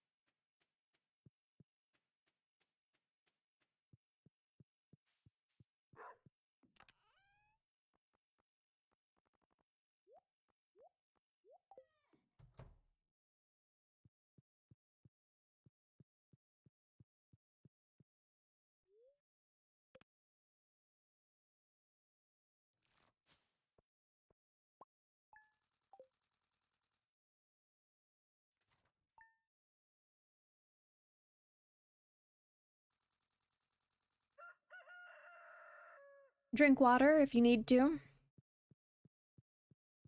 if you haven't in a while. Tomorrow's gonna be cloudy. Great, great. Spirits are in good humor. Queen of sauce. Tortillas.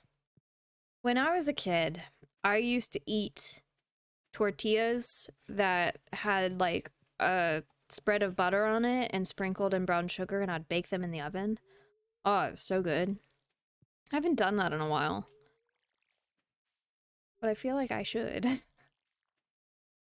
I also used to make tortillas into like pizzas. Like a quesadilla pizza, but with like, you know, pizza cheese like mozzarella and pepperoni inside and some pizza sauce, but it was tortillas instead of crusty bread or bread with crust, I guess I should say.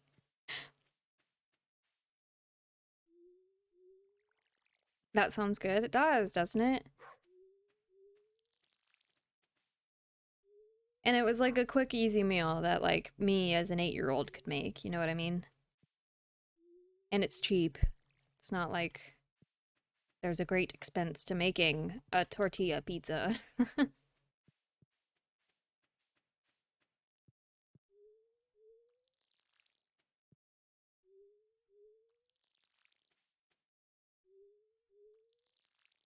There was one recipe for grilled cheese that I saw that I really want to try. It's like grilled cheese roll-ups where they take two pieces of bread and put the cheese in the middle like you would, but instead of putting that in the pan, they rolled it out with a rolling pin and made them really flat and rolled them up and then baked them rolled up like that, and they turn into like a grilled cheese roll up thing that you could dip in tomato soup.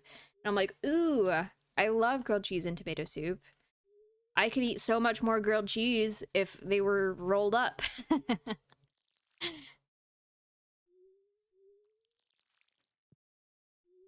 Hello, Marshy. Thank you for the lurk. I appreciate it. I hope your weekend is going well.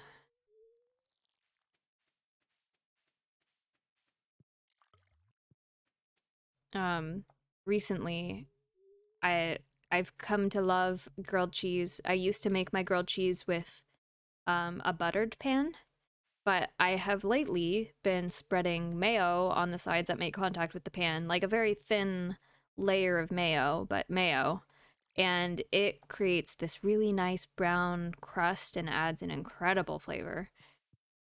Love it. Mr. Morden was like, oh, do that. And I did, and it was fantastic.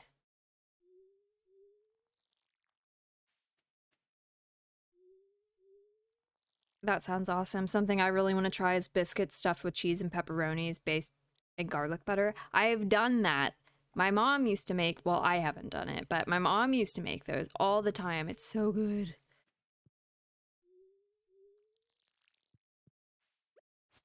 Mm. Speaking of biscuits, the Red Lobster cheddar cheese biscuits are fucking the best biscuits ever. I don't care what you say. Nothing about none of this like Popeyes dry as fuck biscuit nonsense. Nothing about whatever your mama makes at home. No, no, no. All of that's wrong.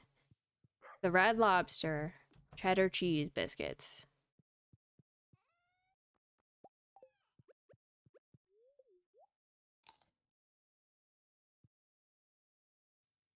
Oh yeah, for sure. I remember we went through a couple baskets that one time. We went years ago. Oh yeah. Yeah? I actually forgot about that. We did go to Red Lobster, didn't we? At least I'm pretty sure that we went to Red Lobster. I feel like you've unlocked a memory in my head, but I'm actually kind of second guessing myself of whether or not that was us and friends or not. I don't remember who else was there, but I'm pretty sure there was other people there. But I can't remember them. Hmm.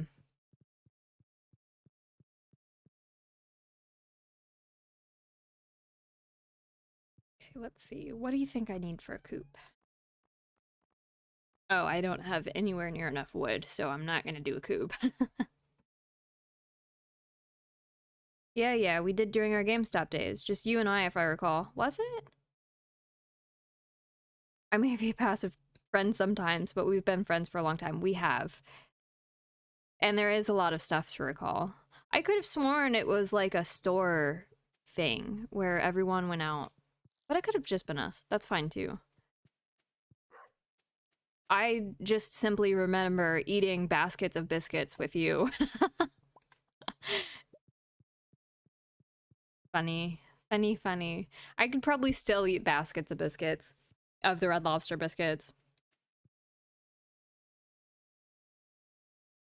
Oh, sorry, I was scratching my head. Hello, doggo. Let's see, what do I want to do with my limited energy today?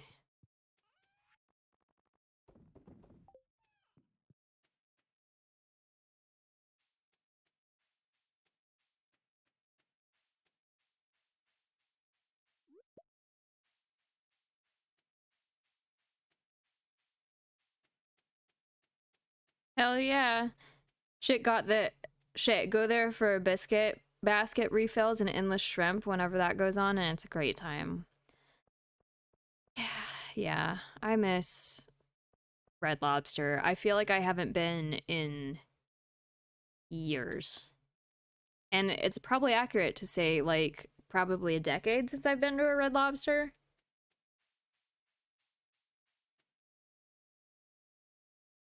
Yeah, I would say it's probably been like a decade since I've been to a Red Lobster.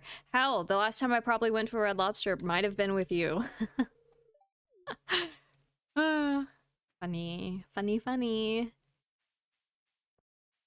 But I remember the Red Lobster near where I used to live. Like, I remember it used to be good, and then it just kept, like, going downhill.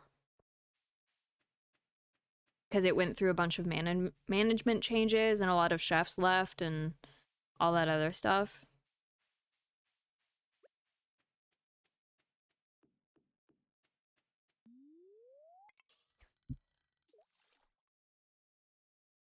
Kind of makes sense. It's one of those places that kind of randomly fell down the ladder of places to go once more restaurants started opening up. And yeah, that definitely didn't help. Yeah, it used to be that like Red Lobster was the fancy place to go, and then places like Made in Asia opened up, and like not necessarily big, huge corporate chains of restaurants started opening up. Oops. And then like Bonefish, I would consider the new Red Lobster.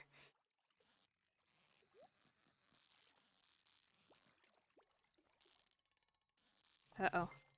Uh oh. There we go. I thought I almost screwed myself trying to go for that chest.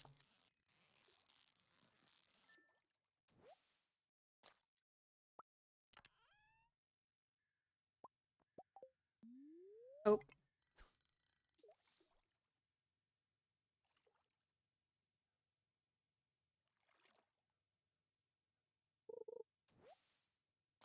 lots of glasses. Hate that for us. Oh, definitely. I don't know if they were the first place that had it in general, but it was the first place I had Bang Bang Shrimp and was instantly like, this place is great. Yeah, the Bang Bang Shrimp at Bonefish is fantastic. So good and tasty. I also really liked their white wine and mussels, which was like another appetizer they had. I would get that one as a meal after getting the Bang Bang Shrimp appetizer.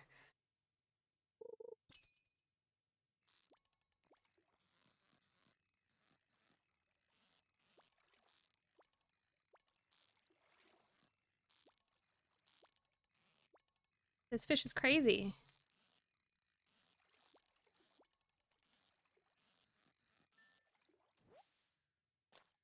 A tiger trout.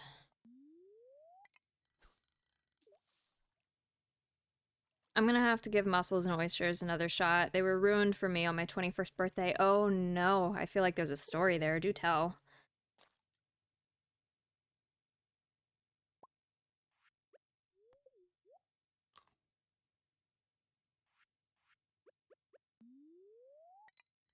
Never a big fan of oysters. I did had some have some oysters that were like baked in the oven with cheddar cheese, bacon, and barbecue sauce, and those were really good.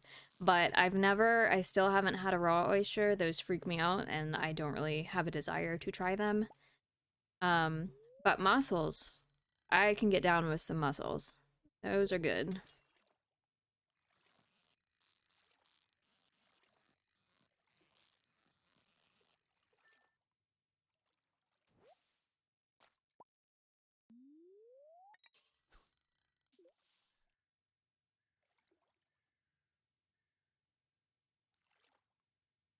Rain went away.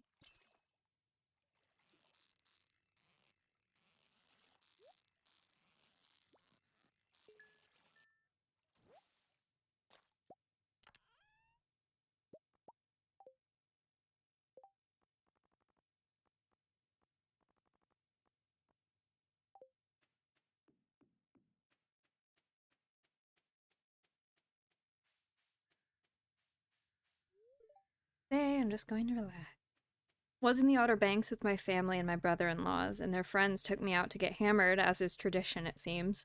Well, hours go by, and I'm so damn drunk I could barely keep my head up, so I'm in this dive bar having a beer and start falling asleep, so clearly it's almost time to leave. But we get one more round. Okay, do go on. Well, I didn't order this round, and what was ordered for me was a shot. A shot with an oyster in it. I gulped it down and immediately spewed it out. Oh no, along with probably everything else in your stomach too. Ugh. I am so sorry, my friend. That sounds awful.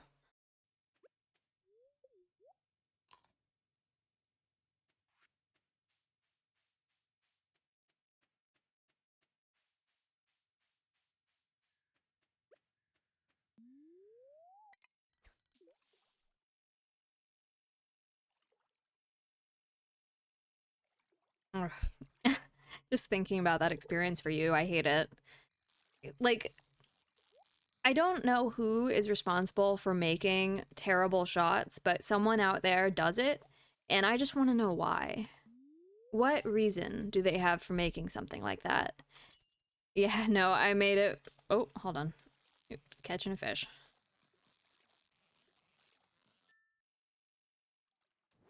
I made for the door and everything was done by then. All that was left was a car ride home, sticking my head out the window, feeling the nice cool ocean breeze, and trying not to vomit. Yeah. Oof. Big oof.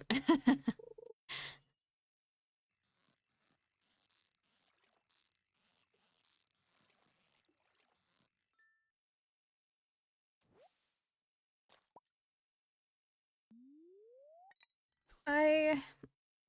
The closest I have to one of those stories isn't like with oysters or anything. But the very first time I got like blackout, right? It was at a LARPing event for Fallout, so a Fallout LARPing event. It was very fun from what I could remember, but the first night we were there, um, well, okay, let me preface this by saying anything that's in the game other than like, actual murder is allowed at the LARPing event. So if you want to steal stuff, if you want to barter, that's on you, as long as the other person like is either consenting to the bartering or they don't catch you, you can steal. And of course as long as it doesn't hurt them, like you're not stealing like their phone or something. It's you're pickpocketing them for bottle caps or one of the event items that's like a Nuka-Cola bottle or something like that. Be respectful. Play within the rules of the LARPing game. Don't be an asshole.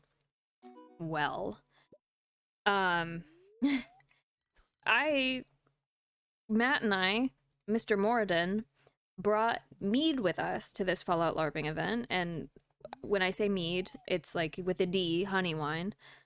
And whenever we met someone, we used it as a bartering chip. We'd be like, hey, we'll give you a couple sips of our mead if you give us, like, I don't know, 10 bottle caps or something like that. And that's how it went.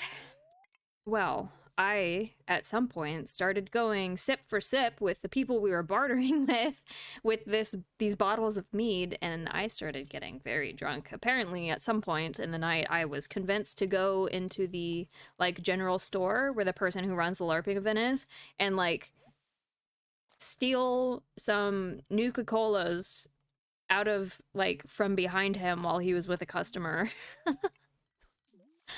And I don't remember doing this at all, but apparently someone also ended up pickpocketing me at some point because when I woke up the next morning, I had a Doritos bag in my pocket that previously had a bunch of caps in it. And it was a empty Doritos bag filled with a bunch of leaves and dirt. So I woke up to that, which was awful. But I also spent the entire night throwing up out of like the side of Matt's car because we slept in the car. It wasn't great. That was my first time ever being blackout drunk, and it felt awful.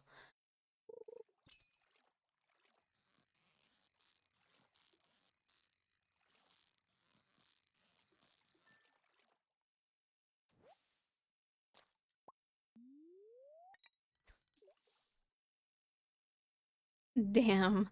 Yeah, that sounds shitty, especially not having a normal bed to go back to. Yeah.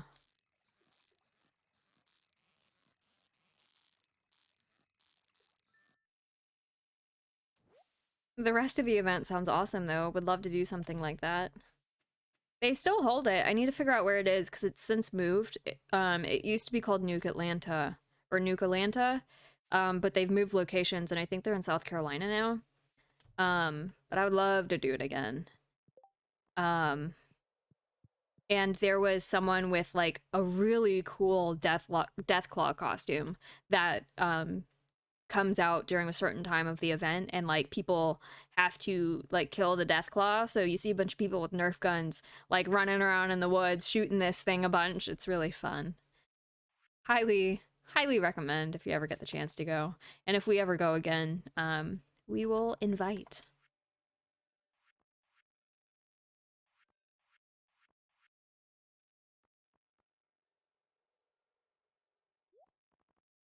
Hell yeah.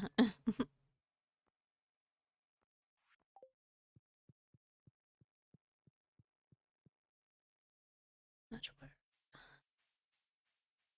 Oh, is there anything else that needs to go in the community center? Nope. Then just get by.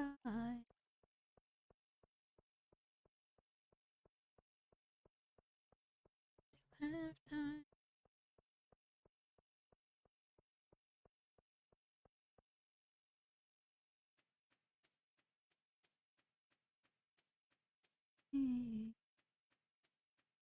Okay. I'm gonna sell this stuff. And then this is probably where I'm gonna call my stream. My stream. Because another day will take 20 minutes, and I'm very, very, very, very, very, very hungo. So would like to eat food. And my dog is very anxious and she wants to go outside. So I will not make her wait any longer. Oh, nice. Fish are worth 25% more. Or, okay, I don't ever make crab pots, so I'm gonna go with the fish are worth more.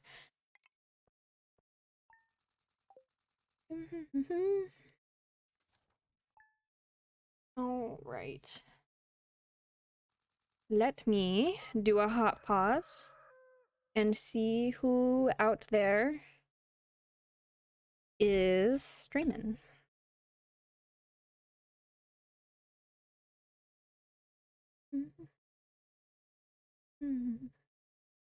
Um,